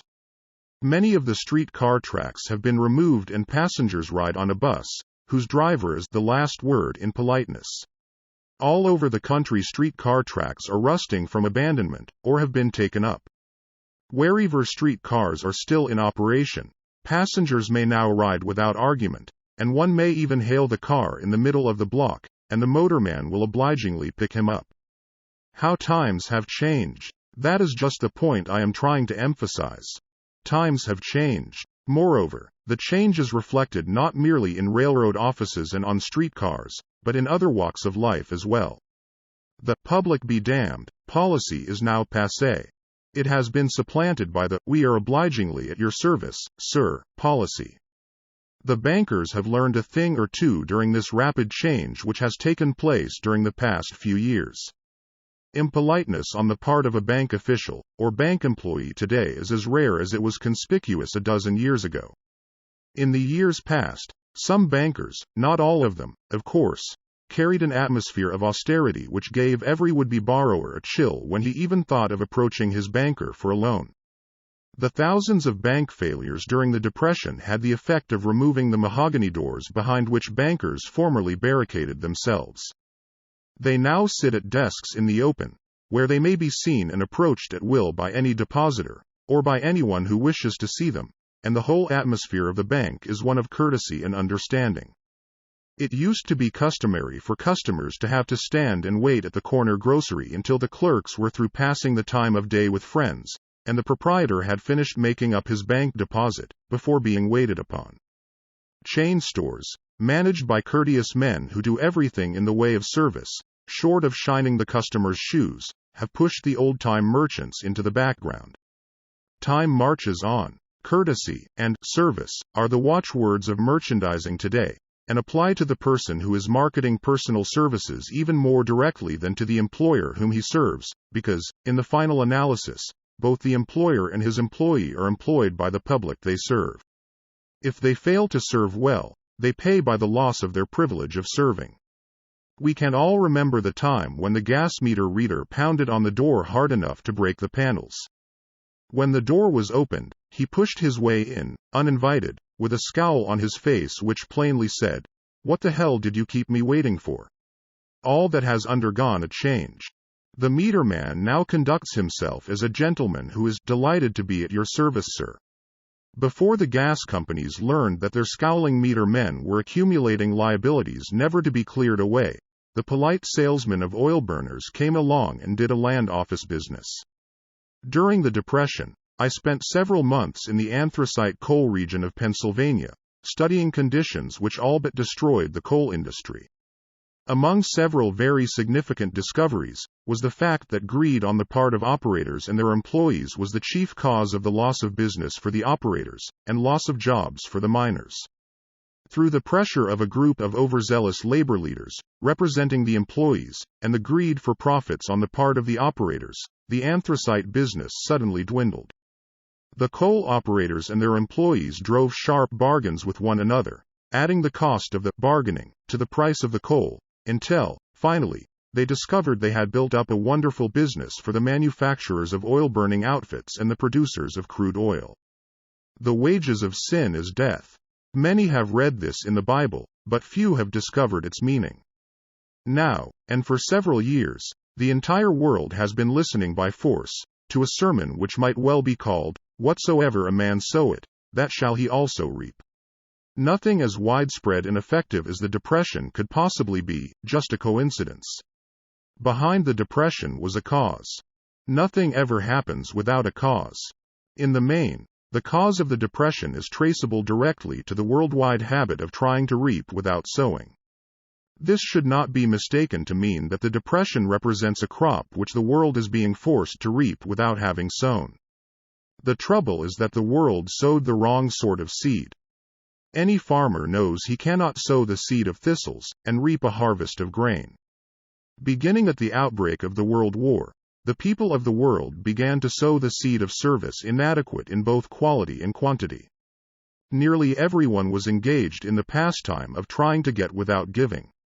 These illustrations are brought to the attention of those who have personal services to market, to show that we are where we are, and what we are, because of our own conduct. If there is a principle of cause and effect, which controls business, finance, and transportation, this same principle controls individuals and determines their economic status. What is your QQS rating? The causes of success in marketing services effectively and permanently have been clearly described. Unless those causes are studied, analyzed, understood and applied, no man can market his services effectively and permanently.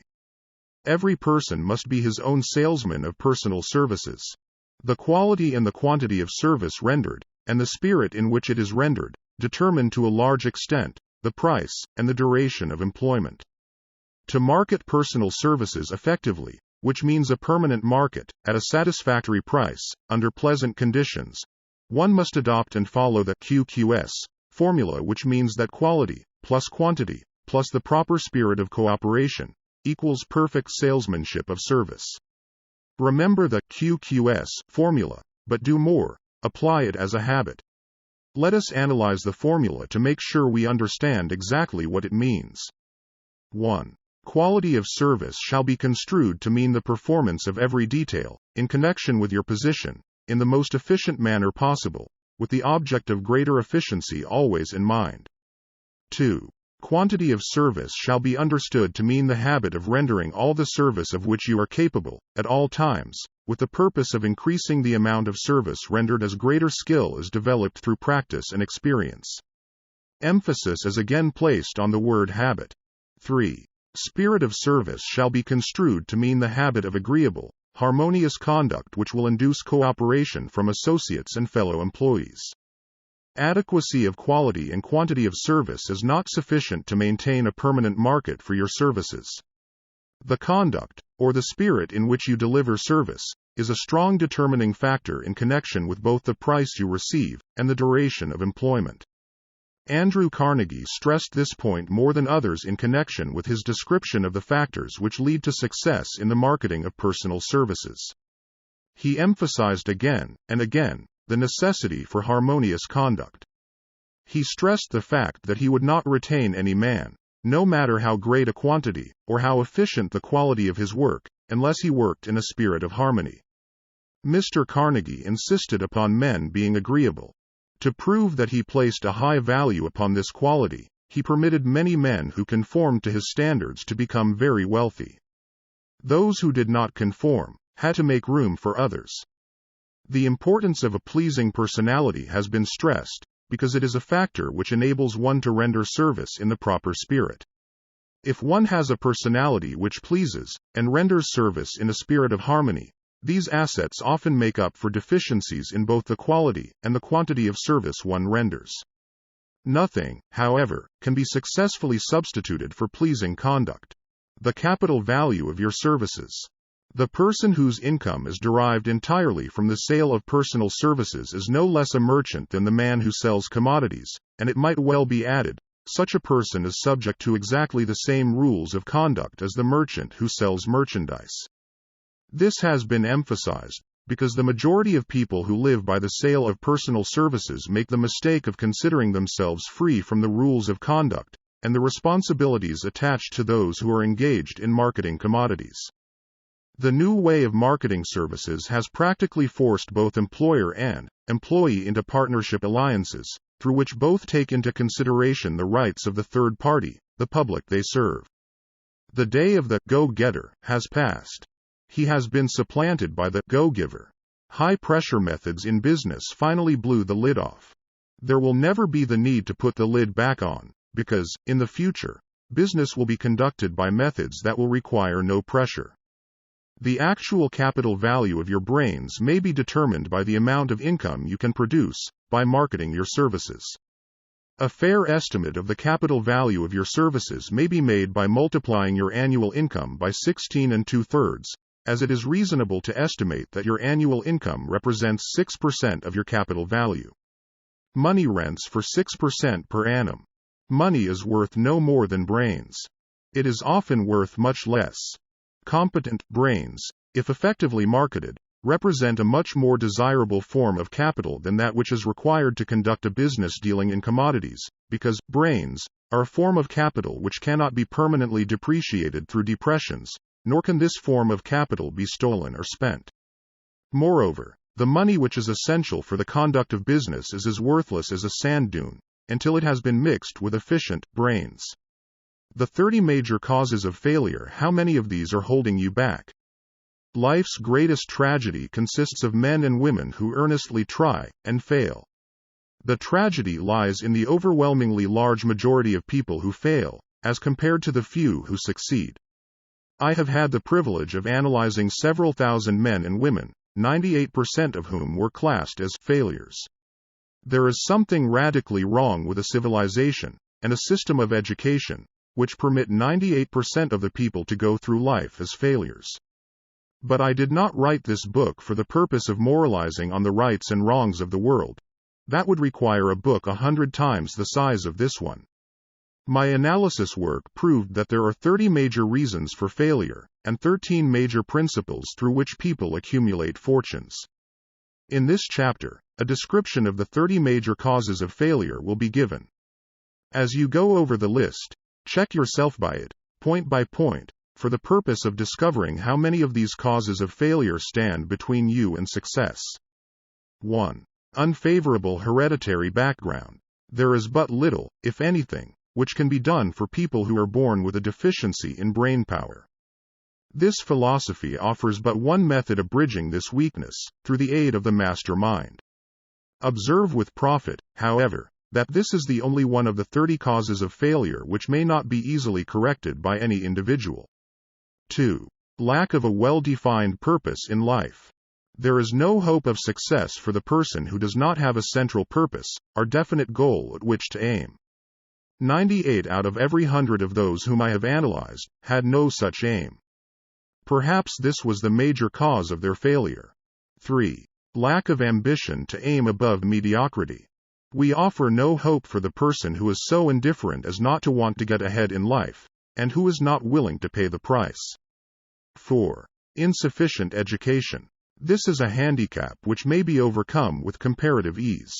Experience has proven that the best educated people are often those who are known as self-made or self-educated. It takes more than a college degree to make one a person of education. Any person who is educated is one who has learned to get whatever he wants in life without violating the rights of others. Education consists, not so much of knowledge, but of knowledge effectively and persistently applied. Men are paid, not merely for what they know, but more particularly for what they do with that which they know. 5. Lack of self-discipline. Discipline comes through self-control. This means that one must control all negative qualities. Before you can control conditions, you must first control yourself. Self-mastery is the hardest job you will ever tackle. If you do not conquer self, you will be conquered by self. You may see at one and the same time both your best friend and your greatest enemy, by stepping in front of a mirror. 6. Ill health. No person may enjoy outstanding success without good health. Many of the causes of ill health are subject to mastery and control. These, in the main, are a. Overeating of foods not conducive to health. B. Wrong habits of thought, giving expression to negatives. C. Wrong use of, and overindulgence in sex. D. Lack of proper physical exercise. E. An inadequate supply of fresh air, due to improper breathing. 7. Unfavorable environmental influences during childhood. As the twig is bent, so shall the tree grow. Most people who have criminal tendencies acquire them as the result of bad environment and improper associates during childhood. 8. Procrastination. This is one of the most common causes of failure. Old man procrastination stands within the shadow of every human being, waiting his opportunity to spoil one's chances of success. Most of us go through life as failures, because we are waiting for the time to be right to start doing something worthwhile. Do not wait. The time will never be just right. Start where you stand, and work with whatever tools you may have at your command, and better tools will be found as you go along. 9. Lack of persistence. Most of us are good starters, but poor finishers of everything we begin. Moreover, people are prone to give up at the first signs of defeat. There is no substitute for persistence. The person who makes persistence his watchword discovers that old man failure finally becomes tired and makes his departure. Failure cannot cope with persistence. 10. Negative personality. There is no hope of success for the person who repels people through a negative personality. Success comes through the application of power, and power is attained through the cooperative efforts of other people. A negative personality will not induce cooperation. 11. Lack of controlled sexual urge. Sex energy is the most powerful of all the stimuli which move people into action. Because it is the most powerful of the emotions, it must be controlled, through transmutation, and converted into other channels. 12. Uncontrolled desire for something for nothing. The gambling instinct drives millions of people to failure. Evidence of this may be found in a study of the Wall Street crash of '29, during which millions of people tried to make money by gambling on stock margins. 13.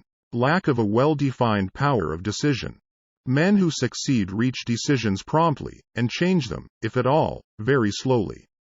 Men who fail reach decisions, if at all, very slowly, and change them frequently and quickly. Indecision and procrastination are twin brothers. Where one is found, the other may usually be found also. Kill off this pair before they completely hog-tie you to the treadmill of failure. 14. 1 or more of the 6 basic fears. These fears have been analyzed for you in a later chapter. They must be mastered before you can market your services effectively. 15. Wrong selection of a mate in marriage. This a most common cause of failure. The relationship of marriage brings people intimately into contact. Unless this relationship is harmonious, failure is likely to follow. Moreover, it will be a form of failure that is marked by misery and unhappiness, destroying all signs of ambition. 16. Overcaution. The person who takes no chances generally has to take whatever is left when others are through choosing. Overcaution is as bad as undercaution. Both are extremes to be guarded against. Life itself is filled with the element of chance. 17. Wrong selection of associates in business. This is one of the most common causes of failure in business. In marketing personal services, one should use great care to select an employer who will be an inspiration, and who is, himself, intelligent and successful. We emulate those with whom we associate most closely. Pick an employer who is worth emulating. 18. Superstition and prejudice. Superstition is a form of fear.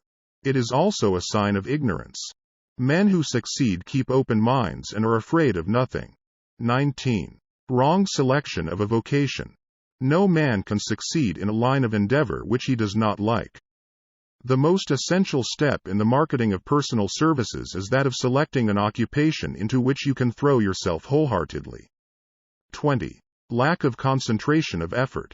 The jack of all trades seldom is good at any. Concentrate all of your efforts on one definite chief aim. 21. The habit of indiscriminate spending. The spendthrift cannot succeed, mainly because he stands eternally in fear of poverty. Form the habit of systematic saving by putting aside a definite percentage of your income. Money in the bank gives one a very safe foundation of courage when bargaining for the sale of personal services. Without money, one must take what one is offered, and be glad to get it. 22. Lack of enthusiasm. Without enthusiasm one cannot be convincing. Moreover, enthusiasm is contagious, and the person who has it, under control, is generally welcome in any group of people. 23. Intolerance. The person with a closed mind on any subject seldom gets ahead. Intolerance means that one has stopped acquiring knowledge. The most damaging forms of intolerance are those connected with religious, racial, and political differences of opinion. 24. Intemperance. The most damaging forms of intemperance are connected with eating, strong drink, and sexual activities. Overindulgence in any of these is fatal to success.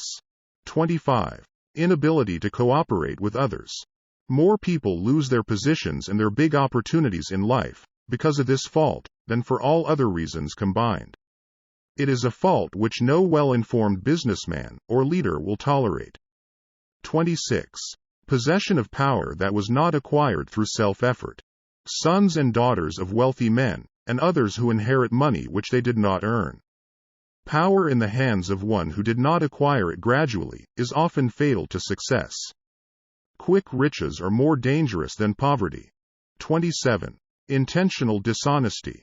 There is no substitute for honesty. One may be temporarily dishonest by force of circumstances over which one has no control, without permanent damage. But there is no hope for the person who is dishonest by choice.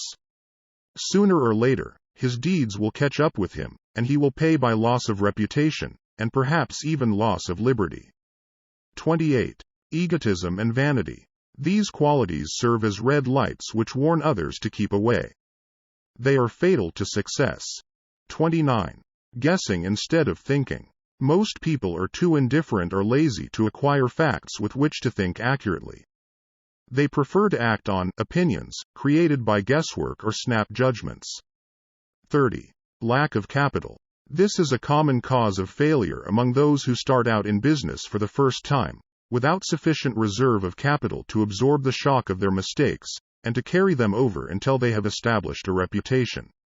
31. Under this, name any particular cause of failure from which you have suffered that has not been included in the foregoing list. In these 30 major causes of failure is found a description of the tragedy of life, which obtains for practically every person who tries and fails.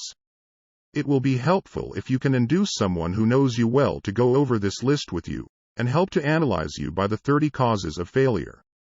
It may be beneficial if you try this alone. Most people cannot see themselves as others see them. You may be one who cannot. The oldest of admonitions is, "Man, know thyself." If you market merchandise successfully, you must know the merchandise. The same is true in marketing personal services. You should know all of your weaknesses in order that you may either bridge them or eliminate them entirely. You should know your strength in order that you may call attention to it when selling your services. You can know yourself only through accurate analysis. The folly of ignorance in connection with self was displayed by a young man who applied to the manager of a well-known business for a position. He made a very good impression until the manager asked him what salary he expected. He replied that he had no fixed sum in mind, lack of a definite aim. The manager then said, "We will pay you all you are worth, after we try you out for a week." "I will not accept it," the applicant replied, "because I am getting more than that where I am now employed." Before you even start to negotiate for a readjustment of your salary in your present position, or to seek employment elsewhere, be sure that you are worth more than you now receive. It is one thing to want money. Everyone wants more, but it is something entirely different to be worth more. Many people mistake their wants for their just dues. Your financial requirements or wants have nothing whatever to do with your worth. Your value is established entirely by your ability to render useful service or your capacity to induce others to render such service. Take inventory of yourself. 28 questions you should answer. Annual self-analysis is an essential in the effective marketing of personal services, as is annual inventory in merchandising. Moreover, the yearly analysis should disclose a decrease in faults and an increase in virtues. One goes ahead, stands still, or goes backward in life. One's object should be, of course, to go ahead. Annual self-analysis will disclose whether advancement has been made, and if so, how much. It will also disclose any backward steps one may have made. The effective marketing of personal services requires one to move forward even if the progress is slow. Your annual self-analysis should be made at the end of each year, so you can include in your New Year's resolutions any improvements which the analysis indicates should be made. Take this inventory by asking yourself the following questions, and by checking your answers with the aid of someone who will not permit you to deceive yourself as to their accuracy. Self-analysis questionnaire for personal inventory 1. Have I attained the goal which I established as my objective for this year? You should work with a definite yearly objective to be attained as a part of your major life objective. 2. Have I delivered service of the best possible quality of which I was capable, or could I have improved any part of this service? 3. Have I delivered service in the greatest possible quantity of which I was capable? 4. Has the spirit of my conduct been harmonious and cooperative at all times? 5. Have I permitted the habit of procrastination to decrease my efficiency, and if so, to what extent? 6. Have I improved my personality, and if so, in what ways? 7. Have I been persistent in following my plans through to completion? 8. Have I reached decisions promptly and definitely on all occasions? 9. Have I permitted any one or more of the 6 basic fears to decrease my efficiency? 10. Have I been either overcautious or undercautious? 11. Has my relationship with my associates in work been pleasant or unpleasant? If it has been unpleasant, has the fault been partly or wholly mine? 12. Have I dissipated any of my energy through lack of concentration of effort? 13. Have I been open-minded and tolerant in connection with all subjects? 14. In what way have I improved my ability to render service? 15. Have I been intemperate in any of my habits? 16. Have I expressed, either openly or secretly, any form of egotism? 17.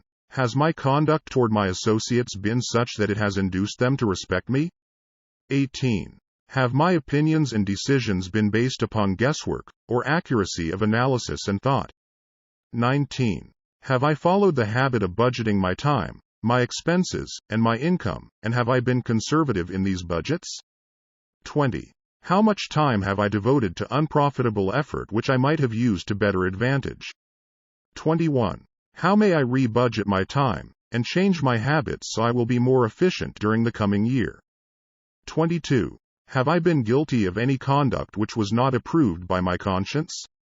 23. In what ways have I rendered more service and better service than I was paid to render? 24.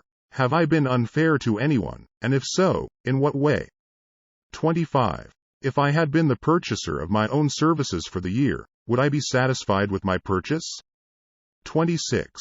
Am I in the right vocation, and if not, why not? 27. Has the purchaser of my services been satisfied with the service I have rendered, and if not, why not? 28. What is my present rating on the fundamental principles of success? Make this rating fairly and frankly, and have it checked by someone who is courageous enough to do it accurately. Having read and assimilated the information conveyed through this chapter, you are now ready to create a practical plan for marketing your personal services. In this chapter will be found an adequate description of every principle essential in planning the sale of personal services, including the major attributes of leadership, the most common causes of failure in leadership, a description of the fields of opportunity for leadership, the main causes of failure in all walks of life, and the important questions which should be used in self-analysis. This extensive and detailed presentation of accurate information has been included, because it will be needed by all who must begin the accumulation of riches by marketing personal services. Those who have lost their fortunes, and those who are just beginning to earn money, have nothing but personal services to offer in return for riches. Therefore it is essential that they have available the practical information needed to market services to best advantage. The information contained in this chapter will be of great value to all who aspire to attain leadership in any calling. It will be particularly helpful to those aiming to market their services as business or industrial executives. Complete assimilation and understanding of the information here conveyed will be helpful in marketing one's own services, and it will also help one to become more analytical and capable of judging people. The information will be priceless to personnel directors, employment managers, and other executives charged with the selection of employees and the maintenance of efficient organizations.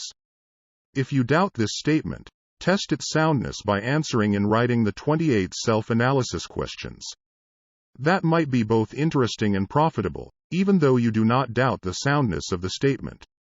Where and how one may find opportunities to accumulate riches. Now that we have analyzed the principles by which riches may be accumulated, we naturally ask, where may one find favorable opportunities to apply these principles? Very well. Let us take inventory and see what the United States of America offer the person seeking riches, great or small.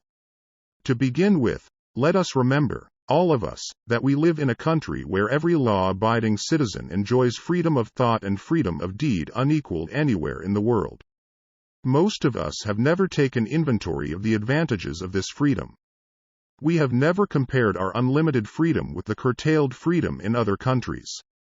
Here we have freedom of thought, freedom in the choice and enjoyment of education, freedom in religion, freedom in politics, freedom in the choice of a business, profession or occupation, freedom to accumulate and own without molestation, all the property we can accumulate, freedom to choose our place of residence, freedom in marriage, freedom through equal opportunity to all races, freedom of travel from one state to another, freedom in our choice of foods, and freedom to aim for any station in life for which we have prepared ourselves, even for the presidency of the United States. We have other forms of freedom, but this list will give a bird's eye view of the most important, which constitute opportunity of the highest order. This advantage of freedom is all the more conspicuous because the United States is the only country guaranteeing to every citizen, whether native-born or naturalized, so broad and varied a list of freedom. Next, let us recount some of the blessings which our widespread freedom has placed within our hands.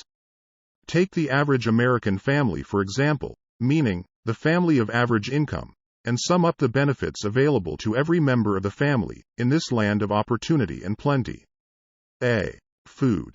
Next to freedom of thought and deed comes food, clothing, and shelter, the three basic necessities of life.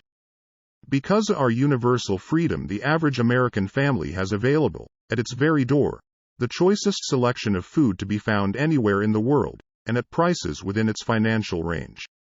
A family of two, living in the heart of Times Square district of New York City, far removed from the source of production of foods, took careful inventory of the cost of a simple breakfast, with this astonishing result. Articles of food. Cost at the breakfast table. Grapefruit juice, from Florida, 0.02 rippled wheat breakfast food, Kansas Farm, 0.02 tea, from China, 0.02 bananas, from South America, 0.02 1/2 toasted bread, from Kansas Farm, 0.01 fresh country eggs, from Utah, 0.07 sugar, from Cuba, or Utah, 0.00 1/2 butter and cream, from New England, 0.03, grand totally 0.20. It is not very difficult to obtain food in a country where two people can have breakfast consisting of all they want or need for a dime apiece. Observe that this simple breakfast was gathered, by some strange form of magic, from China, South America, Utah, Kansas and the New England states, and delivered on the breakfast table, ready for consumption, in the very heart of the most crowded city in America, at a cost well within the means of the most humble laborer. The cost included all federal, state and city taxes. Here is a fact the politicians did not mention when they were crying out to the voters to throw their opponents out of office because the people were being taxed to death. B. Shelter. This family lives in a comfortable apartment, heated by steam, lighted with electricity, with gas for cooking, all for $65 a month. In a smaller city, or a more sparsely settled part of New York City, the same apartment could be had for as low as $20 a month.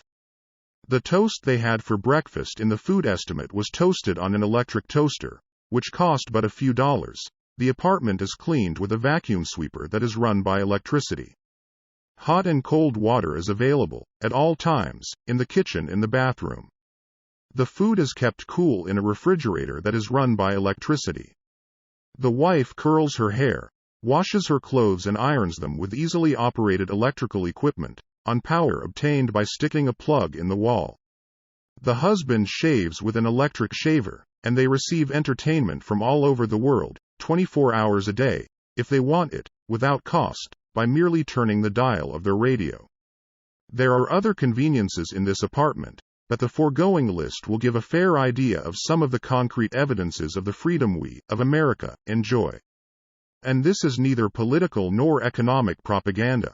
C. Clothing. Anywhere in the United States, the woman of average clothing requirements can dress very comfortably and neatly for less than $200 a year, and the average man can dress for the same, or less.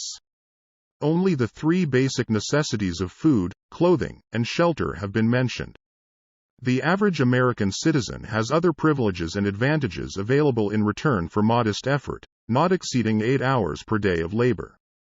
Among these is the privilege of automobile transportation, with which one can go and come at will, at very small cost. The average American has security of property rights not found in any other country in the world. He can place his surplus money in a bank with the assurance that his government will protect it, and make good to him if the bank fails. If an American citizen wants to travel from one state to another, he needs no passport, no one's permission. He may go when he pleases, and return at will. Moreover, he may travel by train, private automobile, bus, airplane, or ship, as his pocketbook permits. In Germany, Russia, Italy, and most of the other European and Oriental countries, the people cannot travel with so much freedom, and at so little cost. The miracle that has provided these blessings.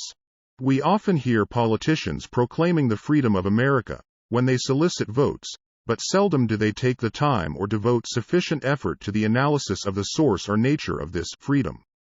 Having no axe to grind, no grudge to express, no ulterior motives to be carried out, I have the privilege of going into a frank analysis of that mysterious, abstract, greatly misunderstood something, which gives to every citizen of America more blessings, more opportunities to accumulate wealth, more freedom of every nature, than may be found in any other country. I have the right to analyze the source and nature of this unseen power, because I know, and have known for more than a quarter of a century, many of the men who organized that power, and many who are now responsible for its maintenance. The name of this mysterious benefactor of mankind is capital. Capital consists not alone of money, but more particularly of highly organized, intelligent groups of men who plan ways and means of using money efficiently for the good of the public, and profitably to themselves. These groups consist of scientists, educators, chemists, inventors, business analysts, publicity men, transportation experts, accountants, lawyers, doctors, and both men and women who have highly specialized knowledge in all fields of industry and business. They pioneer, experiment, and blaze trails in new fields of endeavor. They support colleges, hospitals, public schools, build good roads, publish newspapers, pay most of the cost of government, and take care of the multitudinous detail essential to human progress. Stated briefly, the capitalists are the brains of civilization, because they supply the entire fabric of which all education, enlightenment, and human progress consists. Money, without brains, always is dangerous. Properly used, it is the most important essential of civilization. The simple breakfast here described could not have been delivered to the New York family at a dime each, or at any other price, if organized capital had not provided the machinery, the ships, the railroads, and the huge armies of trained men to operate them. Some slight idea of the importance of organized capital may be had by trying to imagine yourself burdened with the responsibility of collecting, without the aid of capital, and delivering to the New York City family, the simple breakfast described. To supply the tea, you would have to make a trip to China or India, both a very long way from America. Unless you are an excellent swimmer, you would become rather tired before making the round trip. Then, too, another problem would confront you. What would you use for money, even if you had the physical endurance to swim the ocean? To supply the sugar, you would have to take another long swim to Cuba, or a long walk to the sugar beet section of Utah. But even then, you might come back without the sugar, because organized effort and money are necessary to produce sugar, to say nothing of what is required to refine, transport, and deliver it to the breakfast table anywhere in the United States. The eggs, you could deliver easily enough from the barn yards near New York City, but you would have a very long walk to Florida and return, before you could serve the 2 glasses of grapefruit juice. You would have another long walk, to Kansas, or one of the other wheat-growing states, when you went after the 4 slices of wheat bread. The rippled wheat biscuits would have to be omitted from the menu, because they would not be available except through the labor of a trained organization of men and suitable machinery, all of which call for capital. While resting, you could take off for another little swim down to South America, where you would pick up a couple of bananas, and on your return, you could take a short walk to the nearest farm having a dairy and pick up some butter and cream. Then your New York City family would be ready to sit down and enjoy breakfast, and you could collect your 2 dimes for your labor. Seems absurd, doesn't it? Well, the procedure described would be the only possible way these simple items of food could be delivered to the heart of New York City, if we had no capitalistic system. The sum of money required for the building and maintenance of the railroads and steamships used in the delivery of that simple breakfast is so huge that it staggers one's imagination. It runs into hundreds of millions of dollars, not to mention the armies of trained employees required to man the ships and trains. But transportation is only a part of the requirements of modern civilization in capitalistic America.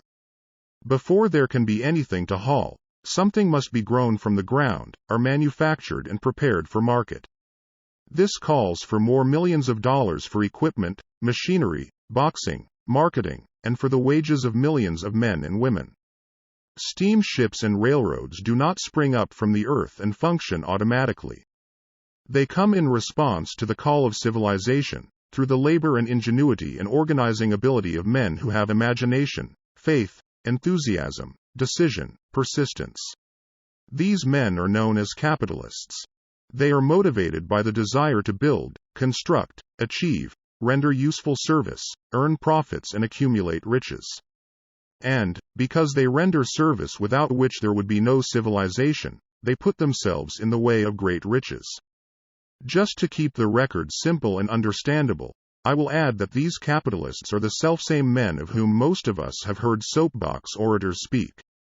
They are the same men to whom radicals, racketeers, dishonest politicians and grafting labor leaders refer as the predatory interests, or Wall Street.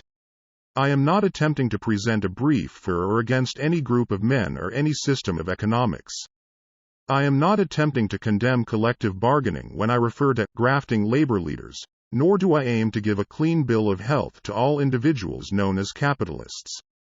The purpose of this book, a purpose to which I have faithfully devoted over a quarter of a century, is to present to all who want the knowledge, the most dependable philosophy through which individuals may accumulate riches in whatever amounts they desire. I have here analyzed the economic advantages of the capitalistic system for the twofold purpose of showing 1.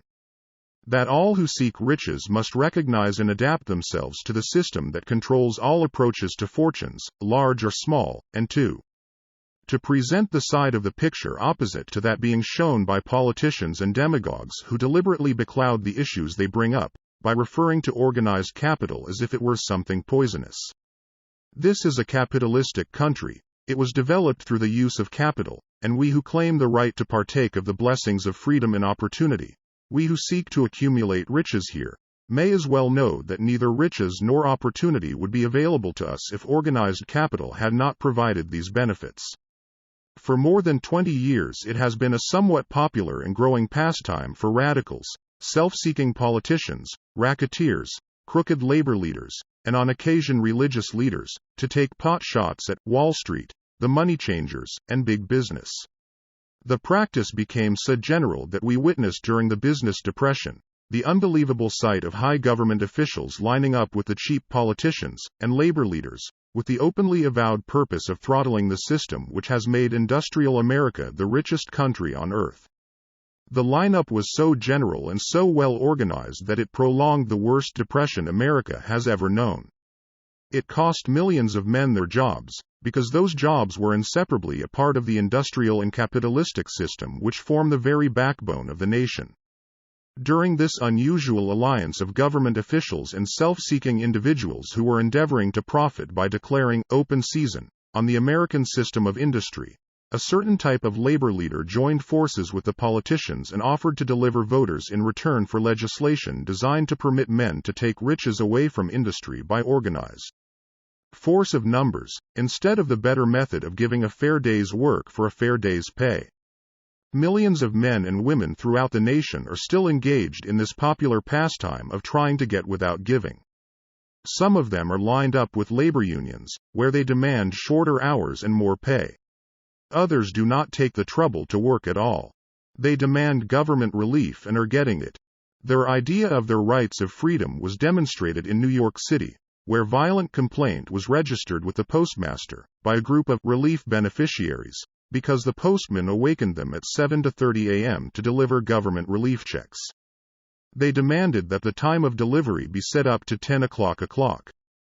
If you are one of those who believe that riches can be accumulated by the mere act of men who organize themselves into groups and demand more pay for less service, if you are one of those who demand government relief without early morning disturbance when the money is delivered to you, if you are one of those who believe in trading their votes to politicians in return for the passing of laws which permit the raiding of the public treasury, you may rest securely on your belief, with certain knowledge that no one will disturb you, because this is a free country where every man may think as he pleases, where nearly everybody can live with but little effort, where many may live well without doing any work whatsoever. However, you should know the full truth concerning this freedom of which so many people boast, and so few understand. As great as it is, as far as it reaches, as many privileges as it provides, it does not, and cannot bring riches without effort. There is but one dependable method of accumulating, and legally holding riches, and that is by rendering useful service. No system has ever been created by which men can legally acquire riches through mere force of numbers, or without giving in return an equivalent value of one form or another. There is a principle known as the law of economics. This is more than a theory. It is a law no man can beat. Mark well the name of the principle, and remember it, because it is far more powerful than all the politicians and political machines. It is above and beyond the control of all the labor unions. It cannot be swayed, nor influenced nor bribed by racketeers or self-appointed leaders in any calling. Moreover, it has an all-seeing eye, and a perfect system of bookkeeping, in which it keeps an accurate account of the transactions of every human being engaged in the business of trying to get without giving. Sooner or later its auditors come around, look over the records of individuals both great and small, and demand an accounting. Wall Street, big business, capital predatory interests, or whatever name you choose to give the system which has given us American freedom, represents a group of men who understand, respect, and adapt themselves to this powerful law of economics. Their financial continuation depends upon their respecting the law. Most people living in America like this country, its capitalistic system and all. I must confess I know of no better country, where one may find greater opportunities to accumulate riches. Judging by their acts and deeds, there are some in this country who do not like it. That, of course, is their privilege. If they do not like this country, its capitalistic system, its boundless opportunities, they have the privilege of clearing out. Always there are other countries, such as Germany, Russia, and Italy, where one may try one's hand at enjoying freedom, and accumulating riches providing one is not too particular. America provides all the freedom and all the opportunity to accumulate riches that any honest person may require. When one goes hunting for game, one selects hunting grounds where game is plentiful. When seeking riches, the same rule would naturally obtain. If it is riches you are seeking, do not overlook the possibilities of a country whose citizens are so rich that women, alone, spend over $200 million annually for lipsticks, rouge and cosmetics. Think twice, you who are seeking riches, before trying to destroy the capitalistic system of a country whose citizens spend over $50 million a year for greeting cards, with which to express their appreciation of their freedom. If it is money you are seeking, consider carefully a country that spends hundreds of millions of dollars annually for cigarettes, the bulk of the income from which goes to only 4 major companies engaged in supplying this national builder of nonchalance and quiet nerves. By all means give plenty of consideration to a country whose people spend annually more than $15 million for the privilege of seeing moving pictures, and toss in a few additional millions for liquor, narcotics, and other less potent soft drinks and giggle waters. Do not be in too big a hurry to get away from a country whose people willingly, even eagerly, hand over millions of dollars annually for football, baseball, and prize fights. And, by all means, stick by a country whose inhabitants give up more than $1 million a year for chewing gum, and another $1 million for safety razor blades. Remember, also, that this is but the beginning of the available sources for the accumulation of wealth. Only a few of the luxuries and non-essentials have been mentioned. But, remember that the business of producing, transporting, and marketing these few items of merchandise gives regular employment to many millions of men and women, who receive for their services many millions of dollars monthly, and spend it freely for both the luxuries and the necessities. Especially remember, that back of all this exchange of merchandise and personal services may be found an abundance of opportunity to accumulate riches. Here our American freedom comes to one's aid. There is nothing to stop you, or anyone from engaging in any portion of the effort necessary to carry on these businesses. If one has superior talent, training, experience, one may accumulate riches in large amounts. Those not so fortunate may accumulate smaller amounts. Anyone may earn a living in return for a very nominal amount of labor. So, There you are. Opportunity has spread its wares before you. Step up to the front. Select what you want. Create your plan. Put the plan into action, and follow through with persistence.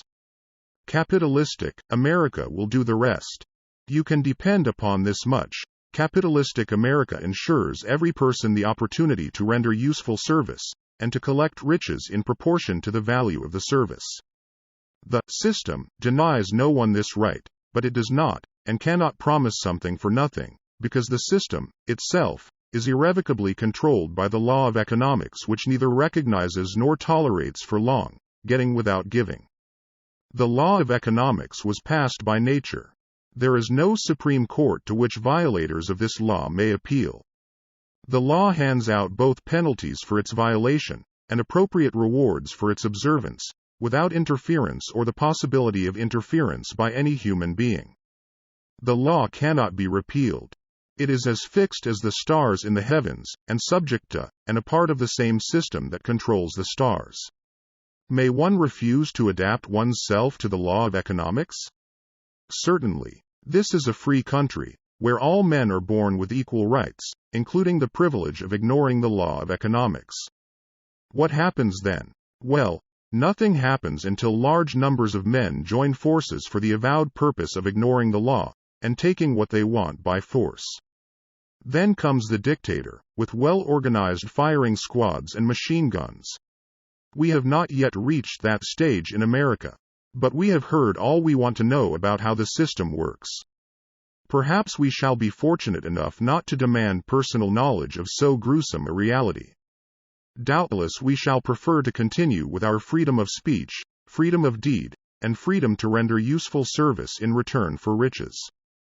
The practice, by government officials, of extending to men and women the privilege of raiding the public treasury in return for votes, sometimes results in election, but as night follows day, the final payoff comes, when every penny wrongfully used must be repaid with compound interest on compound interest. If those who make the grab are not forced to repay, the burden falls on their children, and their children's children, even unto the third and fourth generations. There is no way to avoid the debt. Men can, and sometimes do, form themselves into groups for the purpose of crowding wages up, and working hours down. There is a point beyond which they cannot go. It is the point at which the law of economics steps in, and the sheriff gets both the employer and the employees. For 6 years, from 1929 to 1935, the people of America, both rich and poor, barely missed seeing the old man economics hand over to the sheriff all the businesses and industries and banks.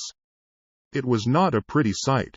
It did not increase our respect for mob psychology, through which men cast reason to the winds and start trying to get without giving. We who went through those 6 discouraging years, when fear was in the saddle, and faith was on the ground, cannot forget how ruthlessly the law of economics exacted its toll from both rich and poor, weak and strong, old and young. We shall not wish to go through another such experience. These observations are not founded upon short-time experience. They are the result of 25 years of careful analysis of the methods of both the most successful and the most unsuccessful men America has known. Chapter 8. Decision. The mastery of procrastination. The 7th step toward riches. Accurate analysis of over 25,000 men and women who had experienced failure disclosed the fact that lack of decision was near the head of the list of the 30 major causes of failure. This is no mere statement of a theory, it is a fact. Procrastination, the opposite of decision, is a common enemy which practically every man must conquer. You will have an opportunity to test your capacity to reach quick and definite decisions when you finish reading this book, and are ready to begin putting into action the principles which it describes. Analysis of several hundred people who had accumulated fortunes well beyond the $1 million mark disclosed the fact that every one of them had the habit of reaching decisions promptly, and of changing these decisions slowly, if and when they were changed. People who fail to accumulate money, without exception, have the habit of reaching decisions, if at all, very slowly, and of changing these decisions quickly and often.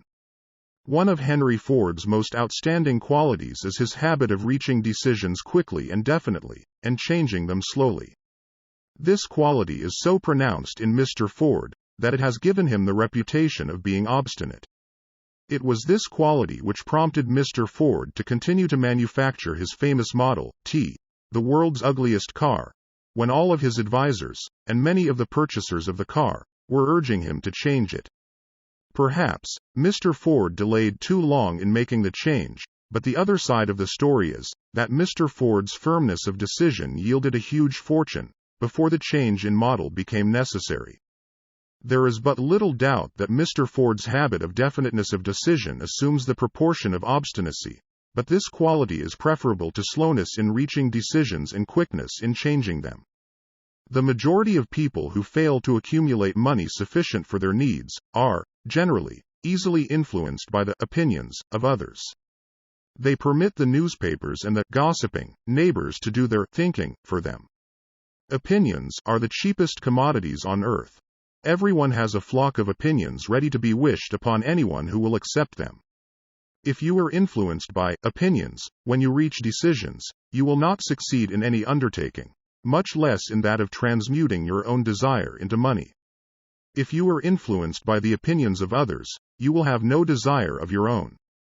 Keep your own counsel when you begin to put into practice the principles described here, by reaching your own decisions and following them. Take no one into your confidence, except the members of your mastermind group, and be very sure in your selection of this group that you choose only those who will be in complete sympathy and harmony with your purpose. Close friends and relatives, while not meaning to do so, often handicap one through opinions, and sometimes through ridicule, which is meant to be humorous. Thousands of men and women carry inferiority complexes with them all through life, because some well-meaning, but ignorant person destroyed their confidence through opinions or ridicule. You have a brain and mind of your own. Use it, and reach your own decisions. If you need facts or information from other people to enable you to reach decisions, as you probably will in many instances, acquire these facts or secure the information you need quietly, without disclosing your purpose. It is characteristic of people who have but a smattering or a veneer of knowledge to try to give the impression that they have much knowledge. Such people generally do too much talking, and too little listening. Keep your eyes and ears wide open, and your mouth closed, if you wish to acquire the habit of prompt decision. Those who talk too much do little else. If you talk more than you listen, you not only deprive yourself of many opportunities to accumulate useful knowledge, but you also disclose your plans and purposes to people who will take great delight in defeating you, because they envy you. Remember, also, that every time you open your mouth in the presence of a person who has an abundance of knowledge, you display to that person your exact stock of knowledge, or your lack of it. Genuine wisdom is usually conspicuous through modesty and silence. Keep in mind the fact that every person with whom you associate is, like yourself, seeking the opportunity to accumulate money. If you talk about your plans too freely, you may be surprised when you learn that some other person has beaten you to your goal by putting into action ahead of you the plans of which you talked unwisely. Let one of your first decisions be to keep a closed mouth and open ears and eyes. As a reminder to yourself to follow this advice, it will be helpful if you copy the following epigram in large letters and place it where you will see it daily. Tell the world what you intend to do, but first show it. This is the equivalent of saying that deeds, and not words, are what count most. Freedom or death on a decision. The value of decisions depends upon the courage required to render them. The great decisions, which served as the foundation of civilization, were reached by assuming great risks, which often meant the possibility of death. Lincoln's decision to issue his famous Proclamation of Emancipation, which gave freedom to the colored people of America, was rendered with full understanding that his act would turn thousands of friends and political supporters against him. He knew, too, that the carrying out of that proclamation would mean death to thousands of men on the battlefield. In the end, it cost Lincoln his life. That required courage. Socrates' decision to drink the cup of poison, rather than compromise in his personal belief, was a decision of courage. It turned time ahead 1,000 years, and gave to people then unborn the right to freedom of thought and of speech. The decision of General Robert E. Lee when he came to the parting of the way with the Union, and took up the cause of the South, was a decision of courage, for he well knew that it might cost him his own life, that it would surely cost the lives of others. But, the greatest decision of all time, as far as any American citizen is concerned, was reached in Philadelphia, July 4, 1776, when 56 men signed their names to a document, which they well knew would bring freedom to all Americans, or leave every one of the 56 hanging from a gallows. You have heard of this famous document, but you may not have drawn from it the great lesson in personal achievement it so plainly taught. We all remember the date of this momentous decision, but few of us realize what courage that decision required. We remember our history, as it was taught. We remember dates, and the names of the men who fought. We remember Valley Forge, and Yorktown. We remember George Washington, and Lord Cornwallis. But we know little of the real forces back of these names, dates, and places. We know still less of that intangible power, which ensured us freedom long before Washington's armies reached Yorktown. We read the history of the Revolution, and falsely imagined that George Washington was the father of our country, that it was he who won our freedom, while the truth is, Washington was only an accessory after the fact, because victory for his armies had been ensured long before Lord Cornwallis surrendered. This is not intended to rob Washington of any of the glory he so richly merited. Its purpose, rather, is to give greater attention to the astounding power that was the real cause of his victory. It is nothing short of tragedy that the writers of history have missed, entirely, even the slightest reference to the irresistible power, which gave birth and freedom to the nation destined to set up new standards of independence for all the peoples of the earth. I say it is a tragedy, because it is the selfsame power which must be used by every individual who surmounts the difficulties of life, and forces life to pay the price asked. Let us briefly review the events which gave birth to this power. The story begins with an incident in Boston, March 5, 1770. British soldiers were patrolling the streets, by their presence, openly threatening the citizens. The colonists resented armed men marching in their midst. They began to express their resentment openly, hurling stones as well as epithets at the marching soldiers, until the commanding officer gave orders, "Fix bayonets. Charge." The battle was on. It resulted in the death and injury of many. The incident aroused such resentment that the Provincial Assembly, made up of prominent colonists, called a meeting for the purpose of taking definite action. Two of the members of that assembly were John Hancock and Samuel Adams, long live their names. They spoke up courageously, and declared that a move must be made to eject all British soldiers from Boston. Remember this. A decision, in the minds of two men, might properly be called the beginning of the freedom which we, of the United States, now enjoy. Remember, too, that the decision of these two men called for faith and courage, because it was dangerous. Before the assembly adjourned, Samuel Adams was appointed to call on the governor of the province, Hutchinson, and demand the withdrawal of the British troops. The request was granted, the troops were removed from Boston, but the incident was not closed. It had caused a situation destined to change the entire trend of civilization. Strange, is it not, how the great changes, such as the American Revolution and the World War, often have their beginnings in circumstances which seem unimportant. It is interesting, also, to observe that these important changes usually begin in the form of a definite decision in the minds of a relatively small number of people. Few of us know the history of our country well enough to realize that John Hancock, Samuel Adams, and Richard Henry Lee, of the province of Virginia, were the real fathers of our country.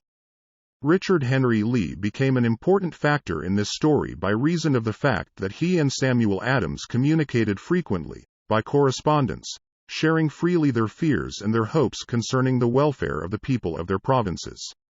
From this practice, Adams conceived the idea that a mutual exchange of letters between the 13 colonies might help to bring about the coordination of effort so badly needed in connection with the solution of their problems. 2 years after the clash with the soldiers in Boston, March 72, Adams presented this idea to the Assembly, in the form of a motion that a correspondence committee be established among the colonies, with definitely appointed correspondents in each colony, for the purpose of friendly cooperation for the betterment of the colonies of British America. Mark well this incident. It was the beginning of the organization of the far-flung power destined to give freedom to you and to me. The mastermind had already been organized. It consisted of Adams, Lee, and Hancock. I tell you further, that if two of you agree upon the earth concerning anything for which you ask, it will come to you from my Father, who is in heaven. The Committee of Correspondence was organized.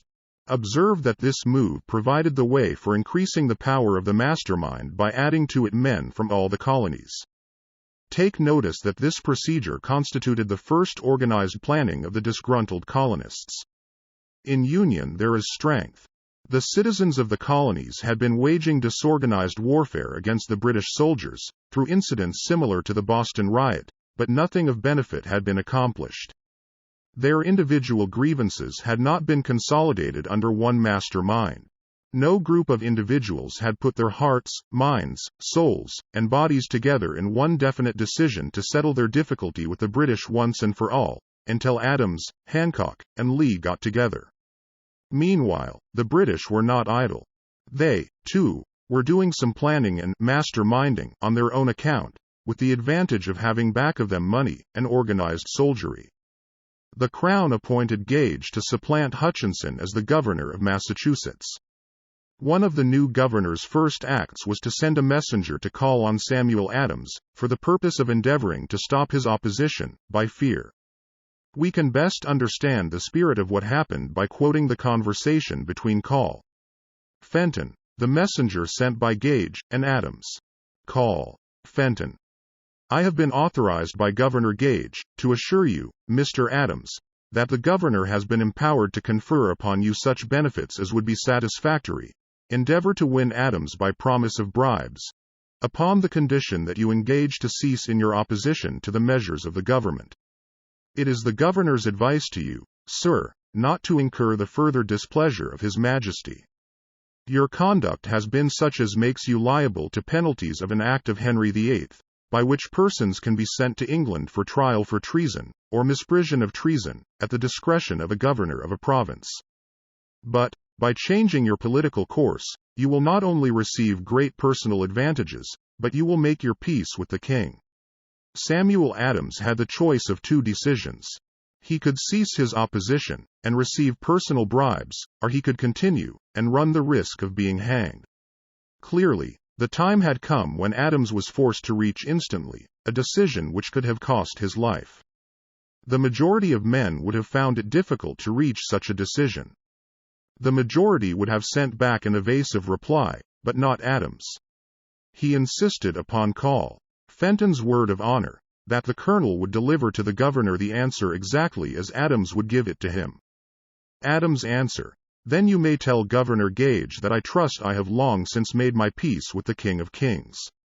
No personal consideration shall induce me to abandon the righteous cause of my country.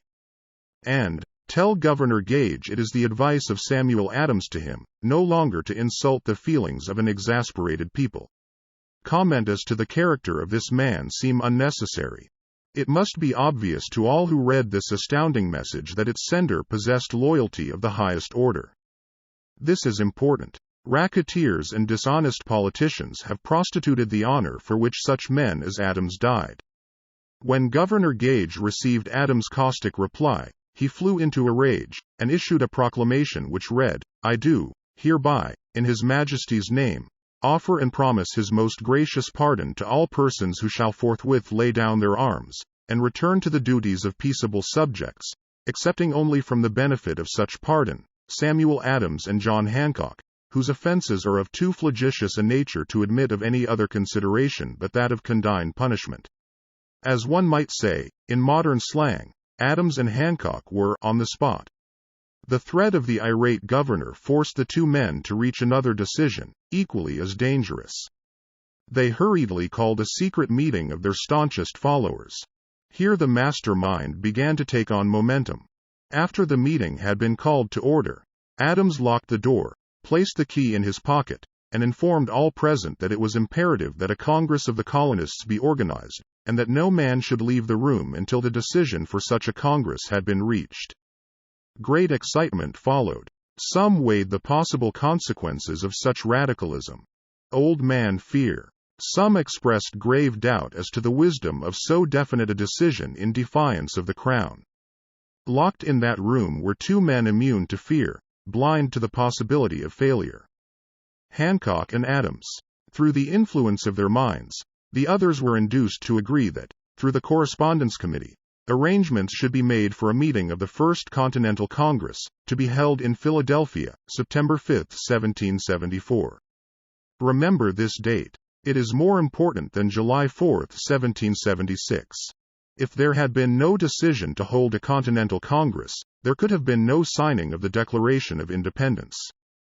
Before the first meeting of the new Congress, another leader, in a different section of the country, was deep in the throes of publishing a summary view of the rights of British America. He was Thomas Jefferson, of the province of Virginia, whose relationship to Lord Dunmore, representative of the Crown in Virginia, was as strained as that of Hancock and Adams with their governor. Shortly after his famous Summary of Rights was published, Jefferson was informed that he was subject to prosecution for high treason against His Majesty's government. Inspired by the threat, one of Jefferson's colleagues, Patrick Henry, boldly spoke his mind, concluding his remarks with a sentence which shall remain forever a classic: "If this be treason, then make the most of it." It was such men as these who, without power, without authority, without military strength, without money, sat in solemn consideration of the destiny of the colonies, beginning at the opening of the First Continental Congress, and continuing at intervals for 2 years, until on June 7, 1776, Richard Henry Lee arose, addressed the chair, and to the startled assembly made this motion: "Gentlemen, I make the motion that these united colonies are, and of right ought to be free and independent states, that they be absolved from all allegiance to the British Crown, and that all political connection between them and the state of Great Britain is, and ought to be totally dissolved." Lee's astounding motion was discussed fervently, and at such length that he began to lose patience. Finally, after days of argument, he again took the floor, and declared, in a clear, firm voice, "Mr. President, we have discussed this issue for days. It is the only course for us to follow. Why, then, sir, do we longer delay? Why still deliberate? Let this happy day give birth to an American Republic. Let her arise, not to devastate and to conquer, but to re-establish the reign of peace and of law. The eyes of Europe are fixed upon us. She demands of us a living example of freedom, that may exhibit a contrast, in the felicity of the citizen, to the ever-increasing tyranny." Before his motion was finally voted upon, Lee was called back to Virginia, because of serious family illness, but before leaving, he placed his cause in the hands of his friend, Thomas Jefferson, who promised to fight until favorable action was taken. Shortly thereafter, the President of the Congress, Hancock, appointed Jefferson as chairman of a committee to draw up a Declaration of Independence. Long and hard the committee labored, on a document which would mean, when accepted by the Congress, that every man who signed it, would be signing his own death warrant, should the colonies lose in the fight with Great Britain, which was sure to follow. The document was drawn, and on June 28, the original draft was read before the Congress. For several days it was discussed, altered, and made ready. On July 4, 1776, Thomas Jefferson stood before the Assembly, and fearlessly read the most momentous decision ever placed upon paper. When in the course of human events it is necessary for one people to dissolve the political bands which have connected them with another, and to assume, among the powers of the earth, the separate and equal station to which the laws of nature, and of nature's God entitle them, a decent respect to the opinions of mankind requires that they should declare the causes which impel them to the separation. When Jefferson finished, the document was voted upon, accepted, and signed by the 56 men, every one staking his own life upon his decision to write his name. By that decision came into existence a nation destined to bring to mankind forever the privilege of making decisions.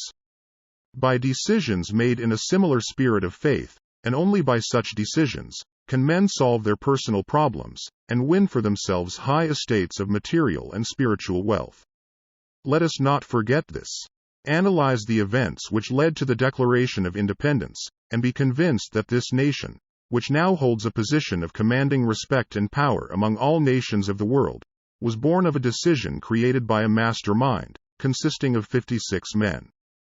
Note well the fact that it was their decision which ensured the success of Washington's armies, because the spirit of that decision was in the heart of every soldier who fought with him, and served as a spiritual power which recognizes no such thing as failure. Note, also, with great personal benefit, that the power which gave this nation its freedom is the self-same power that must be used by every individual who becomes self-determining. This power is made up of the principles described in this book. It will not be difficult to detect, in the story of the Declaration of Independence, at least 6 of these principles: desire, decision, faith, persistence, the mastermind, and organized planning. Throughout this philosophy will be found the suggestion that thought, backed by strong desire, has a tendency to transmute itself into its physical equivalent. Before passing on, I wish to leave with you the suggestion that one may find in this story, and in the story of the organization of the United States Steel Corporation, a perfect description of the method by which thought makes this astounding transformation. In your search for the secret of the method, do not look for a miracle, because you will not find it. You will find only the eternal laws of nature. These laws are available to every person who has the faith and the courage to use them. They may be used to bring freedom to a nation, or to accumulate riches.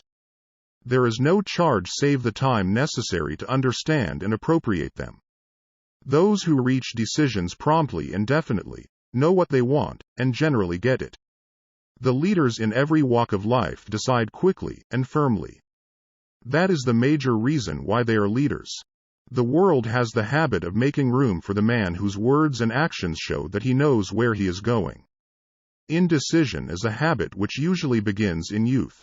The habit takes on permanency as the youth goes through graded school, high school, and even through college, without definiteness of purpose. The major weakness of all educational systems is that they neither teach nor encourage the habit of definite decision. It would be beneficial if no college would permit the enrollment of any student, unless and until the student declared his major purpose in matriculating.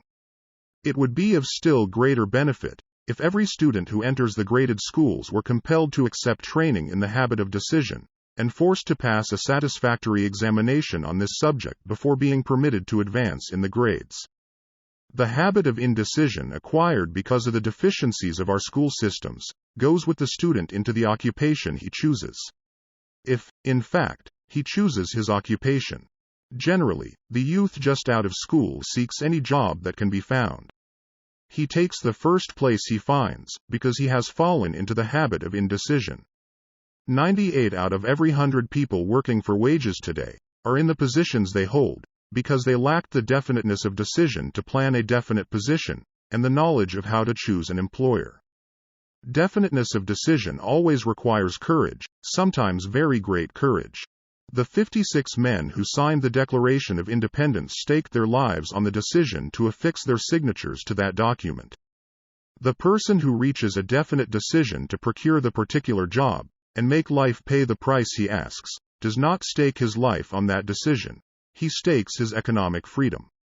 Financial independence, riches, desirable business and professional positions are not within reach of the person who neglects or refuses to expect, plan, and demand these things. The person who desires riches in the same spirit that Samuel Adams desired freedom for the colonies is sure to accumulate wealth. In the chapter on organized planning, you will find complete instructions for marketing every type of personal services. You will find also detailed information on how to choose the employer you prefer, and the particular job you desire. These instructions will be of no value to you unless you definitely decide to organize them into a plan of action. Chapter 9. Persistence. The sustained effort necessary to induce faith. The 8th step toward riches. Persistence is an essential factor in the procedure of transmuting desire into its monetary equivalent. The basis of persistence is the power of will. Willpower and desire, when properly combined, make an irresistible pair. Men who accumulate great fortunes are generally known as cold-blooded, and sometimes ruthless. Often they are misunderstood. What they have is willpower, which they mix with persistence, and place back of their desires to ensure the attainment of their objectives. Henry Ford has been generally misunderstood to be ruthless and cold-blooded. This misconception grew out of Ford's habit of following through in all of his plans with persistence. The majority of people are ready to throw their aims and purposes overboard, and give up at the first sign of opposition or misfortune. A few carry on despite all opposition, until they attain their goal. These few are the Fords, Carnegies, Rockefellers, and Edisons. There may be no heroic connotation to the word persistence, but the quality is to the character of man what carbon is to steel. The building of a fortune, generally, involves the application of the entire 13 factors of this philosophy. These principles must be understood, they must be applied with persistence by all who accumulate money. If you are following this book with the intention of applying the knowledge it conveys, your first test as to your persistence will come when you begin to follow the 6 steps described in the 2nd chapter. Unless you are one of the 2 out of every 100 who already have a definite goal at which you are aiming, and a definite plan for its attainment, you may read the instructions, and then pass on with your daily routine, and never comply with those instructions. The author is checking you up at this point, because lack of persistence is one of the major causes of failure. Moreover, experience with thousands of people has proved that lack of persistence is a weakness common to the majority of men. It is a weakness which may be overcome by effort. The ease with which lack of persistence may be conquered will depend entirely upon the intensity of one's desire. The starting point of all achievement is desire. Keep this constantly in mind. Weak desires bring weak results, just as a small amount of fire makes a small amount of heat. If you find yourself lacking in persistence, this weakness may be remedied by building a stronger fire under your desires. Continue to read through to the end, then go back to chapter 2, and start immediately to carry out the instructions given in connection with the 6 steps. The eagerness with which you follow these instructions will indicate clearly how much, or how little you really desire to accumulate money. If you find that you are indifferent, you may be sure that you have not yet acquired the money consciousness, which you must possess, before you can be sure of accumulating a fortune. Fortunes gravitate to men whose minds have been prepared to attract them, just as surely as water gravitates to the ocean. In this book may be found all the stimuli necessary to attune any normal mind to the vibrations which will attract the object of one's desires. If you find you are weak in persistence, center your attention upon the instructions contained in the chapter on power, surround yourself with a mastermind group, and through the cooperative efforts of the members of this group, you can develop persistence. You will find additional instructions for the development of persistence in the chapters on autosuggestion and the subconscious mind. Follow the instructions outlined in these chapters until your habit nature hands over to your subconscious mind a clear picture of the object of your desire. From that point on, you will not be handicapped by lack of persistence. Your subconscious mind works continuously, while you are awake, and while you are asleep. Spasmodic, or occasional effort to apply the rules will be of no value to you. To get results, you must apply all of the rules until their application becomes a fixed habit with you. In no other way can you develop the necessary money consciousness. Poverty is attracted to the one whose mind is favorable to it, as money is attracted to him whose mind has been deliberately prepared to attract it, and through the same laws. Poverty consciousness will voluntarily seize the mind which is not occupied with the money consciousness. A poverty consciousness develops without conscious application of habits favorable to it. The money consciousness must be created to order, unless one is born with such a consciousness. Catch the full significance of the statements in the preceding paragraph, and you will understand the importance of persistence in the accumulation of a fortune. Without persistence, you will be defeated, even before you start. With persistence you will win. If you have ever experienced a nightmare, you will realize the value of persistence. You are lying in bed, half awake, with a feeling that you are about to smother. You are unable to turn over, or to move a muscle. You realize that you must begin to regain control over your muscles. Through persistent effort of willpower, you finally manage to move the fingers of one hand. By continuing to move your fingers, you extend your control to the muscles of one arm, until you can lift it. Then you gain control of the other arm in the same manner. You finally gain control over the muscles of one leg, and then extend it to the other leg. Then, with one supreme effort of will, you regain complete control over your muscular system, and, snap, out of your nightmare. The trick has been turned step by step. You may find it necessary to snap out of your mental inertia through a similar procedure, moving slowly at first, then increasing your speed, until you gain complete control over your will. Be persistent no matter how slowly you may, at first, have to move. With persistence will come success. If you select your mastermind group with care, you will have in it at least one person who will aid you in the development of persistence. Some men who have accumulated great fortunes did so because of necessity. They developed the habit of persistence because they were so closely driven by circumstances that they had to become persistent. There is no substitute for persistence. It cannot be supplanted by any other quality. Remember this, and it will hearten you, in the beginning, when the going may seem difficult and slow. Those who have cultivated the habit of persistence seem to enjoy insurance against failure. No matter how many times they are defeated, they finally arrive up toward the top of the ladder. Sometimes it appears that there is a hidden guide whose duty is to test men through all sorts of discouraging experiences. Those who pick themselves up after defeat and keep on trying, arrive, and the world cries, "Bravo! I knew you could do it." The hidden guide lets no one enjoy great achievement without passing the persistence test. Those who can't take it simply do not make the grade. Those who can take it are bountifully rewarded for their persistence. They receive, as their compensation, whatever goal they are pursuing. That is not all. They receive something infinitely more important than material compensation: the knowledge that every failure brings with it the seed of an equivalent advantage. There are exceptions to this rule. A few people know from experience the soundness of persistence. They are the ones who have not accepted defeat as being anything more than temporary. They are the ones whose desires are so persistently applied that defeat is finally changed into victory. We who stand on the sidelines of life see the overwhelmingly large number who go down in defeat, never to rise again. We see the few who take the punishment of defeat as an urge to greater effort. These, fortunately, never learn to accept life's reverse gear. But what we do not see, what most of us never suspect of existing, is the silent but irresistible power which comes to the rescue of those who fight on in the face of discouragement. If we speak of this power at all, we call it persistence, and let it go at that.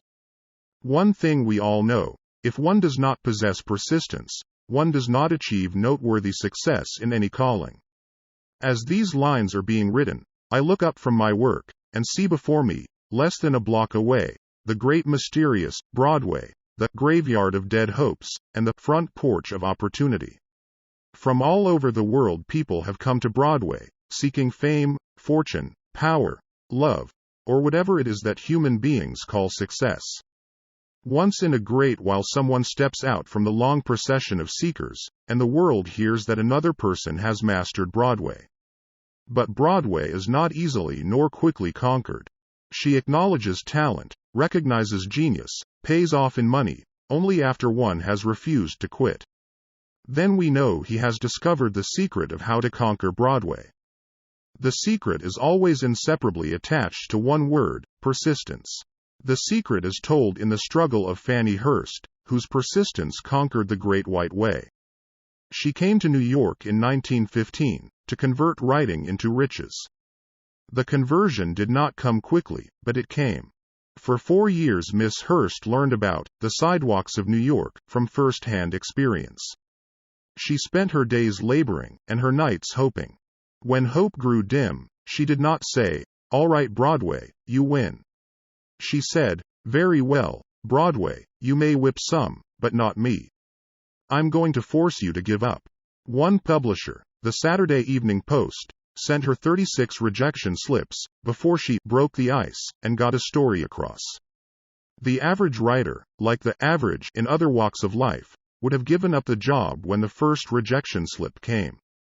She pounded the pavements for 4 years to the tune of the publisher's no, because she was determined to win. Then came the payoff.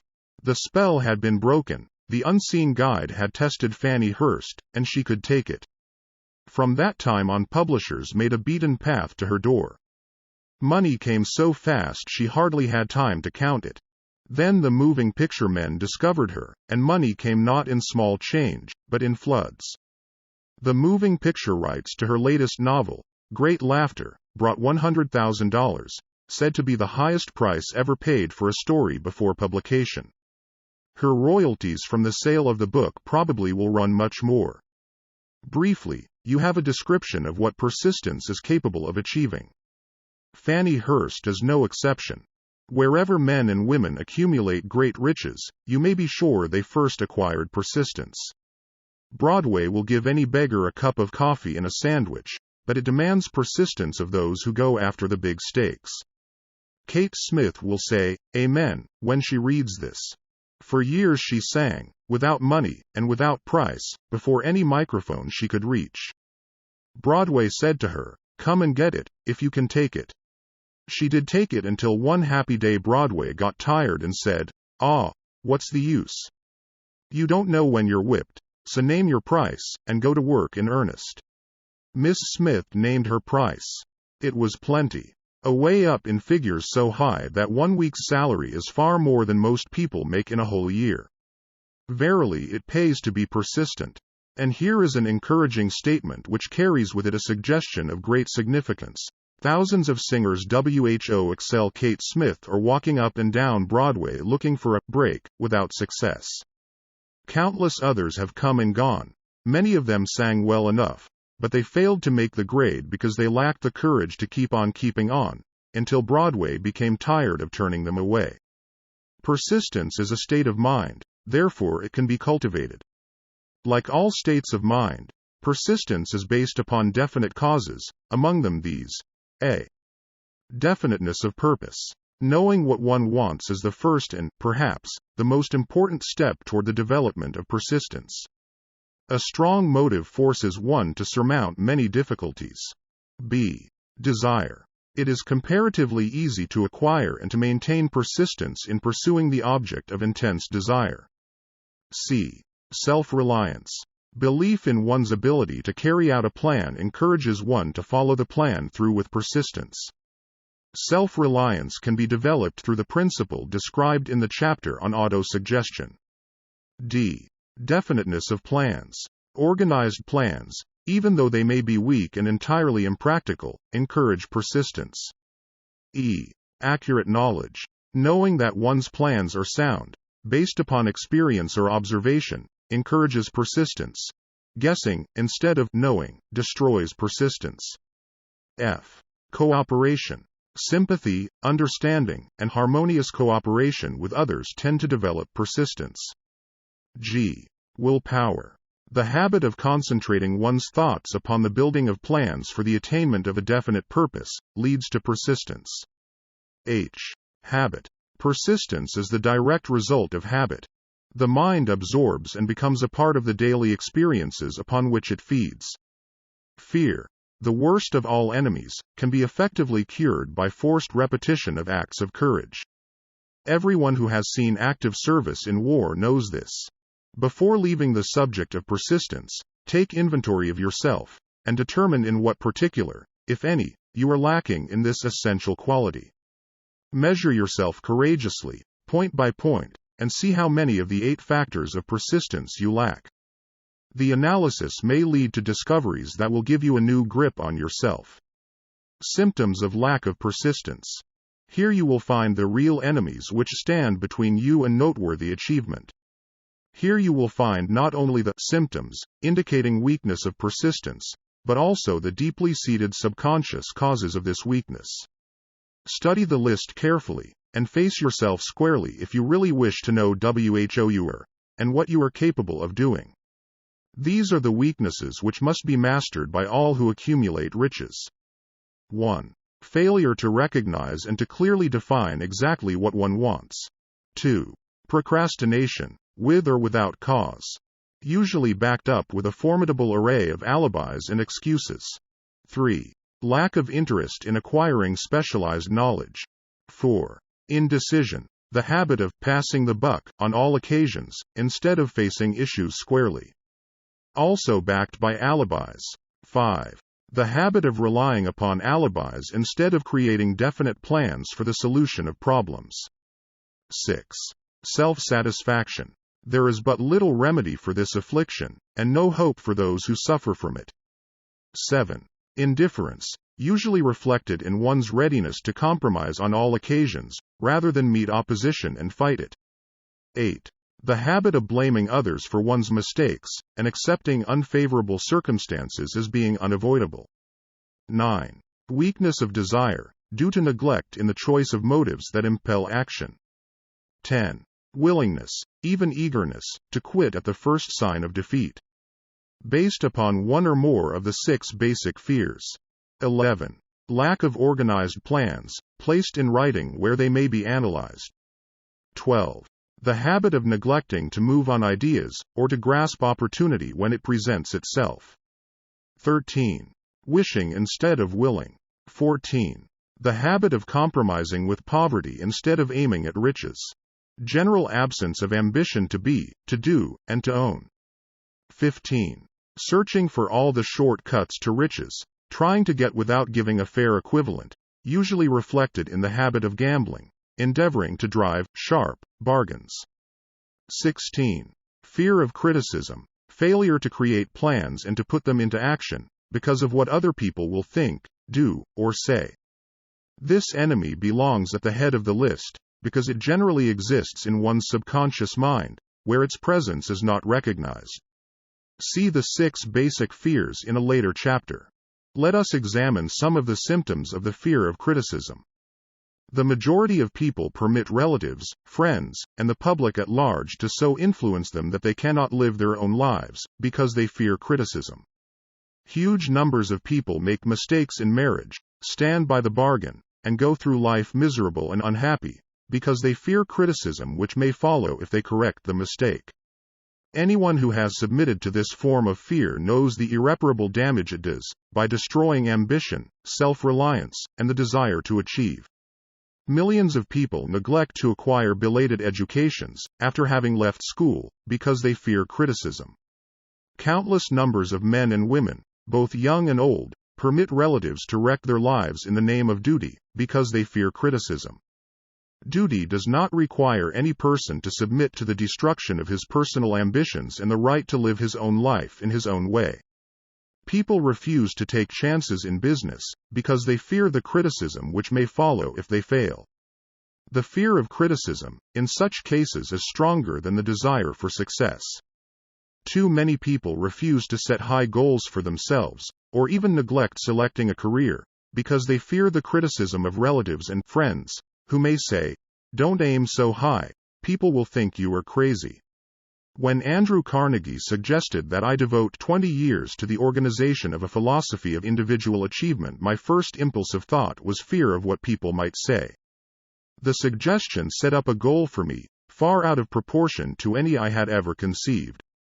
As quick as a flash, my mind began to create alibis and excuses, all of them traceable to the inherent fear of criticism. Something inside of me said, "You can't do it. The job is too big, and requires too much time. What will your relatives think of you? How will you earn a living? No one has ever organized a philosophy of success. What right have you to believe you can do it? Who are you, anyway, to aim so high? Remember your humble birth. What do you know about philosophy? People will think you are crazy, and they did. Why hasn't some other person done this before now?" These, and many other questions flashed into my mind, and demanded attention. It seemed as if the whole world had suddenly turned its attention to me with the purpose of ridiculing me into giving up all desire to carry out Mr. Carnegie's suggestion. I had a fine opportunity, then and there, to kill off ambition before it gained control of me. Later in life, after having analyzed thousands of people, I discovered that most ideas are stillborn, and need the breath of life injected into them through definite plans of immediate action. The time to nurse an idea is at the time of its birth. Every minute it lives gives it a better chance of surviving. The fear of criticism is at the bottom of the destruction of most ideas which never reach the planning and action stage. Many people believe that material success is the result of favorable breaks. There is an element of ground for the belief, but those depending entirely upon luck are nearly always disappointed, because they overlook another important factor which must be present before one can be sure of success. It is the knowledge with which favorable breaks can be made to order. During the Depression, W.C. Fields, the comedian, lost all his money, and found himself without income, without a job, and his means of earning a living, vaudeville, no longer existed. Moreover, he was past 60, when many men consider themselves old. He was so eager to stage a comeback that he offered to work without pay, in a new field, movies. In addition to his other troubles, he fell and injured his neck. To many that would have been the place to give up and quit. But Fields was persistent. He knew that if he carried on he would get the breaks, sooner or later, and he did get them, but not by chance. Marie Dressler found herself down and out, with her money gone, with no job, when she was about 60. She, too, went after the breaks, and got them. Her persistence brought an astounding triumph late in life, long beyond the age when most men and women are done with ambition to achieve. Eddie Cantor lost his money in the 1929 stock crash, but he still had his persistence and his courage. With these, plus 2 prominent eyes, he exploited himself back into an income of $10,000 a week. Verily, if one has persistence, one can get along very well without many other qualities. The only break anyone can afford to rely upon is a self-made break. These come through the application of persistence. The starting point is definiteness of purpose. Examine the first 100 people you meet. Ask them what they want most in life, and 98 of them will not be able to tell you. If you press them for an answer, some will say, security, many will say, money, a few will say, happiness, others will say, fame and power, and still others will say, social recognition, ease in living, ability to sing, dance, or write, but none of them will be able to define these terms, or give the slightest indication of a plan by which they hope to attain these vaguely expressed wishes. Riches do not respond to wishes. They respond only to definite plans, backed by definite desires, through constant persistence. How to develop persistence? There are 4 simple steps which lead to the habit of persistence. They call for no great amount of intelligence, no particular amount of education, and but little time or effort.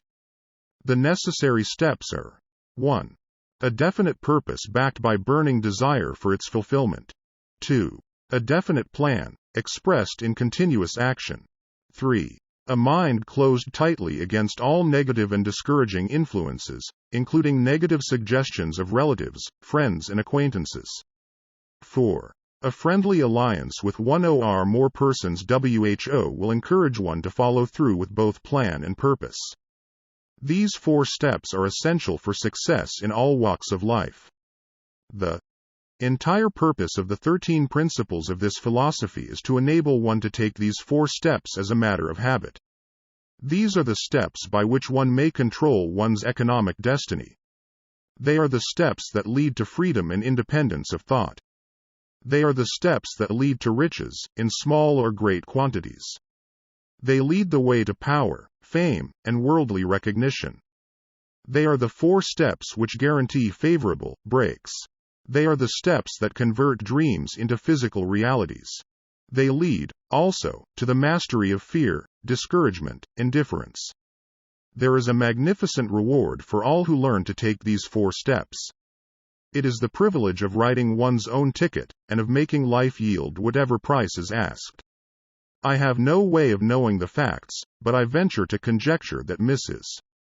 Wallace Simpson's great love for a man was not accidental, nor the result of favorable breaks alone. There was a burning desire, and careful searching at every step of the way. Her first duty was to love. What is the greatest thing on earth? The Master called it love, not man-made rules, criticism, bitterness, slander, or political marriages, but love. She knew what she wanted, not after she met the Prince of Wales, but long before that. Twice when she had failed to find it, she had the courage to continue her search. To thine own self be true, and it must follow, as the night the day, thou canst not then be false to any man. Her rise from obscurity was of the slow, progressive, persistent order, but it was sure. She triumphed over unbelievably long odds. And, no matter who you are, or what you may think of Wallis Simpson, or the king who gave up his crown for her love, she is an astounding example of applied persistence, an instructor on the rules of self-determination, from whom the entire world might profitably take lessons. When you think of Wallis Simpson, think of one who knew what she wanted, and shook the greatest empire on earth to get it. Women who complain that this is a man's world, that women do not have an equal chance to win, owe it to themselves to study carefully the life of this unusual woman, who, at an age which most women consider old, captured the affections of the most desirable bachelor in the entire world. And what of King Edward?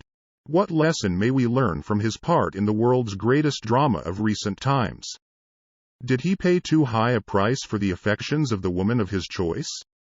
Surely no one but he can give the correct answer. The rest of us can only conjecture. This much we know: the king came into the world without his own consent.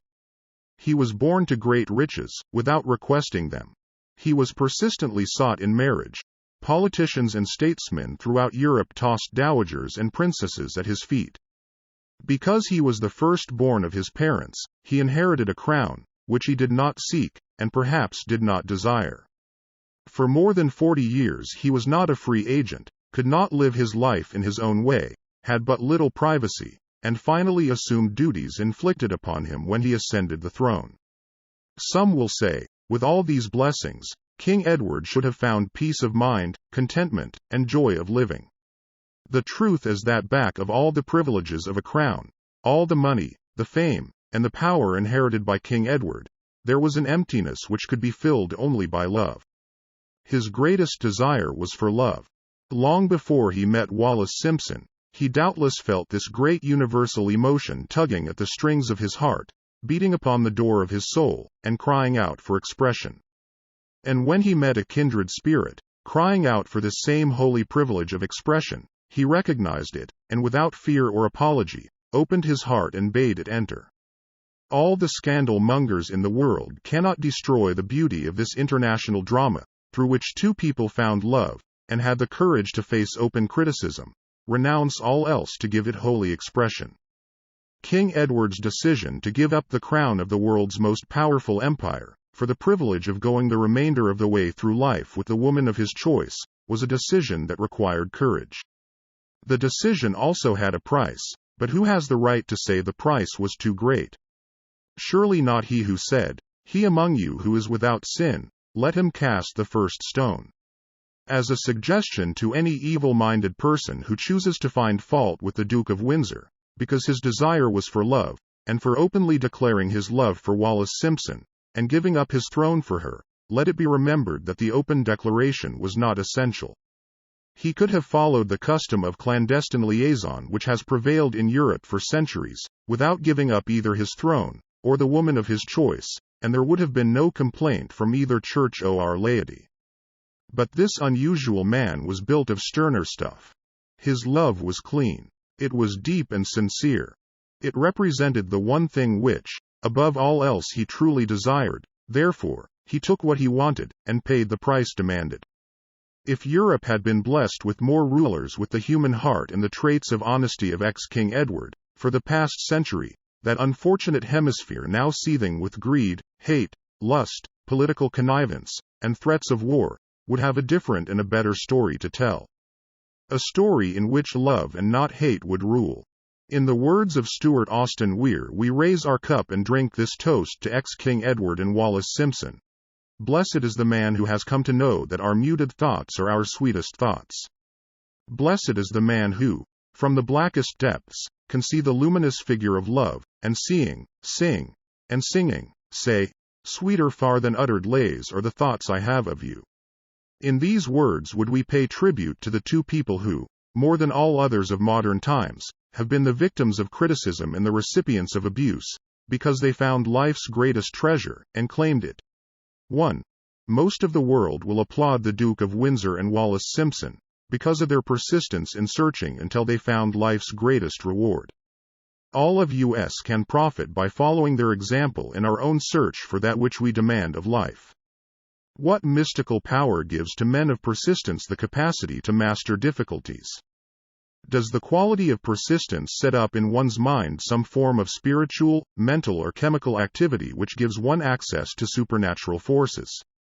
Does infinite intelligence throw itself on the side of the person who still fights on, after the battle has been lost, with the whole world on the opposing side?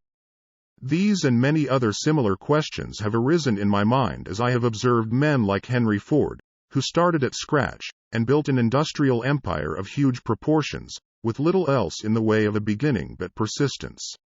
Or Thomas A. Edison, who, with less than 3 months of schooling, became the world's leading inventor and converted persistence into the talking machine, the moving picture machine, and the incandescent light, to say nothing of 100 other useful inventions. I had the happy privilege of analyzing both Mr. Edison and Mr. Ford, year by year, over a long period of years, and therefore, the opportunity to study them at close range, so I speak from actual knowledge when I say that I found no quality save persistence, in either of them, that even remotely suggested the major source of their stupendous achievements. As one makes an impartial study of the prophets, philosophers, miracle men, and religious leaders of the past, one is drawn to the inevitable conclusion that persistence, concentration of effort, and definiteness of purpose were the major sources of their achievements. Consider, for example, the strange and fascinating story of Muhammad. Analyze his life, compare him with men of achievement in this modern age of industry and finance, and observe how they have one outstanding trait in common: persistence. If you are keenly interested in studying the strange power which gives potency to persistence, read a biography of Muhammad, especially the one by Esad Bey.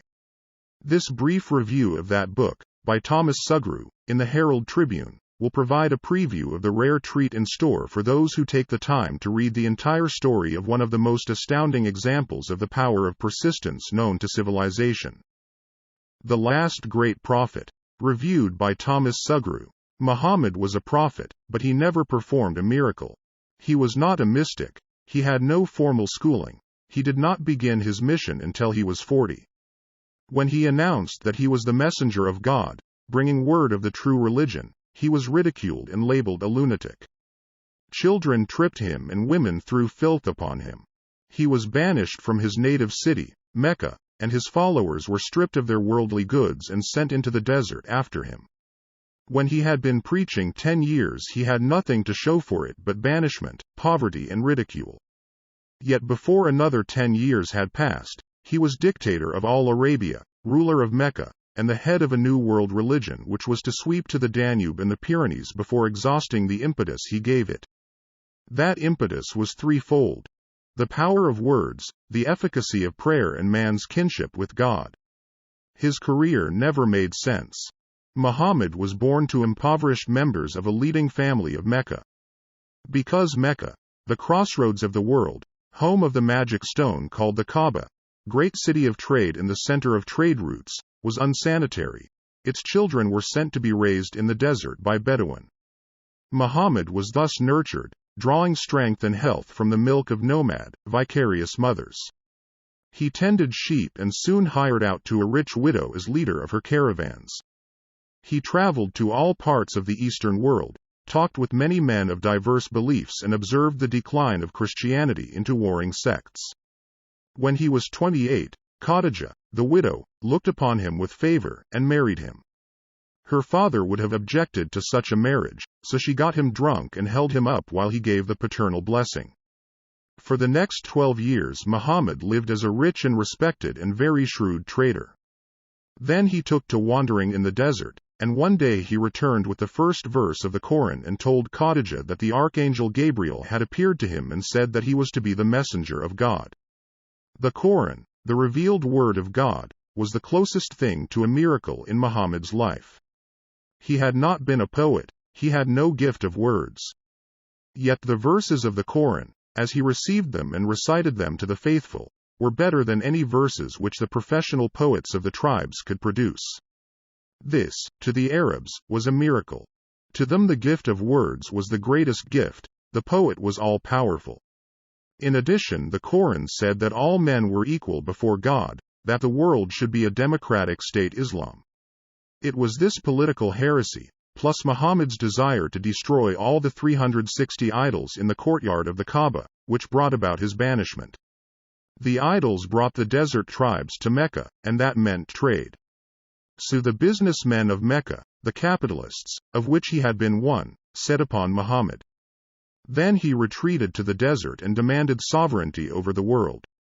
The rise of Islam began.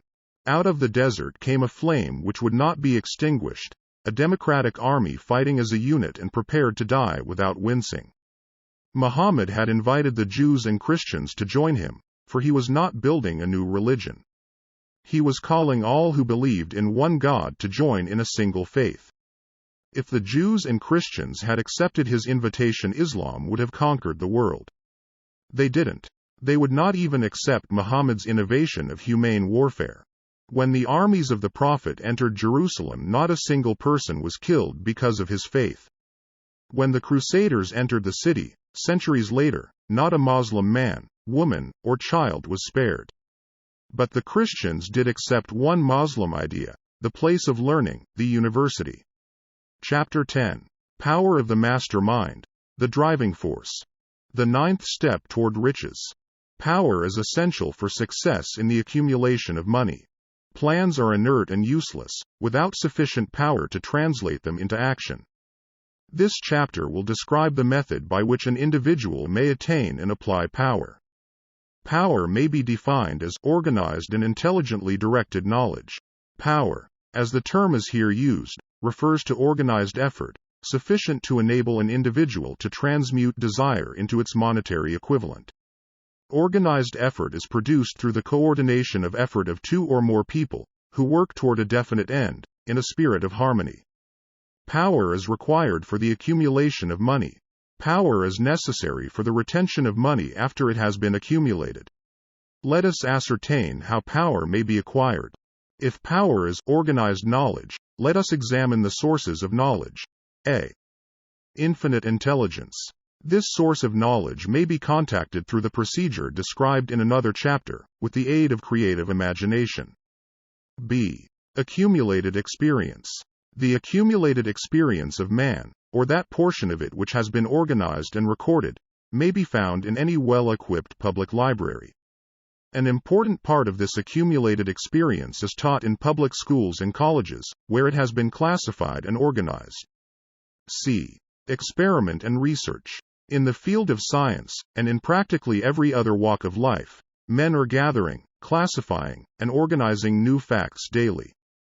This is the source to which one must turn when knowledge is not available through accumulated experience. Here, too, the creative imagination must often be used. Knowledge may be acquired from any of the foregoing sources. It may be converted into power by organizing it into definite plans and by expressing those plans in terms of action.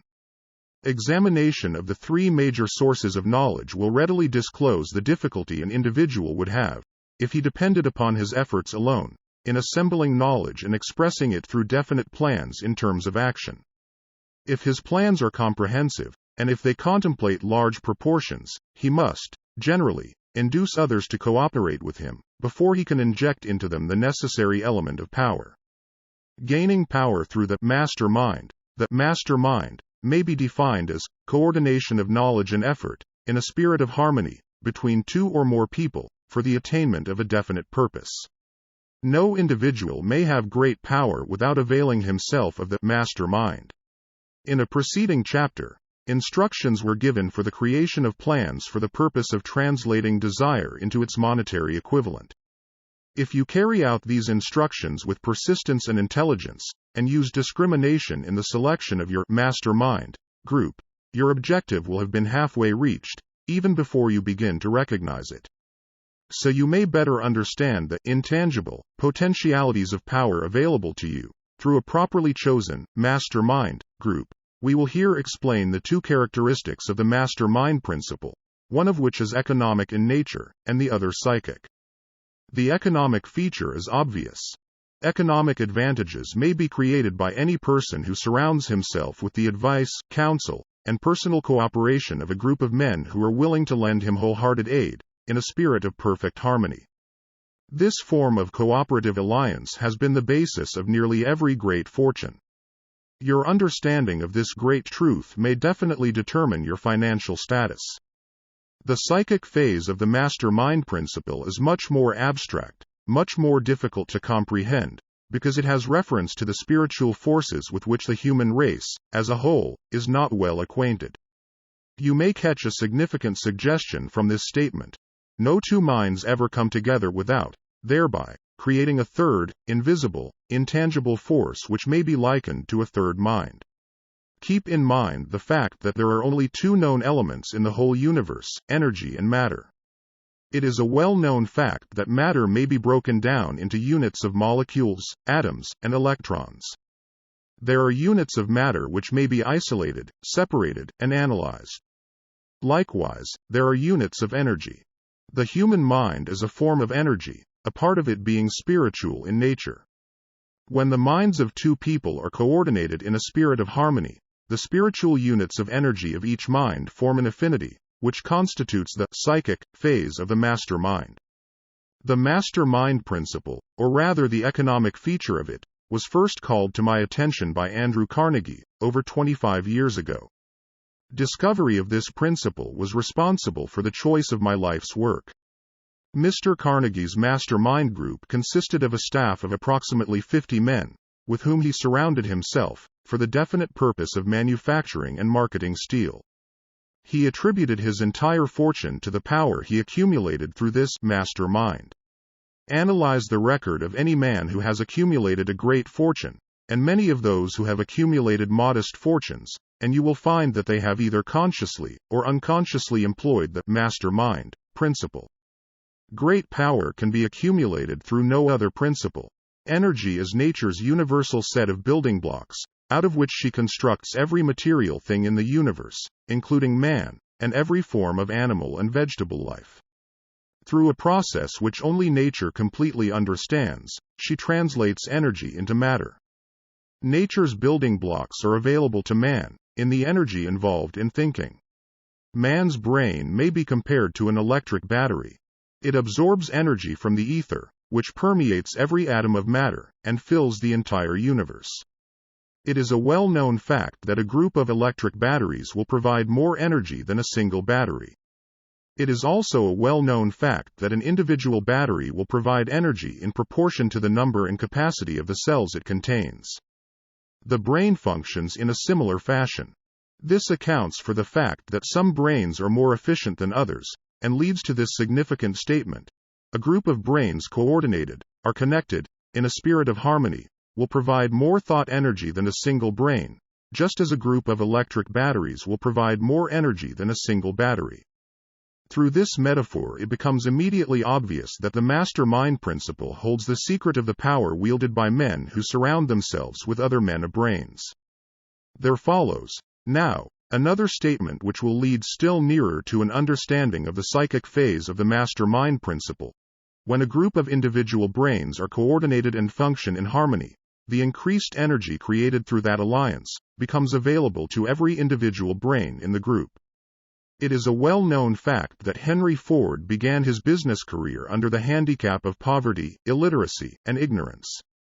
It is an equally well-known fact that, within the inconceivably short period of 10 years, Mr. Ford mastered these three handicaps, and that within 25 years he made himself one of the richest men in America. Connect with this fact the additional knowledge that Mr. Ford's most rapid strides became noticeable from the time he became a personal friend of Thomas A. Edison, and you will begin to understand what the influence of one mind upon another can accomplish. Go a step farther. and consider the fact that Mr. Ford's most outstanding achievements began from the time that he formed the acquaintances of Harvey Firestone, John Burroughs, and Luther Burbank, each a man of great brain capacity, and you will have further evidence that power may be produced through friendly alliance of minds. There is little if any doubt that Henry Ford is one of the best informed men in the business and industrial world. The question of his wealth needs no discussion. Analyze Mr. Ford's intimate personal friends, some of whom have already been mentioned, and you will be prepared to understand the following statement. Men take on the nature and the habits and the power of thought of those with whom they associate in a spirit of sympathy and harmony. Henry Ford whipped poverty, illiteracy, and ignorance by allying himself with great minds, whose vibrations of thought he absorbed into his own mind. Through his association with Edison, Burbank, Burroughs, and Firestone, Mr. Ford added to his own brain power, the sum and substance of the intelligence, experience, knowledge, and spiritual forces of these four men. Moreover, he appropriated and made use of the master-mind principle through the methods of procedure described in this book. This principle is available to you. We have already mentioned Mahatma Gandhi. Perhaps the majority of those who have heard of Gandhi look upon him as merely an eccentric little man, who goes around without formal wearing apparel, and makes trouble for the British government. In reality, Gandhi is not eccentric, but he is the most powerful man now living, estimated by the number of his followers and their faith in their leader. Moreover, he is probably the most powerful man who has ever lived. His power is passive, but it is real. Let us study the method by which he attained his stupendous power. It may be explained in a few words. He came by power through inducing over 200 million people to coordinate, with mind and body, in a spirit of harmony, for a definite purpose. In brief, Gandhi has accomplished a miracle, for it is a miracle when 200 million people can be induced, not forced, to cooperate in a spirit of harmony, for a limitless time. If you doubt that this is a miracle, try to induce any two people to cooperate in a spirit of harmony for any length of time. Every man who manages a business knows what a difficult matter it is to get employees to work together in a spirit even remotely resembling harmony. The list of the chief sources from which power may be attained is, as you have seen, headed by infinite intelligence. When two or more people coordinate in a spirit of harmony, and work toward a definite objective, they place themselves in position, through that alliance, to absorb power directly from the great universal storehouse of infinite intelligence. This is the greatest of all sources of power. It is the source to which the genius turns. It is the source to which every great leader turns, whether he may be conscious of the fact or not. The other two major sources from which the knowledge, necessary for the accumulation of power, may be obtained are no more reliable than the five senses of man.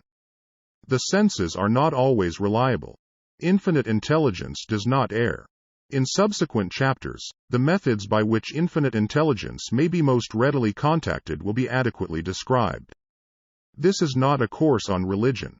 No fundamental principle described in this book should be interpreted as being intended to interfere either directly or indirectly with any man's religious habits. This book has been confined, exclusively, to instructing the reader how to transmute the definite purpose of desire for money into its monetary equivalent. Read, think, and meditate as you read. Soon, the entire subject will unfold, and you will see it in perspective. You are now seeing the detail of the individual chapters. Money is as shy and elusive as the old-time maiden. It must be wooed and won by methods not unlike those used by a determined lover, in pursuit of the girl of his choice. And, coincidental as it is, the power used in the wooing of money is not greatly different from that used in wooing a maiden. That power, when successfully used in the pursuit of money, must be mixed with faith. It must be mixed with desire. It must be mixed with persistence. It must be applied through a plan, and that plan must be set into action. When money comes in quantities known as the big money, it flows to the one who accumulates it, as easily as water flows downhill. There exists a great unseen stream of power, which may be compared to a river, except that one side flows in one direction, carrying all who get into that side of the stream, onward and upward to wealth, and the other side flows in the opposite direction, carrying all who are unfortunate enough to get into it, and not able to extricate themselves from it, downward to misery and poverty. Every man who has accumulated a great fortune has recognized the existence of this stream of life. It consists of one's thinking process. The positive emotions of thought form the side of the stream which carries one to fortune. The negative emotions form the side which carries one down to poverty. This carries a thought of stupendous importance to the person who is following this book with the object of accumulating a fortune. If you are in the side of the stream of power which leads to poverty, this may serve as an oar, by which you may propel yourself over into the other side of the stream. It can serve you only through application and use.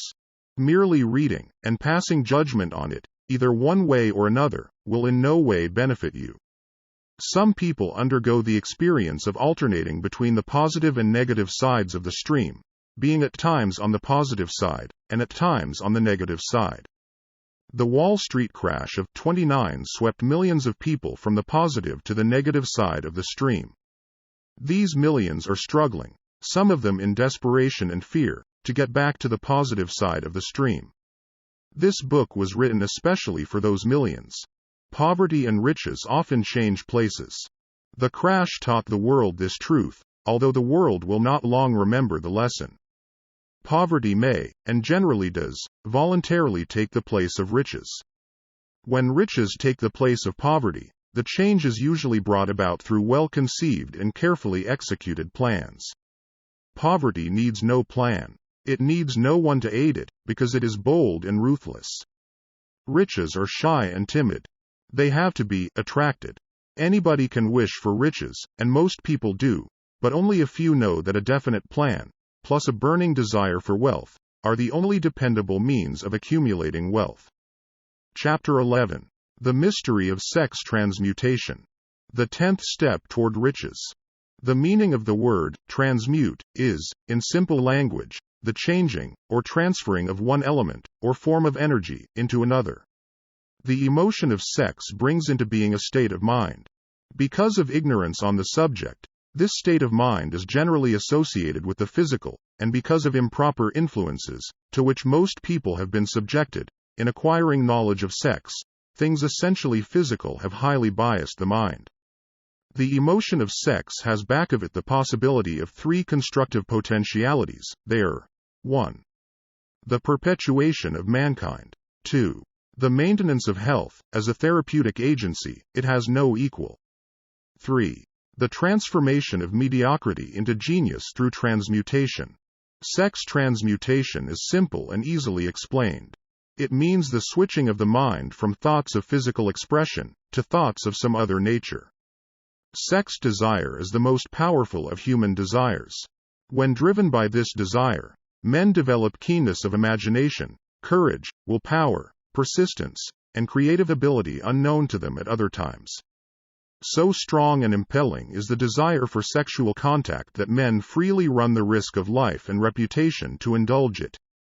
When harnessed and redirected along other lines, this motivating force maintains all of its attributes of keenness of imagination, courage, etc., which may be used as powerful creative forces in literature, art, or in any other profession or calling, including, of course, the accumulation of riches. The transmutation of sex energy calls for the exercise of willpower, to be sure, but the reward is worth the effort. The desire for sexual expression is inborn and natural. The desire cannot, and should not be submerged or eliminated. But it should be given an outlet through forms of expression which enrich the body, mind, and spirit of man. If not given this form of outlet, through transmutation, it will seek outlets through purely physical channels. A river may be dammed, and its water controlled for a time, but eventually, it will force an outlet. The same is true of the emotion of sex. It may be submerged and controlled for a time, but its very nature causes it to be ever seeking means of expression.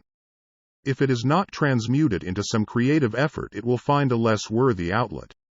Fortunate, indeed, is the person who has discovered how to give sex emotion an outlet through some form of creative effort, for he has, by that discovery, lifted himself to the status of a genius. Scientific research has disclosed these significant facts. 1. The men of greatest achievement are men with highly developed sex natures, men who have learned the art of sex transmutation. 2. The men who have accumulated great fortunes and achieved outstanding recognition in literature, art, industry, architecture, and the professions, were motivated by the influence of a woman. The research from which these astounding discoveries were made went back through the pages of biography and history for more than 2,000 years. Wherever there was evidence available in connection with the lives of men and women of great achievement, it indicated most convincingly that they possessed highly developed sex natures. The emotion of sex is an irresistible force, against which there can be no such opposition as an immovable body. When driven by this emotion, men become gifted with a superpower for action. Understand this truth, and you will catch the significance of the statement that sex transmutation will lift one to the status of a genius. The emotion of sex contains the secret of creative ability. Destroy the sex glands, whether in man or beast, and you have removed the major source of action. For proof of this, observe what happens to any animal after it has been castrated. A bull becomes as docile as a cow after it has been altered sexually. Sex alteration takes out of the male, whether man or beast, all the fight that was in him. Sex alteration of the female has the same effect. The 10 mind stimuli. The human mind responds to stimuli, through which it may be keyed up to high rates of vibration, known as enthusiasm, creative imagination, intense desire, etc. The stimuli to which the mind responds most freely are 1. The desire for sex expression. 2. Love. 3. A burning desire for fame, power, or financial gain, money. 4. Music. 5. Friendship between either those of the same sex, or those of the opposite sex. 6. A master-mind alliance based upon the harmony of 2 or more people who ally themselves for spiritual or temporal advancement. 7. Mutual suffering, such as that experienced by people who are persecuted. 8. Autosuggestion. 9. Fear. 10. Narcotics and alcohol. The desire for sex expression comes at the head of the list of stimuli, which most effectively step up the vibrations of the mind and start the wheels of physical action. 8 of these stimuli are natural and constructive. 2 are destructive. The list is here presented for the purpose of enabling you to make a comparative study of the major sources of mind stimulation. From this study, it will be readily seen that the emotion of sex is, by great odds, the most intense and powerful of all mind stimuli. This comparison is necessary as a foundation for proof of the statement that transmutation of sex energy may lift one to the status of a genius. Let us find out what constitutes a genius. Some wiseacre has said that a genius is a man who wears long hair, eats queer food, lives alone, and serves as a target for the joke-makers. A better definition of a genius is a man who has discovered how to increase the vibrations of thought to the point where he can freely communicate with sources of knowledge not available through the ordinary rate of vibration of thought. The person who thinks will want to ask some questions concerning this definition of genius. The first question will be, how may one communicate with sources of knowledge which are not available through the ordinary rate of vibration of thought? The next question will be, are there known sources of knowledge which are available only to genii, and if so, what are these sources, and exactly how may they be reached? We shall offer proof of the soundness of some of the more important statements made in this book, or at least we shall offer evidence through which you may secure your own proof through experimentation, and in doing so, we shall answer both of these questions. Genius is developed through the sixth sense. The reality of a sixth sense has been fairly well established. This sixth sense is creative imagination. The faculty of creative imagination is one which the majority of people never use during an entire lifetime, and if used at all, it usually happens by mere accident. A relatively small number of people use, with deliberation and purpose aforethought, the faculty of creative imagination. Those who use this faculty voluntarily, and with understanding of its functions, are genii. The faculty of creative imagination is the direct link between the finite mind of man and infinite intelligence. All so-called revelations, referred to in the realm of religion, and all discoveries of basic or new principles in the field of invention, take place through the faculty of creative imagination. When ideas or concepts flash into one's mind, through what is popularly called a hunch, they come from one or more of the following sources. 1. Infinite intelligence. 2.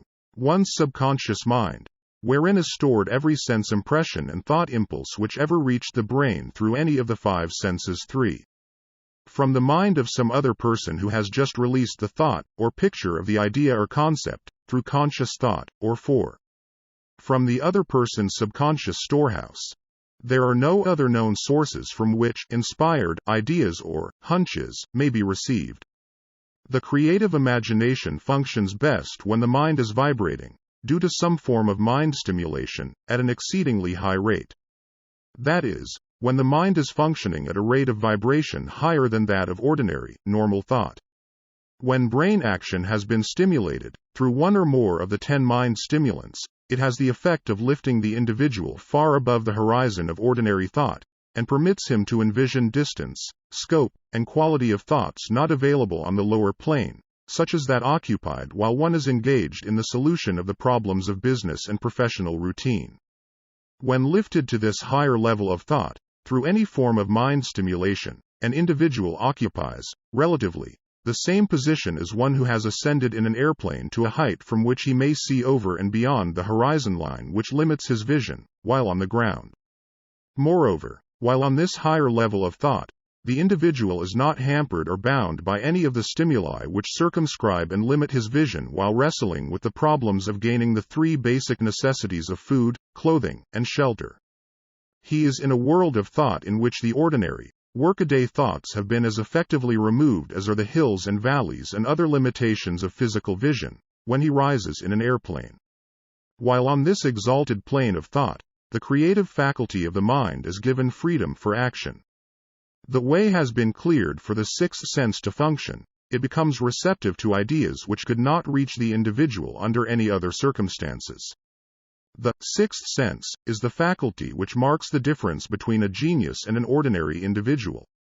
The creative faculty becomes more alert and receptive to vibrations, originating outside the individual's subconscious mind, the more this faculty is used, and the more the individual relies upon it, and makes demands upon it for thought impulses. This faculty can be cultivated and developed only through use. That which is known as one's conscience operates entirely through the faculty of the 6th sense.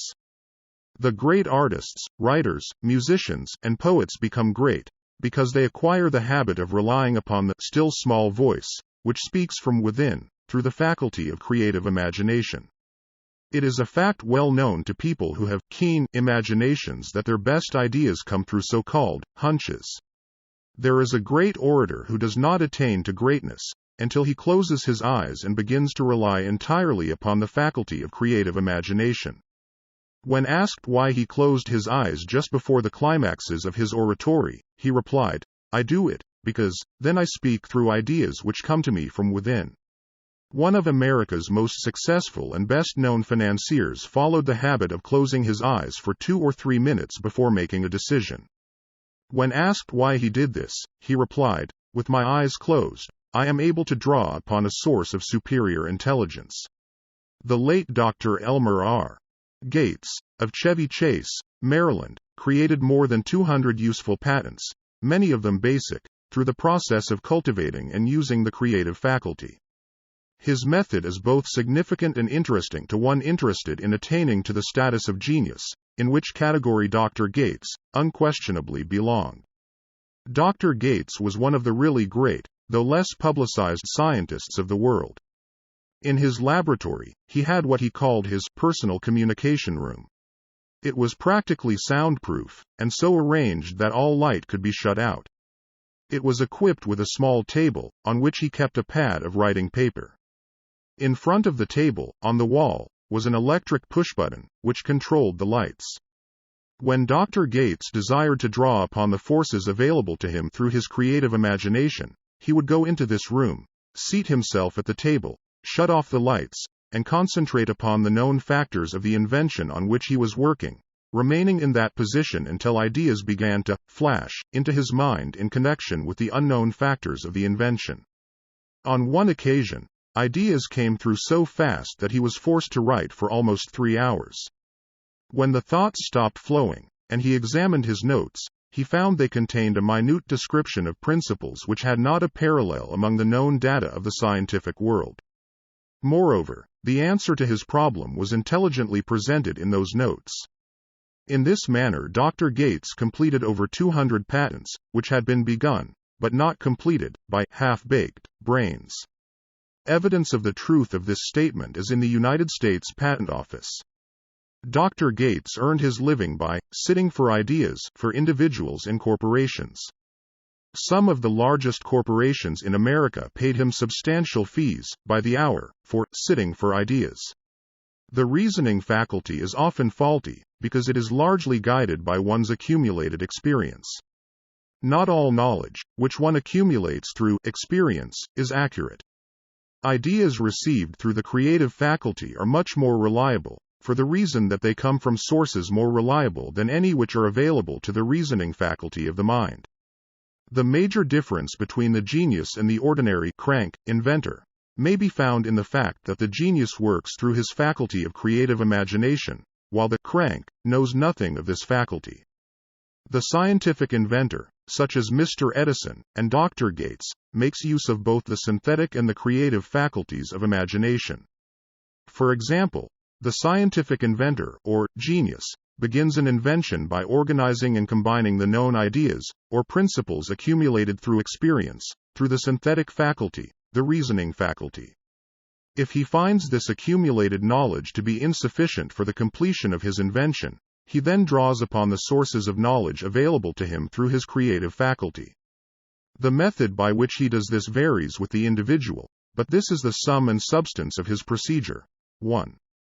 He stimulates his mind so that it vibrates on a higher than average plane, using one or more of the 10 mind stimulants or some other stimulant of his choice. 2. He concentrates upon the known factors, the finished part of his invention, and creates in his mind a perfect picture of unknown factors, the unfinished part of his invention. He holds this picture in mind until it has been taken over by the subconscious mind, then relaxes by clearing his mind of all thought, and waits for his answer to flash into his mind. Sometimes the results are both definite and immediate. At other times, the results are negative, depending upon the state of development of the sixth sense, our creative faculty. Mr. Edison tried out more than 10,000 different combinations of ideas through the synthetic faculty of his imagination before he tuned in, through the creative faculty, and got the answer which perfected the incandescent light. His experience was similar when he produced the talking machine. There is plenty of reliable evidence that the faculty of creative imagination exists. This evidence is available through accurate analysis of men who have become leaders in their respective callings, without having had extensive educations. Lincoln was a notable example of a great leader who achieved greatness through the discovery and use of his faculty of creative imagination. He discovered, and began to use this faculty as the result of the stimulation of love which he experienced after he met Anne Rutledge, a statement of the highest significance, in connection with the study of the source of genius. The pages of history are filled with the records of great leaders whose achievements may be traced directly to the influence of women who aroused the creative faculties of their minds, through the stimulation of sex desire. Napoleon Bonaparte was one of these. When inspired by his first wife, Josephine, he was irresistible and invincible. When his better judgment, or reasoning faculty prompted him to put Josephine aside, he began to decline. His defeat and Saint Helena were not far distant. If good taste would permit, we might easily mention scores of men, well known to the American people, who climbed to great heights of achievement under the stimulating influence of their wives, only to drop back to destruction after money and power went to their heads, and they put aside the old wife for a new one. Napoleon was not the only man to discover that sex influence, from the right source, is more powerful than any substitute of expediency, which may be created by mere reason. The human mind responds to stimulation. Among the greatest and most powerful of these stimuli is the urge of sex. When harnessed and transmuted, this driving force is capable of lifting men into that higher sphere of thought which enables them to master the sources of worry and petty annoyance which beset their pathway on the lower plane. Unfortunately, only the genii have made the discovery. Others have accepted the experience of sex urge, without discovering one of its major potentialities, a fact which accounts for the great number of others, as compared to the limited number of genii. For the purpose of refreshing the memory, in connection with the facts available from the biographies of certain men, we here present the names of a few men of outstanding achievement, each of whom was known to have been of a highly sexed nature. The genius which was theirs undoubtedly found its source of power in transmuted sex energy: George Washington, Napoleon Bonaparte, William Shakespeare, Abraham Lincoln, Ralph Waldo Emerson, Robert Burns, Thomas Jefferson, Elbert Hubbard, Elbert H. Gary, Oscar Wilde, Woodrow Wilson, John H. Patterson, Andrew Jackson, Enrico Caruso. Your own knowledge of biography will enable you to add to this list. Find, if you can, a single man, in all history of civilization, who achieved outstanding success in any calling, who was not driven by a well-developed sex nature. If you do not wish to rely upon biographies of men not now living, take inventory of those whom you know to be men of great achievement, and see if you can find one among them who is not highly sexed. Sex energy is the creative energy of all genii. There never has been, and never will be a great leader, builder, or artist lacking in this driving force of sex. Surely no one will misunderstand these statements to mean that all who are highly sexed are genii. Man attains to the status of a genius only when, and if, he stimulates his mind so that it draws upon the forces available, through the creative faculty of the imagination. Chief among the stimuli with which this stepping up of the vibrations may be produced is sex energy. The mere possession of this energy is not sufficient to produce a genius. The energy must be transmuted from desire for physical contact into some other form of desire and action before it will lift one to the status of a genius. Far from becoming genii, because of great sex desires, the majority of men lower themselves, through misunderstanding and misuse of this great force, to the status of the lower animals. Why men seldom succeed before 40. I discovered, from the analysis of over 25,000 people, that men who succeed in an outstanding way seldom do so before the age of 40, and more often they do not strike their real pace until they are well beyond the age of 50. This fact was so astounding that it prompted me to go into the study of its cause most carefully, carrying the investigation over a period of more than 12 years. This study disclosed the fact that the major reason why the majority of men who succeed do not begin to do so before the age of 40 to 50 is their tendency to dissipate their energies through overindulgence in physical expression of the emotion of sex. The majority of men never learn that the urge of sex has other possibilities, which far transcend in importance that of mere physical expression. The majority of those who make this discovery do so after having wasted many years at a period when the sex energy is at its height, prior to the age of 45 to 50. This usually is followed by noteworthy achievement. The lives of many men up to, and sometimes well past the age of 40, reflect a continued dissipation of energies, which could have been more profitably turned into better channels. Their finer and more powerful emotions are sown wildly to the four winds. Out of this habit of the male, grew the term, sowing his wild oats. The desire for sexual expression is by far the strongest and most impelling of all the human emotions, and for this very reason this desire, when harnessed and transmuted into action, other than that of physical expression, may raise one to the status of a genius. One of America's most able businessmen frankly admitted that his attractive secretary was responsible for most of the plans he created. He admitted that her presence lifted him to heights of creative imagination, such as he could experience under no other stimulus. One of the most successful men in America owes most of his success to the influence of a very charming young woman, who has served as his source of inspiration for more than 12 years. Everyone knows the man to whom this reference is made, but not everyone knows the real source of his achievements.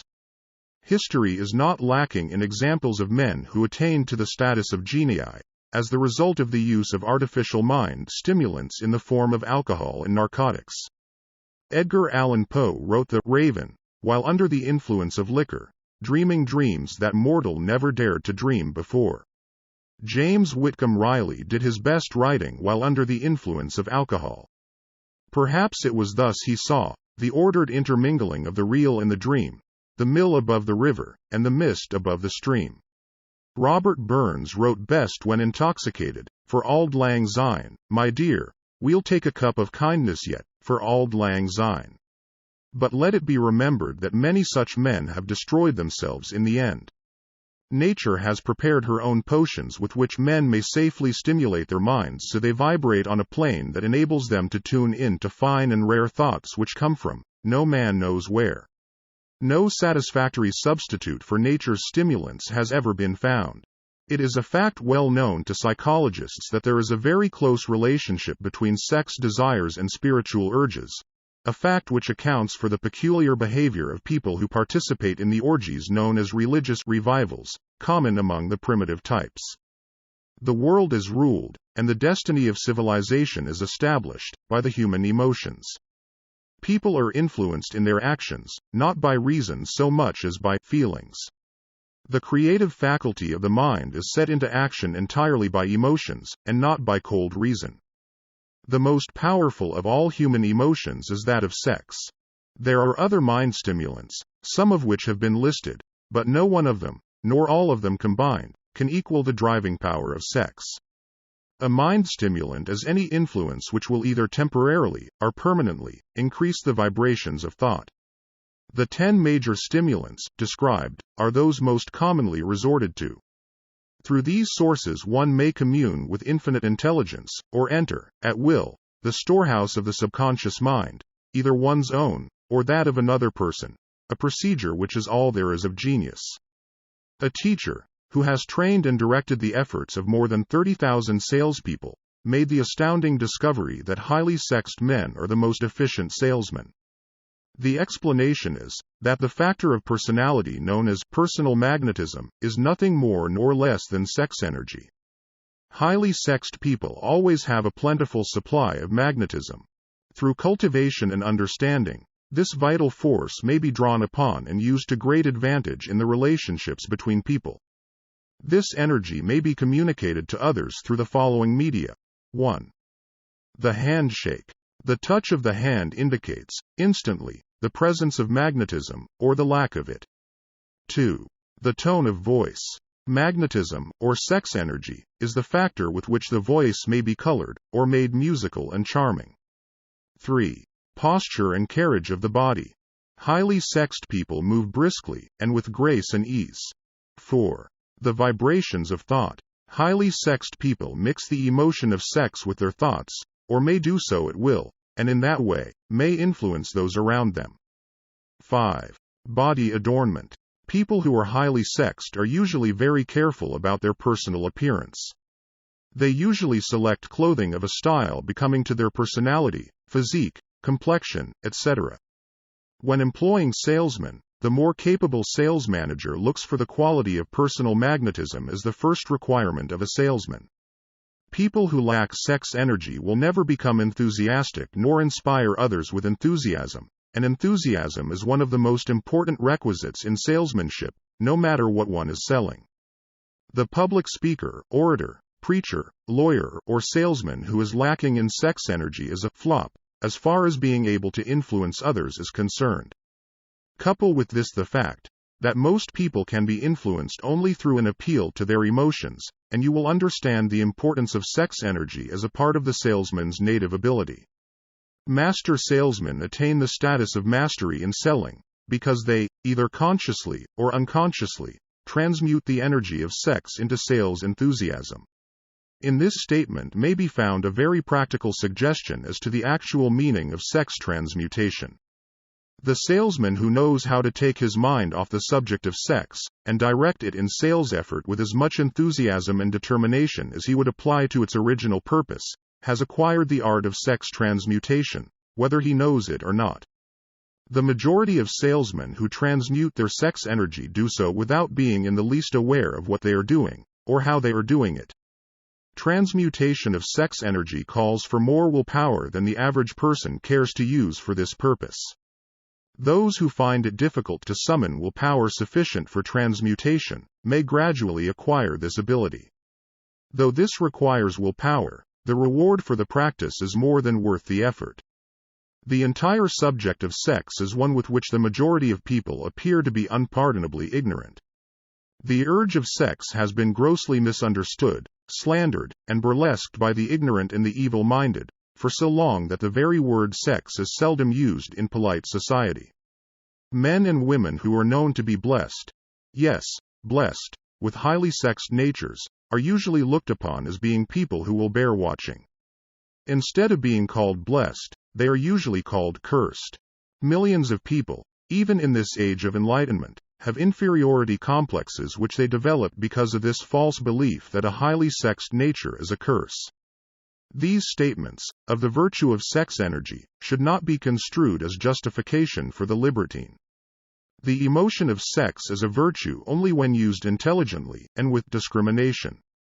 It may be misused, and often is, to such an extent that it debases, instead of enriches, both body and mind. The better use of this power is the burden of this chapter.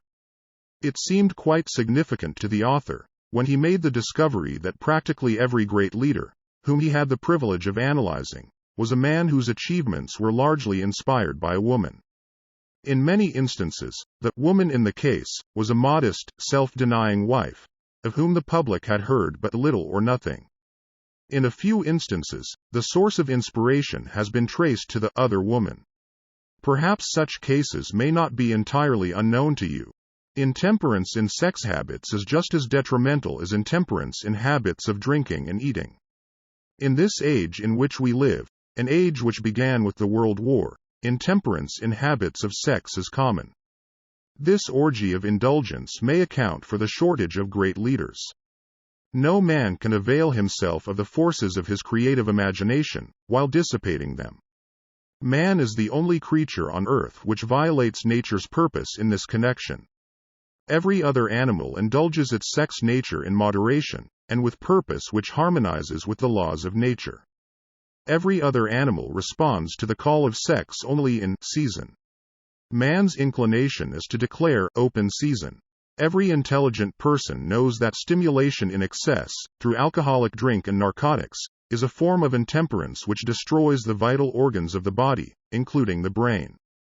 Not every person knows, however, that overindulgence in sex expression may become a habit as destructive and as detrimental to creative effort as narcotics or liquor. A sex madman is not essentially different than a dope madman. Both have lost control over their faculties of reason and willpower. Sexual overindulgence may not only destroy reason and willpower, but it may also lead to either temporary or permanent insanity. Many cases of hypochondria, imaginary illness, grow out of habits developed in ignorance of the true function of sex. From these brief references to the subject, it may be readily seen that ignorance on the subject of sex transmutation forces stupendous penalties upon the ignorant on the one hand, and withholds from them equally stupendous benefits, on the other. Widespread ignorance on the subject of sex is due to the fact that the subject has been surrounded with mystery and beclouded by dark silence. The conspiracy of mystery and silence has had the same effect upon the minds of young people that the psychology of prohibition had. The result has been increased curiosity, and desire to acquire more knowledge on this verboten subject, and to the shame of all lawmakers, and most physicians, by training best qualified to educate youth on that subject, information has not been easily available. Seldom does an individual enter upon highly creative effort in any field of endeavor before the age of 40. The average man reaches the period of his greatest capacity to create between 40 and 60. These statements are based upon analysis of thousands of men and women who have been carefully observed. They should be encouraging to those who fail to arrive before the age of 40, and to those who become frightened at the approach of old age, around the 40-year mark. The years between 40 and 50 are, as a rule, the most fruitful. Man should approach this age, not with fear and trembling, but with hope and eager anticipation. If you want evidence that most men do not begin to do their best work before the age of 40, study the records of the most successful men known to the American people, and you will find it. Henry Ford had not hit his pace of achievement until he had passed the age of 40. Andrew Carnegie was well past 40 before he began to reap the reward of his efforts. James J. Hill was still running a telegraph key at the age of 40. His stupendous achievements took place after that age. Biographies of American industrialists and financiers are filled with evidence that the period from 40 to 60 is the most productive age of man. Between the ages of 30 and 40, man begins to learn, if he ever learns, the art of sex transmutation. This discovery is generally accidental, and more often than otherwise, the man who makes it is totally unconscious of his discovery. He may observe that his powers of achievement have increased around the age of 35 to 40, but in most cases, he is not familiar with the cause of this change. That nature begins to harmonize the emotions of love and sex in the individual, between the ages of 30 and 40, so that he may draw upon these great forces, and apply them jointly as stimuli to action. Sex, alone, is a mighty urge to action, but its forces are like a cyclone, they are often uncontrollable. When the emotion of love begins to mix itself with the emotion of sex, the result is calmness of purpose, poise, accuracy of judgment, and balance.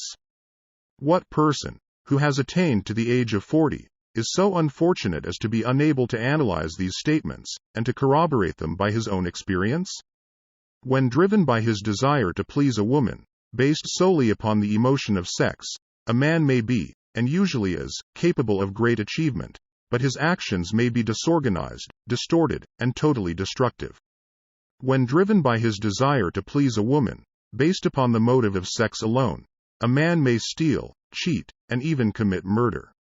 But when the emotion of love is mixed with the emotion of sex, that same man will guide his actions with more sanity, balance, and reason.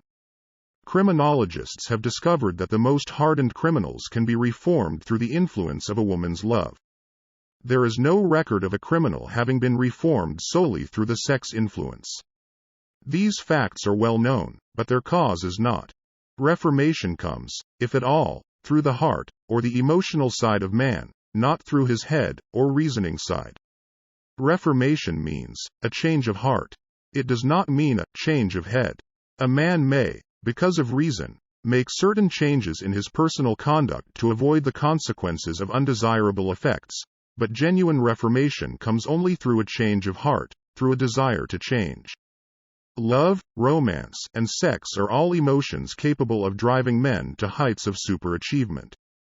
Love is the emotion which serves as a safety valve and ensures balance, poise, and constructive effort. When combined, these three emotions may lift one to an altitude of a genius. There are genii, however, who know but little of the emotion of love. Most of them may be found engaged in some form of action which is destructive, or at least, not based upon justice and fairness toward others. If good taste would permit, a dozen genii could be named in the field of industry and finance, who ride ruthlessly over the rights of their fellow men. They seem totally lacking in conscience. The reader can easily supply his own list of such men. The emotions are states of mind. Nature has provided man with a chemistry of the mind, which operates in a manner similar to the principles of chemistry of matter. It is a well-known fact that, through the aid of chemistry of matter, a chemist may create a deadly poison by mixing certain elements, none of which are, in themselves, harmful in the right proportions. The emotions may, likewise, be combined so as to create a deadly poison. The emotions of sex and jealousy, when mixed, may turn a person into an insane beast. The presence of any one or more of the destructive emotions in the human mind, through the chemistry of the mind, sets up a poison which may destroy one's sense of justice and fairness. In extreme cases, the presence of any combination of these emotions in the mind may destroy one's reason. The road to genius consists of the development, control, and use of sex, love, and romance. Briefly, the process may be stated as follows. encourage the presence of these emotions as the dominating thoughts in one's mind, and discourage the presence of all the destructive emotions. The mind is a creature of habit. It thrives upon the dominating thoughts fed it.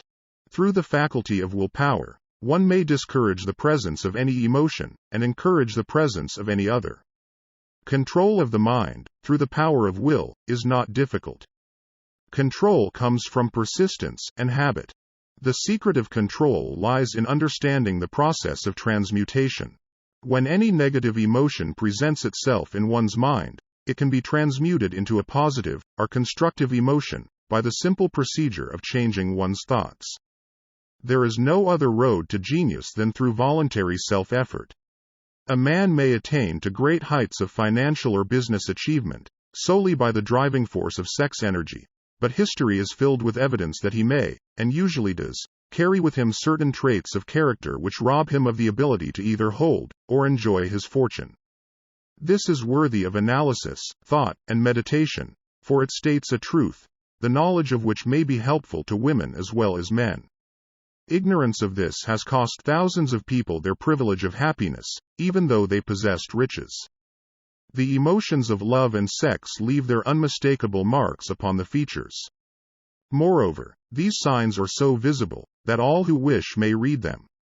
The man who is driven by the storm of passion, based upon sex desires alone, plainly advertises that fact to the entire world, by the expression of his eyes and the lines of his face.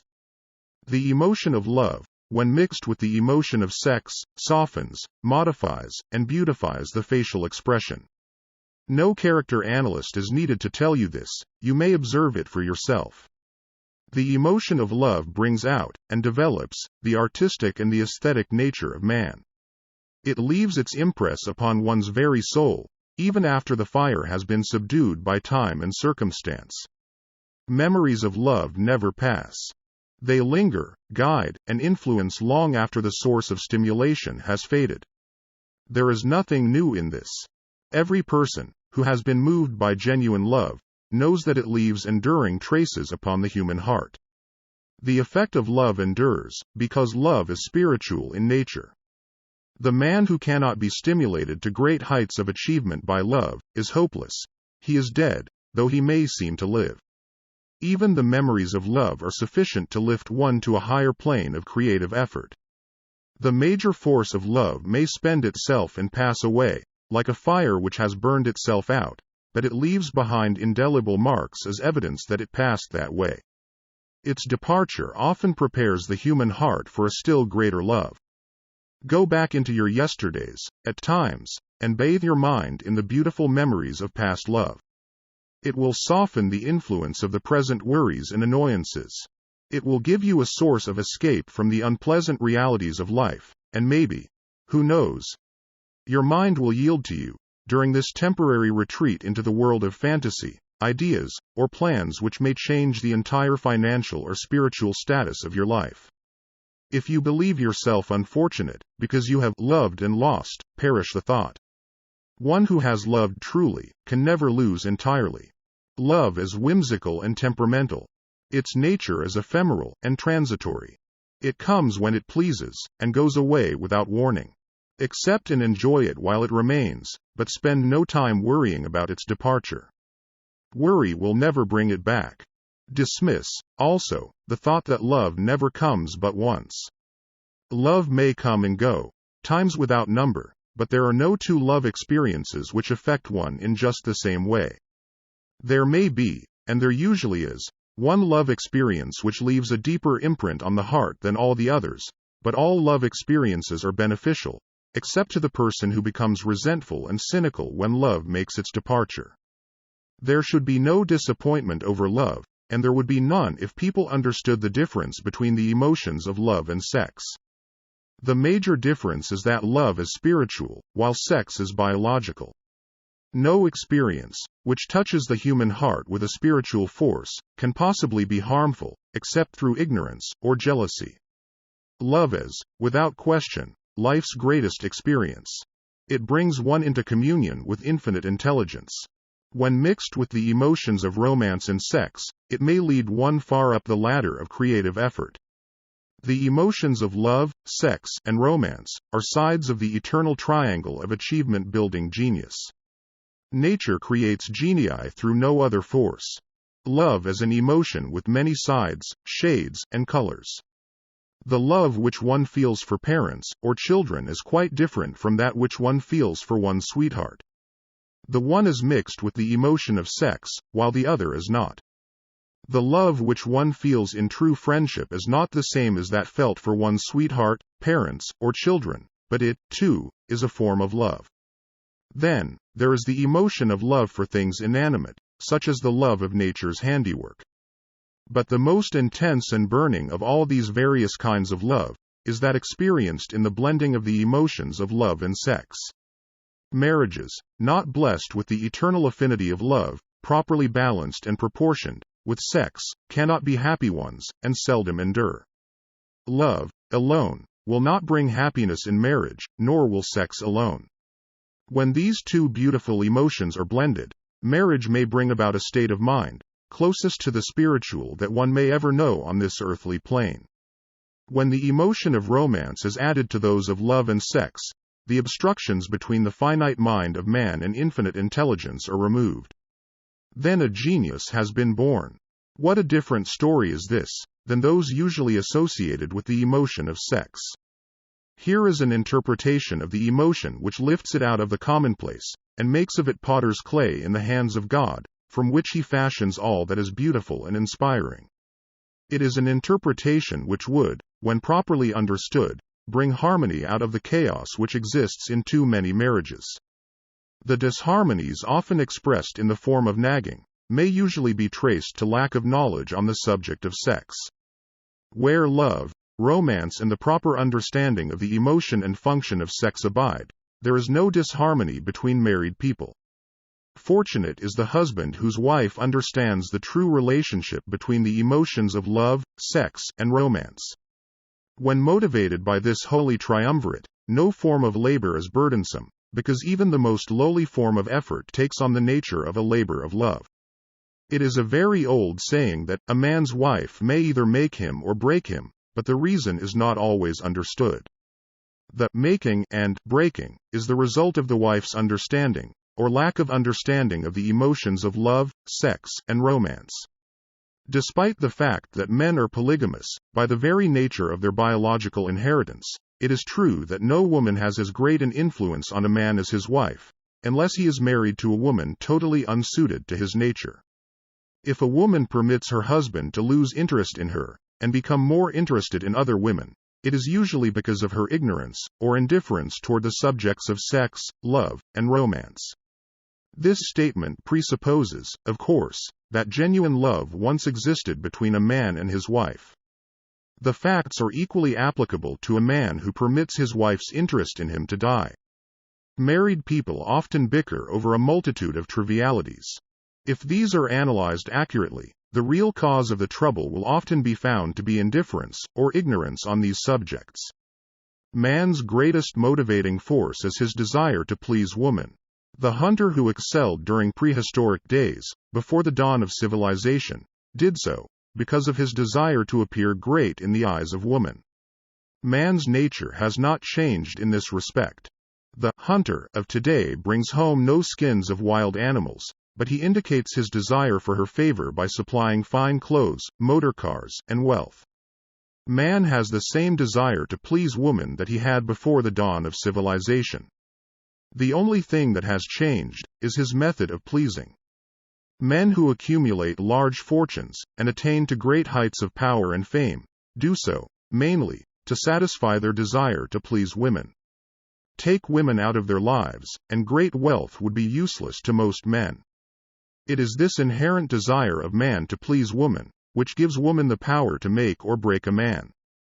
The woman who understands man's nature and tactfully caters to it, need have no fear of competition from other women. Men may be giants, with indomitable willpower when dealing with other men, but they are easily managed by the women of their choice. Most men will not admit that they are easily influenced by the women they prefer, because it is in the nature of the male to want to be recognized as the stronger of the species. Moreover, The intelligent woman recognizes this manly trait, and very wisely makes no issue of it. Some men know that they are being influenced by the women of their choice, their wives, sweethearts, mothers or sisters, but they tactfully refrain from rebelling against the influence because they are intelligent enough to know that no man is happy or complete without the modifying influence of the right woman. The man who does not recognize this important truth deprives himself of the power which has done more to help men achieve success than all other forces combined. Chapter 12. The Subconscious Mind. The Connecting Link. The 11th Step Toward Riches. The subconscious mind consists of a field of consciousness, in which every impulse of thought that reaches the objective mind through any of the five senses, is classified and recorded, and from which thoughts may be recalled or withdrawn as letters may be taken from a filing cabinet. It receives, and files, sense impressions or thoughts, regardless of their nature. You may voluntarily plant in your subconscious mind any plan, thought, or purpose which you desire to translate into its physical or monetary equivalent. The subconscious acts first on the dominating desires which have been mixed with emotional feeling, such as faith. Consider this in connection with the instructions given in the chapter on desire, for taking the 6 steps there outlined, and the instructions given in the chapter on the building and execution of plans, and you will understand the importance of the thought conveyed. The subconscious mind works day and night. Through a method of procedure, unknown to man, the subconscious mind draws upon the forces of infinite intelligence for the power with which it voluntarily transmutes one's desires into their physical equivalent, making use, always, of the most practical media by which this end may be accomplished.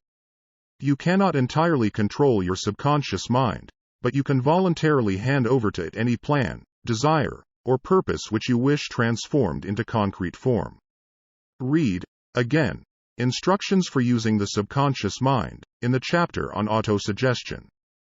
There is plenty of evidence to support the belief that the subconscious mind is the connecting link between the finite mind of man and infinite intelligence. It is the intermediary through which one may draw upon the forces of infinite intelligence at will. It, alone, contains the secret process by which mental impulses are modified and changed into their spiritual equivalent. It, alone, is the medium through which prayer may be transmitted to the source capable of answering prayer. The possibilities of creative effort connected with the subconscious mind are stupendous and imponderable.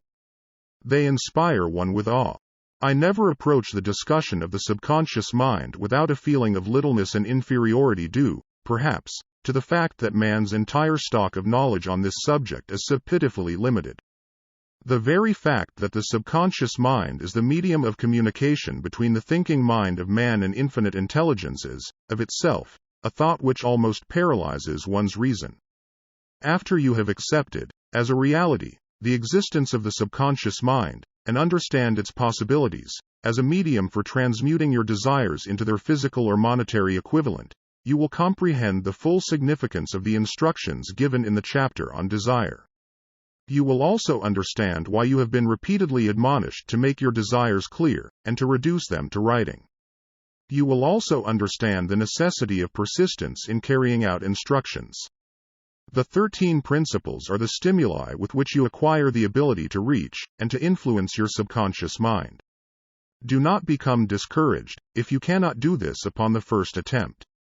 Remember that the subconscious mind may be voluntarily directed only through habit, under the directions given in the chapter on faith. You have not yet had time to master faith. Be patient. Be persistent. A good many statements in the chapters on faith and autosuggestion will be repeated here, for the benefit of your subconscious mind. Remember, your subconscious mind functions voluntarily, whether you make any effort to influence it or not. This, naturally, suggests to you that thoughts of fear and poverty, and all negative thoughts serve as stimuli to your subconscious mind, unless you master these impulses and give it more desirable food upon which it may feed. The subconscious mind will not remain idle. If you fail to plant desires in your subconscious mind, it will feed upon the thoughts which reach it as the result of your neglect.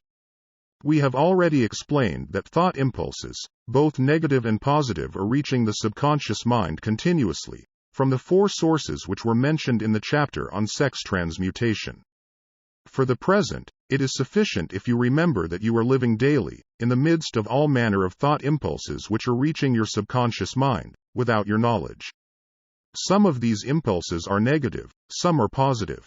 You are now engaged in trying to help shut off the flow of negative impulses, and to aid in voluntarily influencing your subconscious mind, through positive impulses of desire. When you achieve this, you will possess the key which unlocks the door to your subconscious mind. Moreover, you will control that door so completely, that no undesirable thought may influence your subconscious mind. Everything which man creates begins in the form of a thought impulse. Man can create nothing which he does not first conceive in thought. Through the aid of the imagination, thought impulses may be assembled into plans. The imagination, when under control, may be used for the creation of plans or purposes that lead to success in one's chosen occupation. All thought impulses, intended for transmutation into their physical equivalent, voluntarily planted in the subconscious mind, must pass through the imagination, and be mixed with faith. The mixing of faith with a plan or purpose, intended for submission to the subconscious mind, may be done only through the imagination. From these statements, you will readily observe that voluntary use of the subconscious mind calls for coordination and application of all the principles. Ella Wheeler Wilcox gave evidence of her understanding of the power of the subconscious mind when she wrote, "You never can tell what a thought will do in bringing you hate or love, for thoughts are things, and their airy wings are swifter than carrier doves. They follow the law of the universe. Each thing creates its kind, and they speed o'er the track to bring you back whatever went out from your mind." Mrs. Wilcox understood the truth, that thoughts which go out from one's mind also embed themselves deeply in one's subconscious mind, where they serve as a magnet, pattern, or blueprint by which the subconscious mind is influenced while translating them into their physical equivalent. Thoughts are truly things, for the reason that every material thing begins in the form of thought energy. The subconscious mind is more susceptible to influence by impulses of thought mixed with feeling or emotion, than by those originating solely in the reasoning portion of the mind. In fact, there is much evidence to support the theory that only emotionalized thoughts have any action influence upon the subconscious mind. It is a well-known fact that emotion or feeling rules the majority of people. If it is true that the subconscious mind responds more quickly to, and is influenced more readily by thought impulses which are well mixed with emotion, it is essential to become familiar with the more important of the emotions. There are 7 major positive emotions, and 7 major negative emotions. The negatives voluntarily inject themselves into the thought impulses, which ensure passage into the subconscious mind. The positives must be injected, through the principle of autosuggestion, into the thought impulses which an individual wishes to pass on to his subconscious mind. Instructions have been given in the chapter on autosuggestion. These emotions, or feeling impulses, may be likened to yeast in a loaf of bread, because they constitute the action element, which transforms thought impulses from the passive to the active state. Thus may one understand why thought impulses, which have been well mixed with emotion, are acted upon more readily than thought impulses originating in cold reason.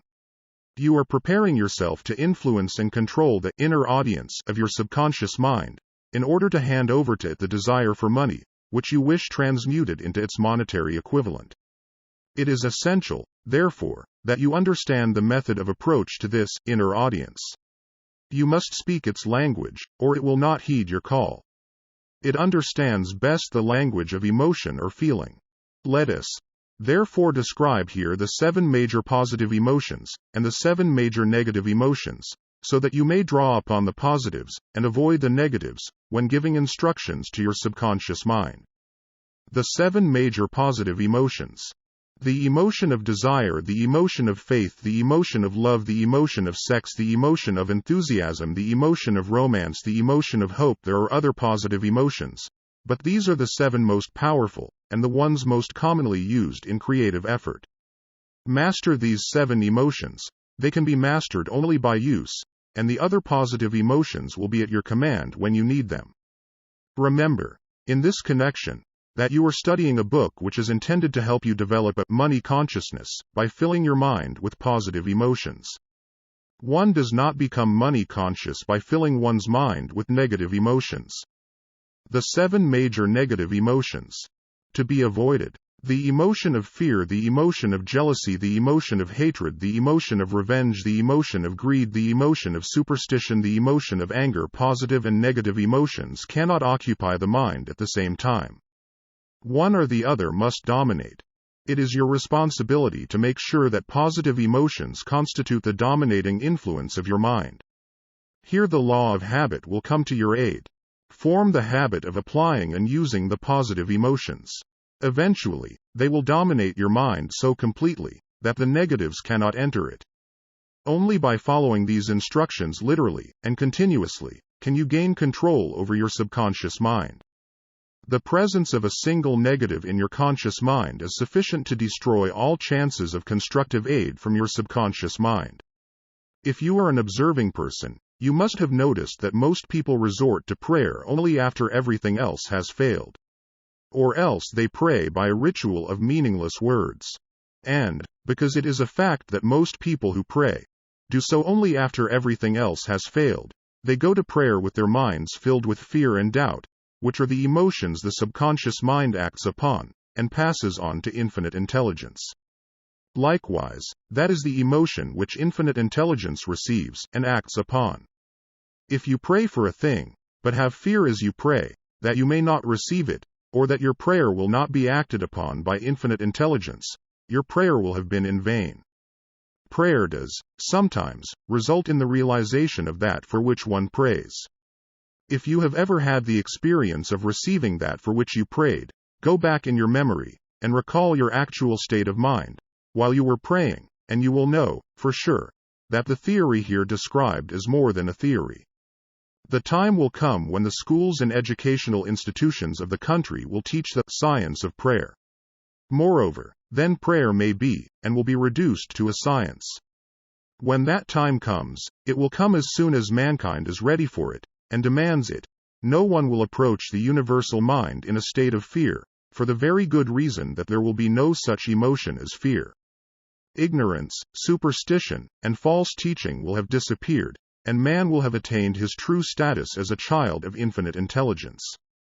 A few have already attained this blessing. If you believe this prophecy is far-fetched, take a look at the human race in retrospect. Less than 100 years ago, men believed the lightning to be evidence of the wrath of God, and feared it. Now, thanks to the power of faith, men have harnessed the lightning and made it turn the wheels of industry. Much less than 100 years ago, men believed the space between the planets to be nothing but a great void, a stretch of dead nothingness. Now, thanks to this same power of faith, men know that far from being either dead or a void, the space between the planets is very much alive, that it is the highest form of vibration known, excepting, perhaps, the vibration of thought. Moreover, men know that this living, pulsating, vibratory energy which permeates every atom of matter, and fills every niche of space, connects every human brain with every other human brain. What reason have men to believe that this same energy does not connect every human brain with infinite intelligence? There are no toll gates between the finite mind of man and infinite intelligence. The communication costs nothing except patience, faith, persistence, understanding, and a sincere desire to communicate. Moreover, the approach can be made only by the individual himself. Paid prayers are worthless. Infinite intelligence does no business by proxy.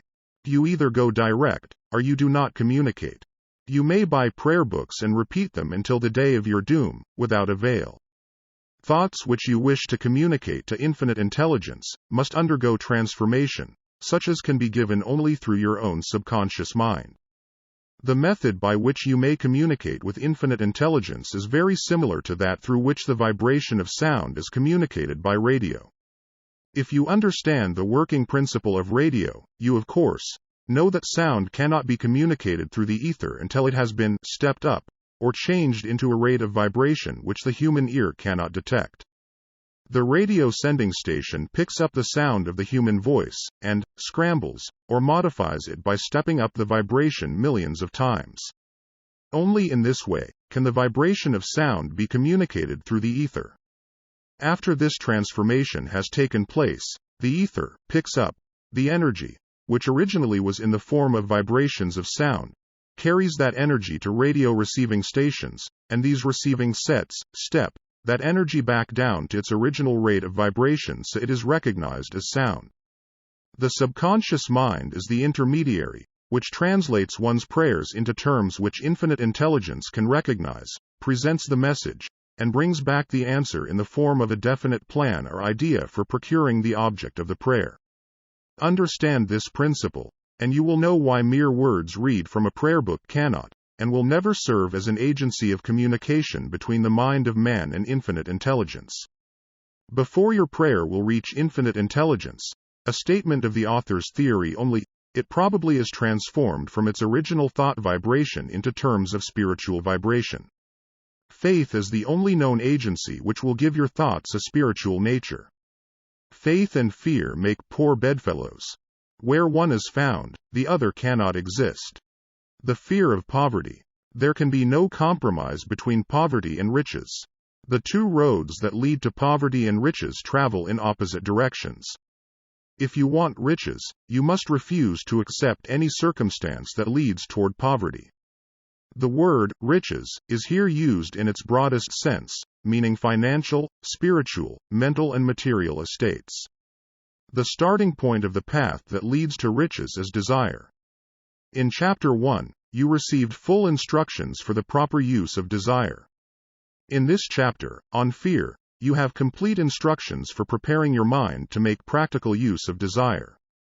Here, then, is the place to give yourself a challenge which will definitely determine how much of this philosophy you have absorbed.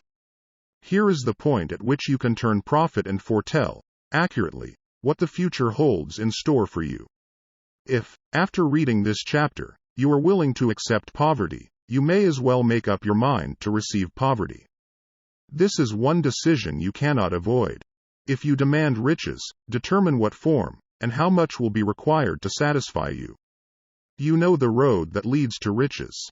You have been given a roadmap which, if followed, will keep you on that road. If you neglect to make the start, or stop before you arrive, no one will be to blame, but you. This responsibility is yours. No alibi will save you from accepting the responsibility if you now fail or refuse to demand riches of life, because the acceptance calls for but one thing, incidentally, the only thing you can control, and that is a state of mind. A state of mind is something that one assumes. It cannot be purchased, it must be created. Fear of poverty is a state of mind, nothing else. But it is sufficient to destroy one's chances of achievement in any undertaking, a truth which became painfully evident during the Depression. This fear paralyzes the faculty of reason, destroys the faculty of imagination, kills off self-reliance, undermines enthusiasm, discourages initiative, leads to uncertainty of purpose, encourages procrastination, wipes out enthusiasm and makes self-control an impossibility. It takes the charm from one's personality, destroys the possibility of accurate thinking, diverts concentration of effort, it masters persistence, turns the willpower into nothingness, destroys ambition, beclouds the memory and invites failure in every conceivable form. It kills love and assassinates the finer emotions of the heart, discourages friendship and invites disaster in 100 forms, leads to sleeplessness, misery and unhappiness, and all this despite the obvious truth that we live in a world of overabundance of everything the heart could desire, with nothing standing between us and our desires, excepting lack of a definite purpose. The fear of poverty is, without doubt, the most destructive of the 6 basic fears. It has been placed at the head of the list, because it is the most difficult to master. Considerable courage is required to state the truth about the origin of this fear, and still greater courage to accept the truth after it has been stated. The fear of poverty grew out of man's inherited tendency to prey upon his fellow man economically. Nearly all animals lower than man are motivated by instinct, but their capacity to think is limited, therefore, they prey upon one another physically. Man, with his superior sense of intuition, with the capacity to think and to reason, does not eat his fellow man bodily, he gets more satisfaction out of eating him financially. Man is so avaricious that every conceivable law has been passed to safeguard him from his fellow man.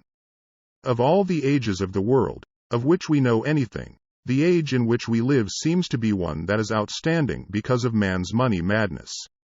A man is considered less than the dust of the earth, unless he can display a fat bank account. But if he has money, never mind how he acquired it, he is a king, or a big shot. He is above the law, he rules in politics, he dominates in business, and the whole world about him bows in respect when he passes. Nothing brings man so much suffering and humility as poverty. Only those who have experienced poverty understand the full meaning of this. It is no wonder that man fears poverty. Through a long line of inherited experiences man has learned, for sure, that some men cannot be trusted, where matters of money and earthly possessions are concerned.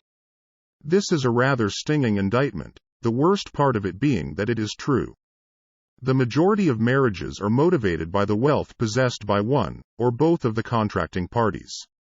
It is no wonder, therefore, that the divorce courts are busy. So eager is man to possess wealth that he will acquire it in whatever manner he can, through legal methods if possible, through other methods if necessary or expedient. Self-analysis may disclose weaknesses which one does not like to acknowledge. This form of examination is essential to all who demand of life more than mediocrity and poverty.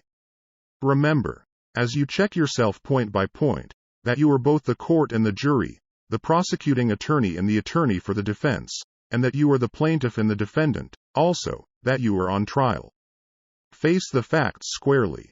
Ask yourself definite questions and demand direct replies.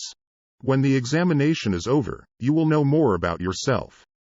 If you do not feel that you can be an impartial judge in this self-examination, call upon someone who knows you well to serve as judge while you cross-examine yourself. You are after the truth. Get it. No matter at what cost even, though it may temporarily embarrass you.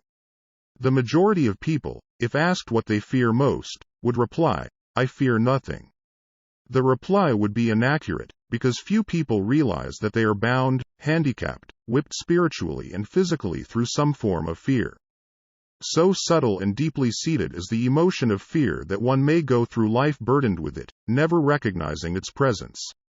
Only a courageous analysis will disclose the presence of this universal enemy. When you begin such an analysis, search deeply into your character. Here is a list of the symptoms for which you should look. Symptoms of the fear of poverty. Indifference, commonly expressed through lack of ambition. Willingness to tolerate poverty. Acceptance of whatever compensation life may offer without protest. Mental and physical laziness. Lack of initiative, imagination, enthusiasm and self-control in decision. The habit of permitting others to do one's thinking.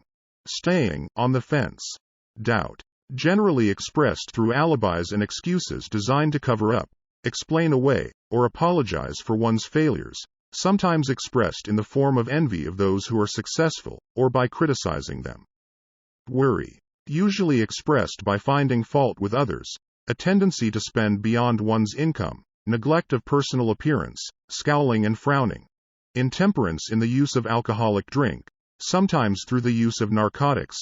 Nervousness, lack of poise, self-consciousness and lack of self-reliance. Overcaution, the habit of looking for the negative side of every circumstance, thinking and talking of possible failure instead of concentrating upon the means of succeeding. Knowing all the roads to disaster, but never searching for the plans to avoid failure.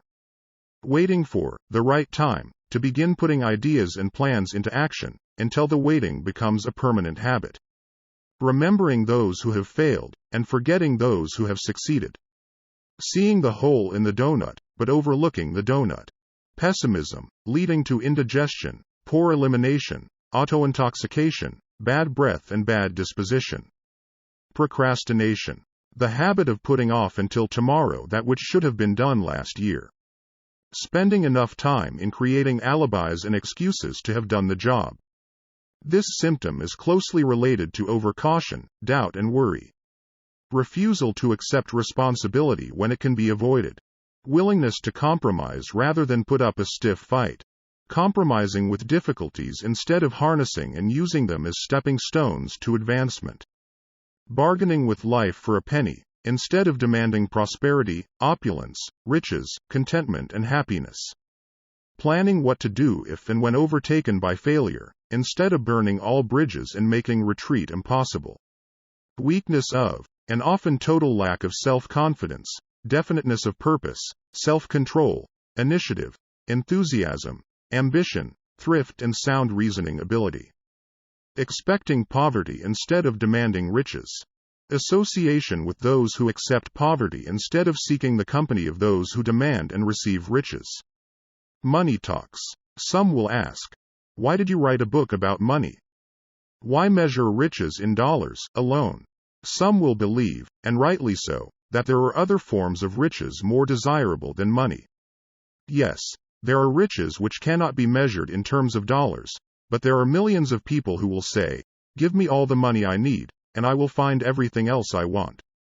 The major reason why I wrote this book on how to get money is the fact that the world has but lately passed through an experience that left millions of men and women paralyzed with the fear of poverty. What this sort of fear does to one was well described by Westbrook Pegler, in the New York World Telegram, viz. Money is only clam shells or metal discs or scraps of paper, and there are treasures of the heart and soul which money cannot buy, but most people, being broke, are unable to keep this in mind and sustain their spirits. When a man is down and out and on the street, unable to get any job at all, something happens to his spirit which can be observed in the droop of his shoulders, the set of his hat, his walk and his gaze. He cannot escape a feeling of inferiority among people with regular employment, even though he knows they are definitely not his equals in character, intelligence or ability. These people, even his friends, feel, on the other hand, a sense of superiority and regard him, perhaps unconsciously, as a casualty. He may borrow for a time, but not enough to carry on in his accustomed way, and he cannot continue to borrow very long. But borrowing in itself, when a man is borrowing merely to live, is a depressing experience, and the money lacks the power of earned money to revive his spirits. Of course, none of this applies to bums or habitual ne'er-do-wells, but only to men of normal ambitions and self-respect. Women conceal despair. Women in the same predicament must be different. We somehow do not think of women at all in considering the down and outers. They are scarce in the breadlines, they rarely are seen begging on the streets, and they are not recognizable in crowds by the same plain signs which identify busted men. Of course, I do not mean the shuffling hags of the city streets who are the opposite number of the confirmed male bums. I mean reasonably young, decent and intelligent women. There must be many of them, but their despair is not apparent. Maybe they kill themselves. When a man is down and out, he has time on his hands for brooding. He may travel miles to see a man about a job and discover that the job is filled, or that it is one of those jobs with no base pay but only a commission on the sale of some useless knick-knack which nobody would buy, except out of pity. Turning that down, he finds himself back on the street with nowhere to go but just anywhere. So he walks and walks. He gazes into store windows at luxuries which are not for him, and feels inferior and gives way to people who stop to look with an active interest. He wanders into the railroad station or puts himself down in the library to ease his legs and soak up a little heat, but that isn't looking for a job, so he gets going again. He may not know it, but his aimlessness would give him away even if the very lines of his figure did not. He may be well dressed in the clothes left over from the days when he had a steady job, but the clothes cannot disguise the droop. Money makes difference. He sees thousands of other people, bookkeepers or clerks or chemists or wagon hands, busy at their work, and envies them from the bottom of his soul. They have their independence, their self-respect and manhood, and he simply cannot convince himself that he is a good man, too, though he argue it out and arrive at a favorable verdict hour after hour. It is just money which makes this difference in him. With a little money he would be himself again. Some employers take the most shocking advantage of people who are down and out. The agencies hang out little colored cards offering miserable wages to busted men, $12 a week, $15 a week. An $18 a week job is a plum, and anyone with $25 a week to offer does not hang the job in front of an agency on a colored card. I have a want ad clipped from a local paper demanding a clerk, a good, clean penman, to take telephone orders for a sandwich shop from 11 a.m. to 2 p.m. for $8 a month, not $8 a week but $8 a month. The ad says also, state religion. Can you imagine the brutal effrontery of anyone who demands a good, clean penman for 11 cents an hour inquiring into the victim's religion? But that is what busted people are offered. The fear of criticism. Just how man originally came by this fear, no one can state definitely, but one thing is certain, he has it in a highly developed form. Some believe that this fear made its appearance about the time that politics became a profession. Others believe it can be traced to the age when women first began to concern themselves with styles in wearing apparel. This author, being neither a humorist nor a prophet, is inclined to attribute the basic fear of criticism to that part of man's inherited nature which prompts him not only to take away his fellowman's goods and wares, but to justify his action by criticism of his fellowman's character. It is a well-known fact that a thief will criticize the man from whom he steals, that politicians seek office, not by displaying their own virtues and qualifications, but by attempting to besmirch their opponents. The fear of criticism takes on many forms, the majority of which are petty and trivial. Bald-headed men, for example, are bald for no other reason than their fear of criticism. Heads become bald because of the tight-fitting bands of hats which cut off the circulation from the roots of the hair. Men wear hats, not because they actually need them, but mainly because everyone is doing it. The individual falls into line and does likewise, lest some other individual criticize him. Women seldom have bald heads, or even thin hair, because they wear hats which fit their heads loosely, the only purpose of the hats being adornment. But, it must not be supposed that women are free from the fear of criticism. If any woman claims to be superior to man with reference to this fear, ask her to walk down the street wearing a hat of the vintage of 1890. The astute manufacturers of clothing have not been slow to capitalize this basic fear of criticism, with which all mankind has been cursed. Every season the styles in many articles of wearing apparel change. Who establishes the styles? Certainly not the purchaser of clothing, but the manufacturer. Why does he change the styles so often? The answer is obvious. He changes the styles so he can sell more clothes. For the same reason the manufacturers of automobiles, with a few rare and very sensible exceptions, change styles of models every season.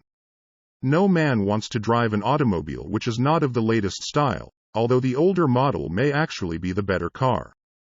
We have been describing the manner in which people behave under the influence of fear of criticism as applied to the small and petty things of life. Let us now examine human behavior when this fear affects people in connection with the more important events of human relationship. Take for example practically any person who has reached the age of mental maturity, from 35 to 40 years of age, as a general average, and if you could read the secret thoughts of his mind, you would find a very decided disbelief in most of the fables taught by the majority of the dogmatists and theologians a few decades back. Not often, however, will you find a person who has the courage to openly state his belief on this subject. Most people will, if pressed far enough, tell a lie rather than admit that they do not believe the stories associated with that form of religion which held people in bondage prior to the age of scientific discovery and education. Why does the average person, even in this day of enlightenment, shy away from denying his belief in the fables which were the basis of most of the religions a few decades ago? The answer is, because of the fear of criticism. Men and women have been burned at the stake for daring to express disbelief in ghosts. It is no wonder we have inherited a consciousness which makes us fear criticism. The time was, and not so far in the past, when criticism carried severe punishments. It still does in some countries. The fear of criticism robs man of his initiative, destroys his power of imagination, limits his individuality, takes away his self-reliance, and does him damage in 100 other ways. Parents often do their children irreparable injury by criticizing them. The mother of one of my boyhood chums used to punish him with a switch almost daily, always completing the job with the statement, "You'll land in the penitentiary before you are 20. He was sent to a reformatory at the age of 17. Criticism is the one form of service, of which everyone has too much. Everyone has a stock of it which is handed out, gratis, whether called for or not. One's nearest relatives often are the worst offenders. It should be recognized as a crime. In reality, it is a crime of the worst nature for any parent to build inferiority complexes in the mind of a child through unnecessary criticism. Employers who understand human nature get the best there is in men, not by criticism, but by constructive suggestion. Parents may accomplish the same results with their children. Criticism will plant fear in the human heart, or resentment, but it will not build love or affection. Symptoms of the fear of criticism. This fear is almost as universal as the fear of poverty, and its effects are just as fatal to personal achievement, mainly because this fear destroys initiative and discourages the use of imagination. The major symptoms of the fear are self-consciousness, generally expressed through nervousness, timidity in conversation and in meeting strangers, awkward movement of the hands and limbs, shifting of the eyes. Lack of poise, expressed through lack of voice control, nervousness in the presence of others, poor posture of body, poor memory. Personality, lacking in firmness of decision, personal charm, and ability to express opinions definitely. The habit of sidestepping issues instead of meeting them squarely. Agreeing with others without careful examination of their opinions. Inferiority complex. The habit of expressing self-approval by word of mouth and by actions, as a means of covering up a feeling of inferiority. Using big words to impress others, often without knowing the real meaning of the words. Imitating others in dress, speech and manners. Boasting of imaginary achievements. This sometimes gives a surface appearance of a feeling of superiority. Extravagance. The habit of trying to keep up with the Joneses, spending beyond one's income. Lack of initiative. Failure to embrace opportunities for self-advancement. Fear to express opinions. Lack of confidence in one's own ideas. Giving evasive answers to questions asked by superiors. Hesitancy of manner and speech. Deceit in both words and deeds. Lack of ambition. Mental and physical laziness. Lack of self-assertion. Slowness in reaching decisions. Easily influenced by others. The habit of criticizing others behind their backs and flattering them to their faces. The habit of accepting defeat without protest. Quitting an undertaking when opposed by others. Suspicious of other people without cause. Lacking in tactfulness of manner and speech. Unwillingness to accept the blame for mistakes. The fear of ill health. This fear may be traced to both physical and social heredity. It is closely associated, as to its origin, with the causes of fear of old age and the fear of death, because it leads one closely to the border of terrible worlds, of which man knows not, but concerning which he has been taught some discomforting stories. The opinion is somewhat general, also, that certain unethical people engaged in the business of selling health have had not a little to do with keeping alive the fear of ill health. In the main, man fears ill health because of the terrible pictures which have been planted in his mind of what may happen if death should overtake him. He also fears it because of the economic toll which it may claim. A reputable physician estimated that 75% of all people who visit physicians for professional service are suffering with hypochondria, imaginary illness.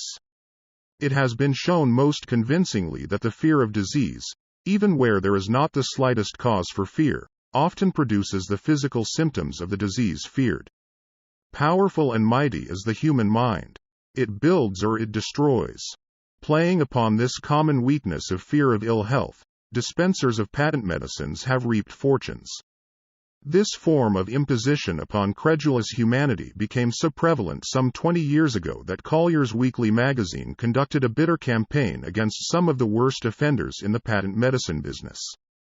During the flu epidemic which broke out during the World War, the mayor of New York City took drastic steps to check the damage which people were doing themselves through their inherent fear of ill health. He called in the newspaper men and said to them, Gentlemen, I feel it necessary to ask you not to publish any scare headlines concerning the flu epidemic. Unless you cooperate with me, we will have a situation which we cannot control. The newspapers quit publishing stories about the flu, and within 1 month the epidemic had been successfully checked. Through a series of experiments conducted some years ago, it was proved that people may be made ill by suggestion. We conducted this experiment by causing 3 acquaintances to visit the victims, each of whom asked the question, "What ails you? You look terribly ill." The first questioner usually provoked a grin, and a nonchalant, "Oh, nothing, I'm all right," from the victim. The second questioner usually was answered with the statement, "I don't know exactly, but I do feel badly."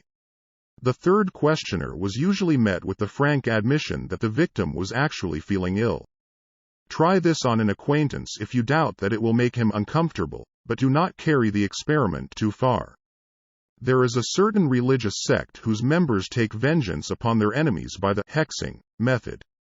They call it placing a spell on the victim. There is overwhelming evidence that disease sometimes begins in the form of negative thought impulse. Such an impulse may be passed from one mind to another, by suggestion, or created by an individual in his own mind. A man who was blessed with more wisdom than this incident might indicate, once said, "When anyone asks me how I feel, I always want to answer by knocking him down." Doctors send patients into new climates for their health, because a change of mental attitude is necessary. The seed of fear of ill health lives in every human mind. Worry, fear, discouragement, disappointment in love and business affairs cause this seed to germinate and grow. The recent business depression kept the doctors on the run, because every form of negative thinking may cause ill health. Disappointments in business and in love stand at the head of the list of causes of fear of ill health. A young man suffered a disappointment in love which sent him to a hospital. For months he hovered between life and death. A specialist in suggestive therapeutics was called in. The specialist changed nurses, placing him in charge of a very charming young woman who began, by pre-arrangement with the doctor, to make love to him the first day of her arrival on the job. Within 3 weeks the patient was discharged from the hospital, still suffering, but with an entirely different malady.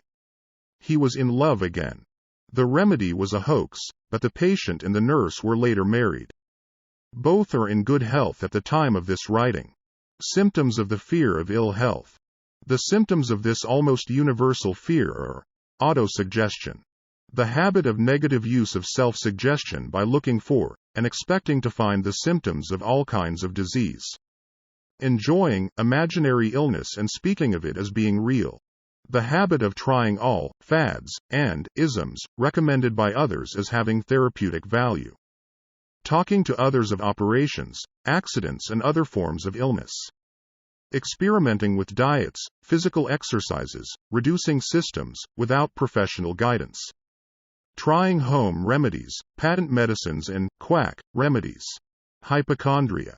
The habit of talking of illness, concentrating the mind upon disease, and expecting its appearance until a nervous break occurs. Nothing that comes in bottles can cure this condition. It is brought on by negative thinking, and nothing but positive thought can effect a cure. Hypochondria, a medical term for imaginary disease, is said to do as much damage on occasion as the disease one fears might do. Most so-called cases of nerves come from imaginary illness. Exercise. Fear of ill health often interferes with proper physical exercise and results in overweight by causing one to avoid outdoor life. Susceptibility.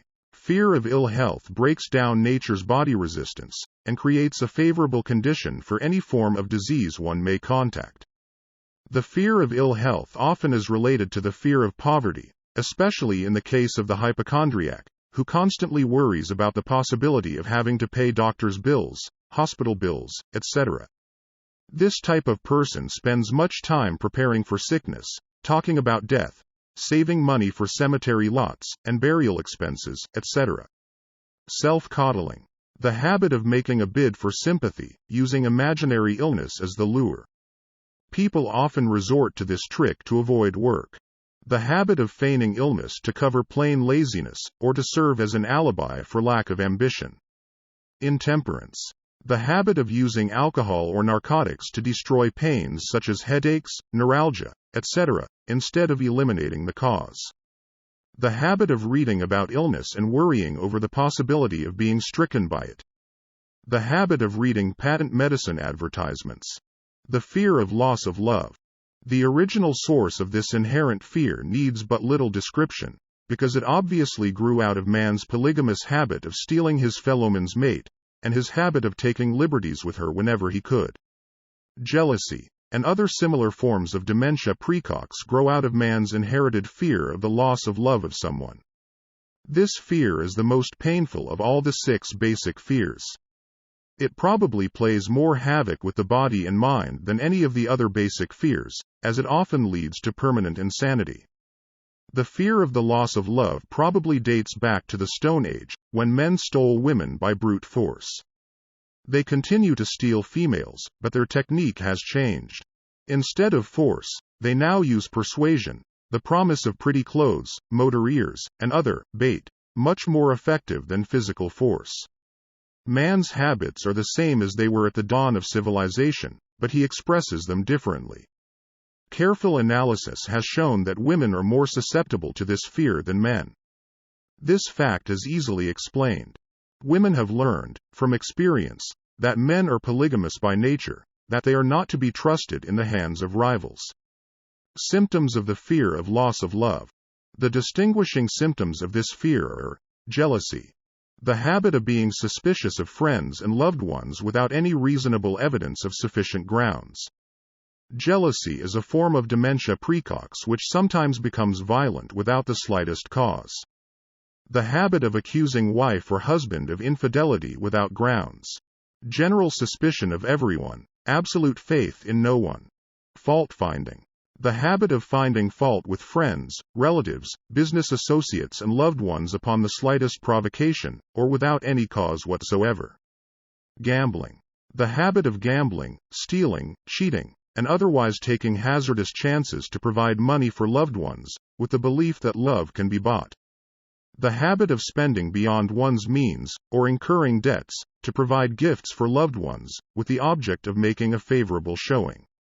Insomnia, nervousness, lack of persistence, weakness of will, lack of self-control, lack of self-reliance, bad temper. The fear of old age. In the main, this fear grows out of 2 sources. First, the thought that old age may bring with it poverty. Secondly, and by far the most common source of origin, from false and cruel teachings of the past which have been too well mixed with fire and brimstone, and other bogies cunningly designed to enslave man through fear. In the basic fear of old age, man has 2 very sound reasons for his apprehension, one growing out of his distrust of his fellowman, who may seize whatever worldly goods he may possess, and the other arising from the terrible pictures of the world beyond, which were planted in his mind, through social heredity before he came into full possession of his mind. The possibility of ill health, which is more common as people grow older, is also a contributing cause of this common fear of old age. Eroticism also enters into the cause of the fear of old age, as no man cherishes the thought of diminishing sex attraction. The most common cause of fear of old age is associated with the possibility of poverty. Poorhouse is not a pretty word.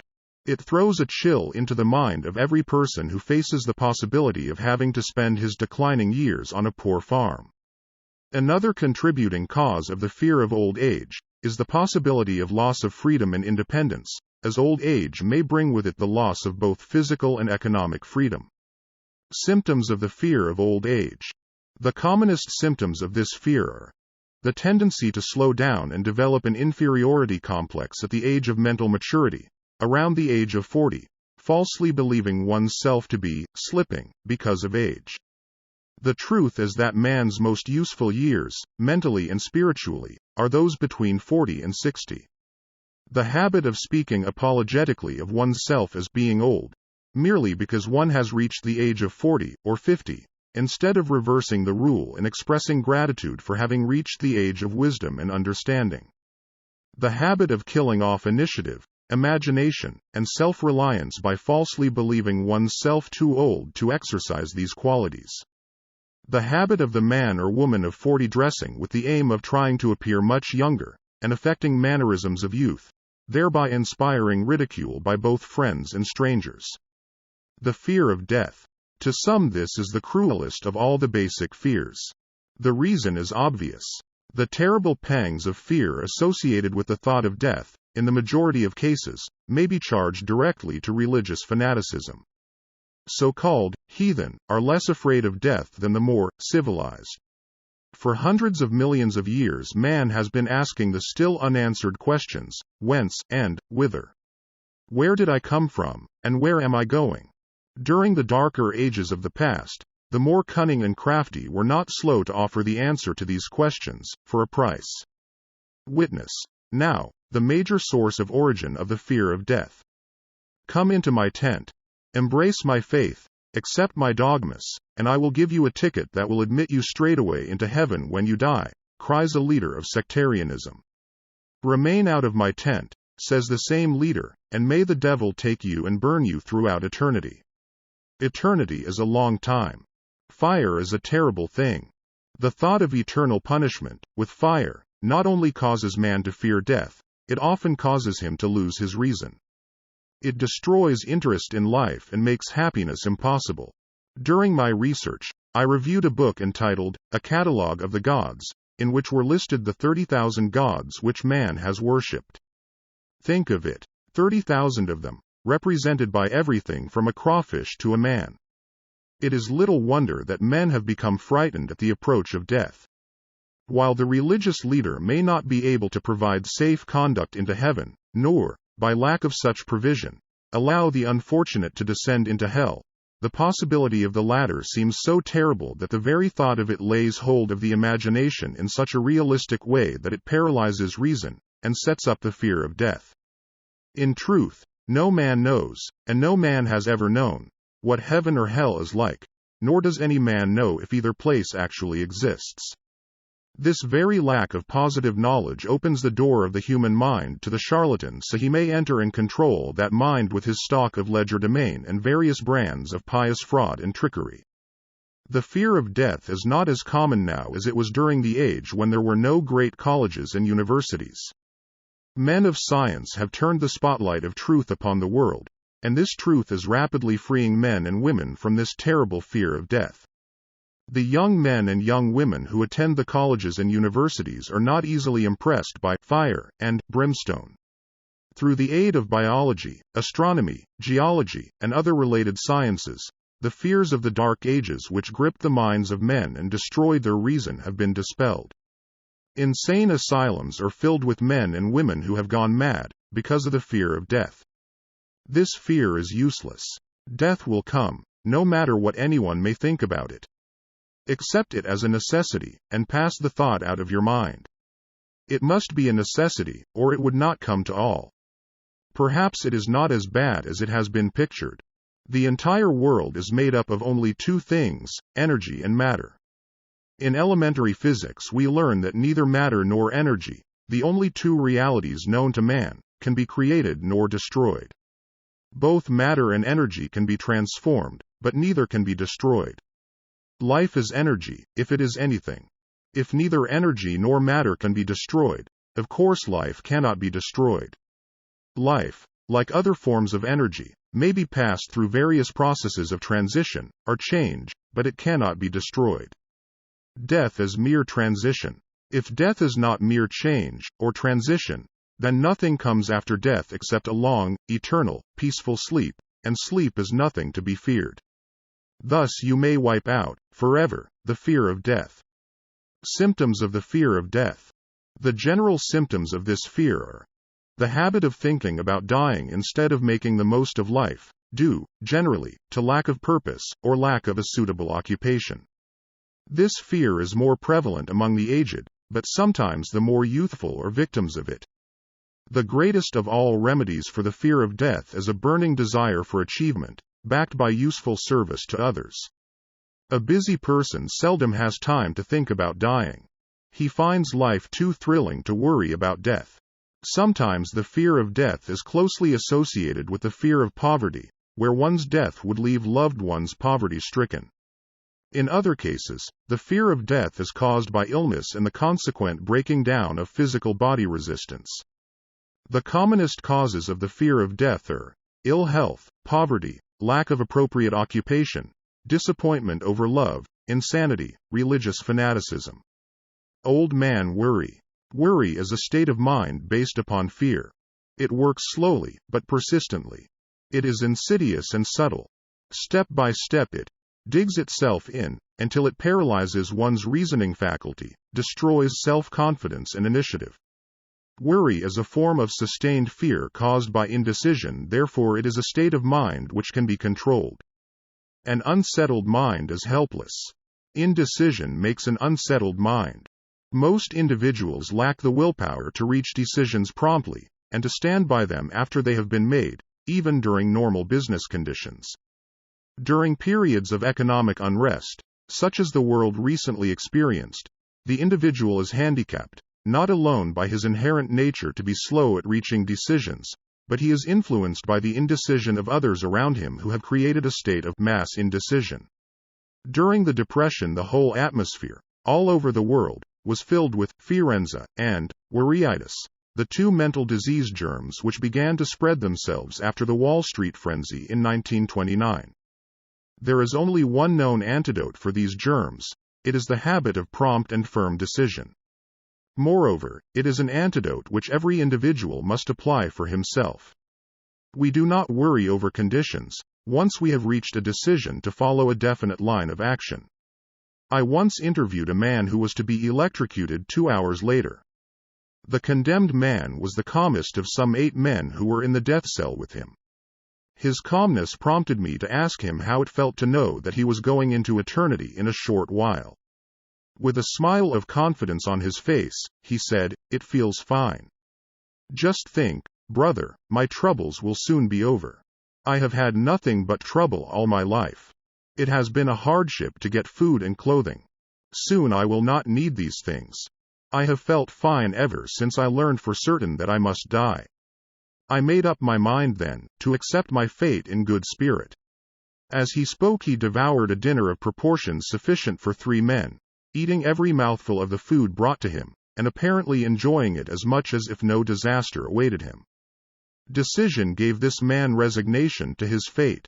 Decision can also prevent one's acceptance of undesired circumstances. The 6 basic fears become translated into a state of worry, through indecision. Relieve yourself forever of the fear of death, by reaching a decision to accept death as an inescapable event. Whip the fear of poverty by reaching a decision to get along with whatever wealth you can accumulate without worry.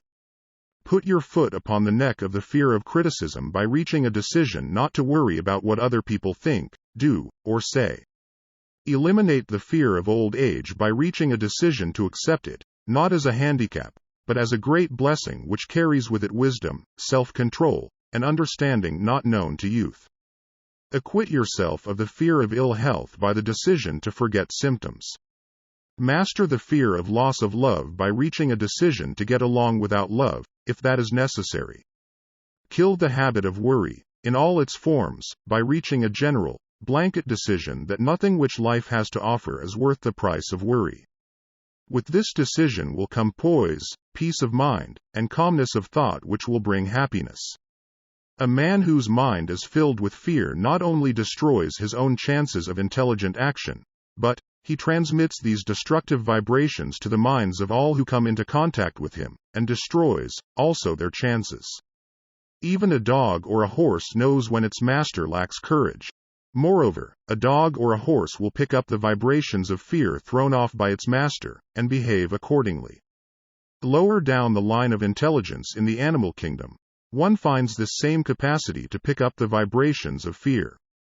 A honeybee immediately senses fear in the mind of a person, for reasons unknown. A bee will sting the person whose mind is releasing vibrations of fear, much more readily than it will molest the person whose mind registers no fear. The vibrations of fear pass from one mind to another just as quickly and as surely as the sound of the human voice passes from the broadcasting station to the receiving set of a radio, and by the self-same medium. Mental telepathy is a reality. Thoughts pass from one mind to another, voluntarily, whether or not this fact is recognized by either the person releasing the thoughts, or the persons who pick up those thoughts. The person who gives expression, by word of mouth, to negative or destructive thoughts is practically certain to experience the results of those words in the form of a destructive kickback. The release of destructive thought impulses, alone, without the aid of words, produces also a kickback in more ways than one.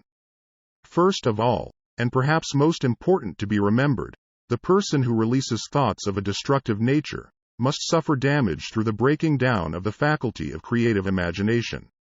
Secondly, the presence in the mind of any destructive emotion develops a negative personality which repels people, and often converts them into antagonists. The third source of damage to the person who entertains or releases negative thoughts lies in this significant fact. These thought impulses are not only damaging to others, but they embed themselves in the subconscious mind of the person releasing them, and they become a part of his character. One is never through with a thought, merely by releasing it. When a thought is released, it spreads in every direction, through the medium of the ether, but it also plants itself permanently in the subconscious mind of the person releasing it. Your business in life is, presumably, to achieve success. To be successful, you must find peace of mind, acquire the material needs of life, and above all, attain happiness. All of these evidences of success begin in the form of thought impulses. You may control your own mind. You have the power to feed it whatever thought impulses you choose. With this privilege goes also the responsibility of using it constructively. You are the master of your own earthly destiny just as surely as you have the power to control your own thoughts. You may influence, direct, and eventually control your own environment, making your life what you want it to be, or you may neglect to exercise the privilege which is yours, to make your life to order, thus casting yourself upon the broad sea of circumstance, where you will be tossed hither and yon, like a chip on the waves of the ocean. The Devil's Workshop. The seventh basic evil. In addition to the 6 basic fears, there is another evil by which people suffer. It constitutes a rich soil in which the seeds of failure grow abundantly. It is so subtle that its presence often is not detected. This affliction cannot properly be classed as a fear. It is more deeply seated and more often fatal than all of the 6 fears. For want of a better name, let us call this evil susceptibility to negative influences. Men who accumulate great riches always protect themselves against this evil. The poverty-stricken never do. Those who succeed in any calling must prepare their minds to resist the evil. If you are reading this philosophy for the purpose of accumulating riches, you should examine yourself very carefully, to determine whether you are susceptible to negative influences. If you neglect this self-analysis, you will forfeit your right to attain the object of your desires. Make the analysis searching. After you read the questions prepared for this self-analysis, hold yourself to a strict accounting in your answers. Go at the task as carefully as you would search for any other enemy you knew to be awaiting you in ambush, and deal with your own faults as you would with a more tangible enemy. You can easily protect yourself against highway robbers, because the law provides organized cooperation for your benefit, but the 7th basic evil is more difficult to master, because it strikes when you are not aware of its presence, when you are asleep, and while you are awake. Moreover, its weapon is intangible, because it consists of merely a state of mind. This evil is also dangerous because it strikes in as many different forms as there are human experiences. Sometimes it enters the mind through the well-meant words of one's own relatives. At other times, it bores from within, through one's own mental attitude. Always it is as deadly as poison, even though it may not kill as quickly. How to protect yourself against negative influences. To protect yourself against negative influences, whether of your own making, or the result of the activities of negative people around you, recognize that you have a willpower, and put it into constant use, until it builds a wall of immunity against negative influences in your own mind. Recognize the fact that you, and every other human being, are, by nature, lazy, indifferent, and susceptible to all suggestions which harmonize with your weaknesses. Recognize that you are, by nature, susceptible to all the 6 basic fears, and set up habits for the purpose of counteracting all these fears. Recognize that negative influences often work on you through your subconscious mind. Therefore they are difficult to detect, and keep your mind closed against all people who depress or discourage you in any way. Clean out your medicine chest, throw away all pill bottles, and stop pandering to colds, aches, pains, and imaginary illness. Deliberately seek the company of people who influence you to think and act for yourself. Do not expect troubles, as they have a tendency not to disappoint.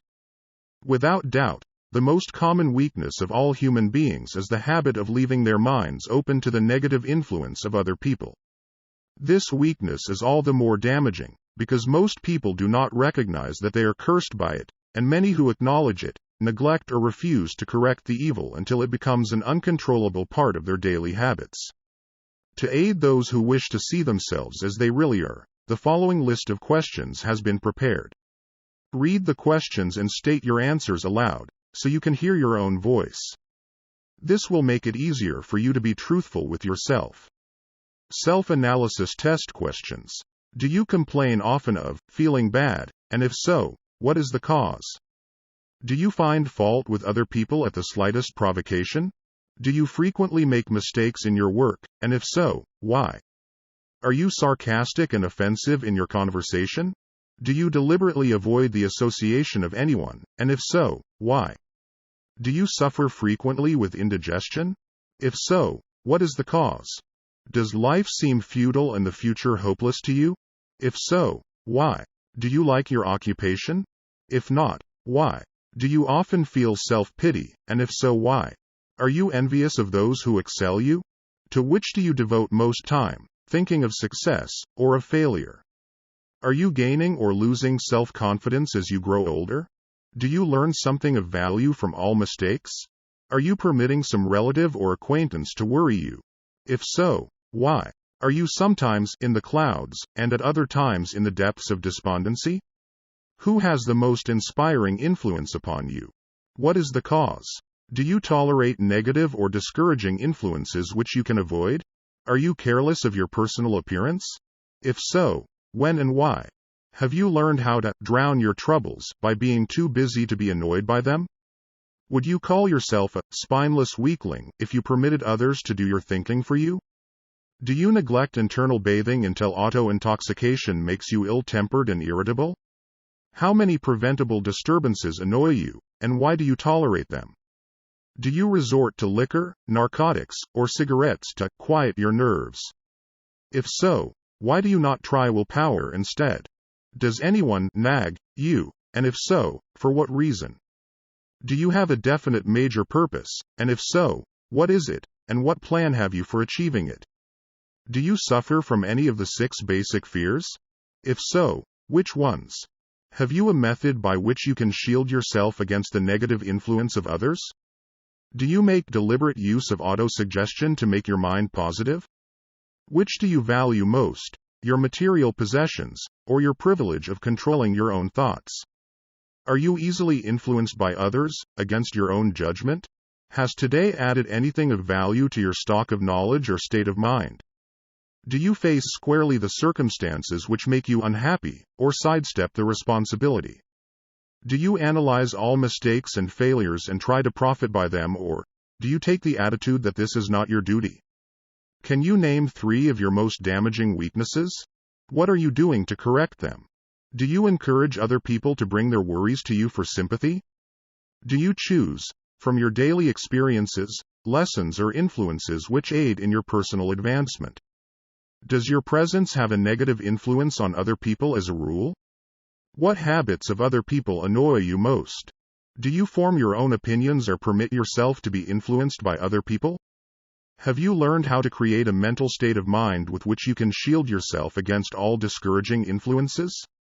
Does your occupation inspire you with faith and hope?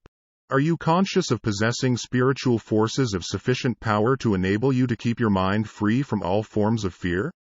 Does your religion help you to keep your own mind positive? Do you feel it your duty to share other people's worries? If so, why?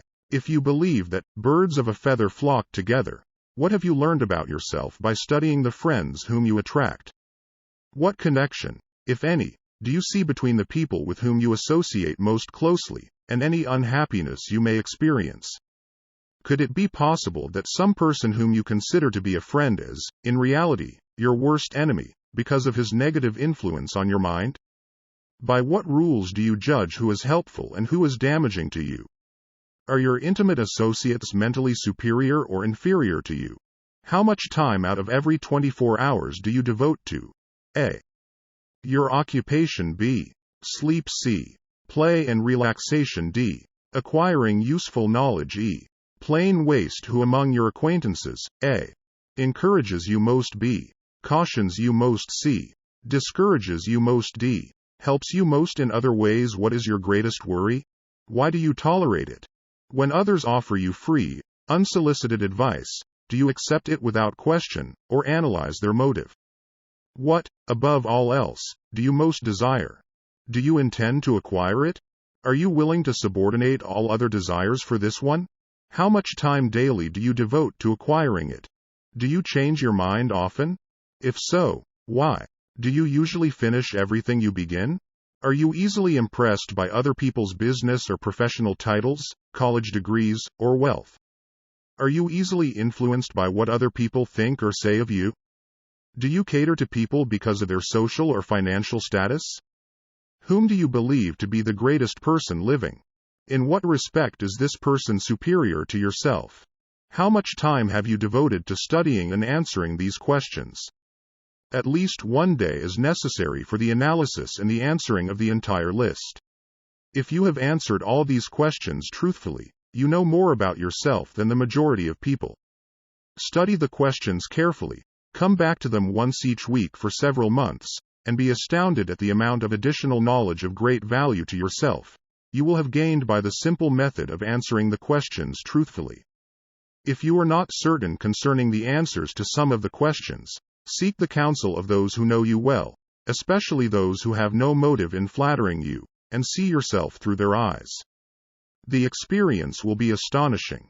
You have absolute control over but one thing, and that is your thoughts. This is the most significant and inspiring of all facts known to man. It reflects man's divine nature. This divine prerogative is the sole means by which you may control your own destiny. If you fail to control your own mind, you may be sure you will control nothing else. If you must be careless with your possessions, let it be in connection with material things. Your mind is your spiritual estate.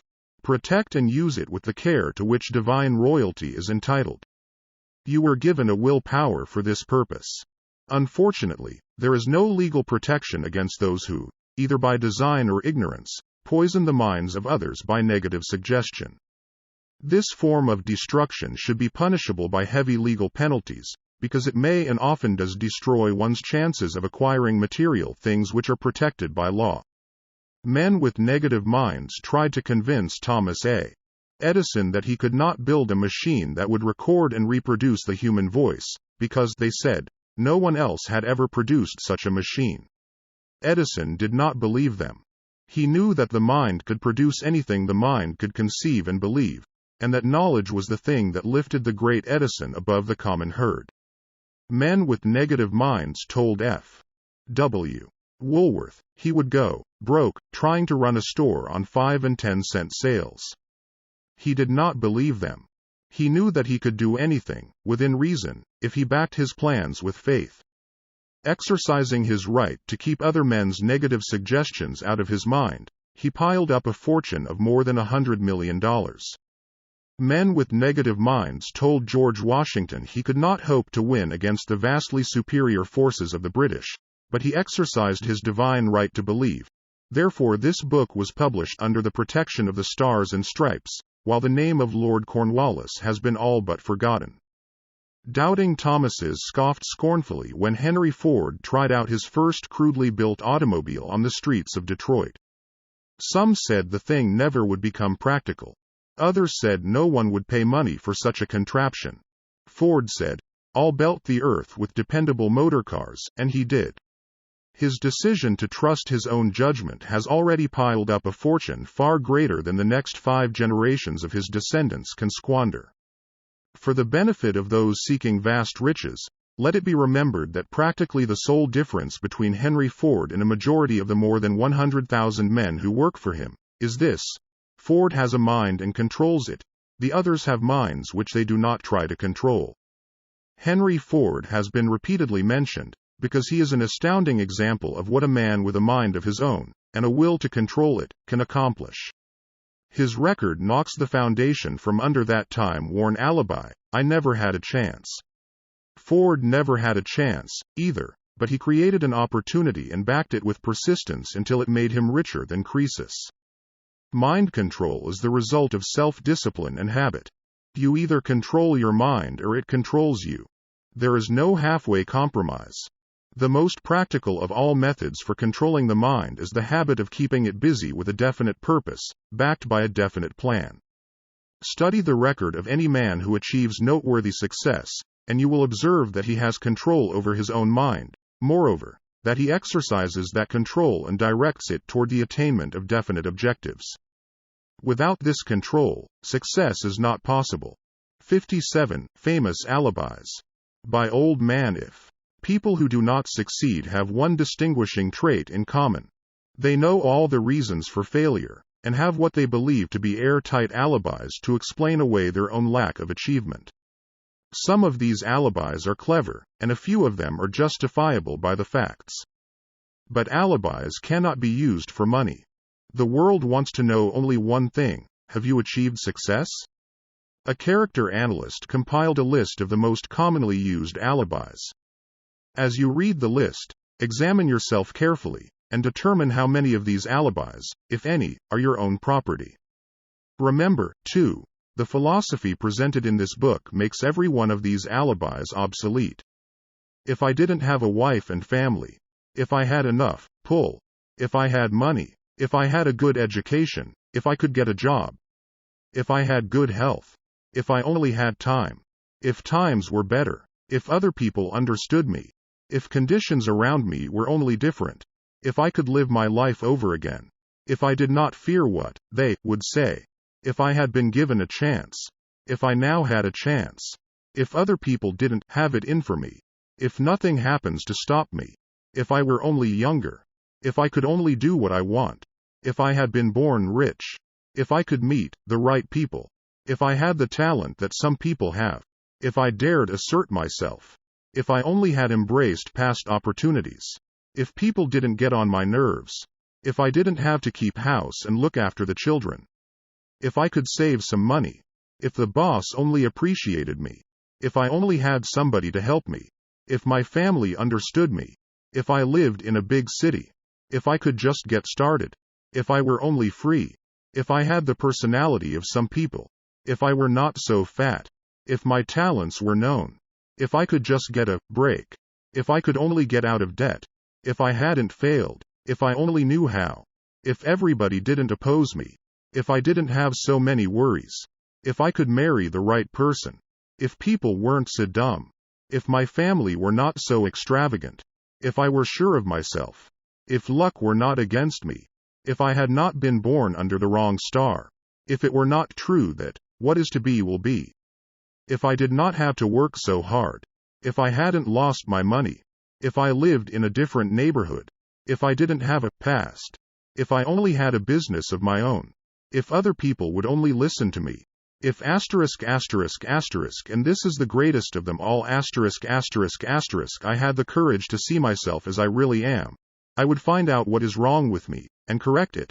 Then I might have a chance to profit by my mistakes and learn something from the experience of others, for I know that there is something wrong with me, or I would now be where I would have been if I had spent more time analyzing my weaknesses, and less time building alibis to cover them.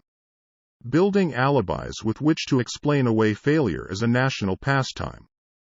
The habit is as old as the human race, and is fatal to success. Why do people cling to their pet alibis? The answer is obvious.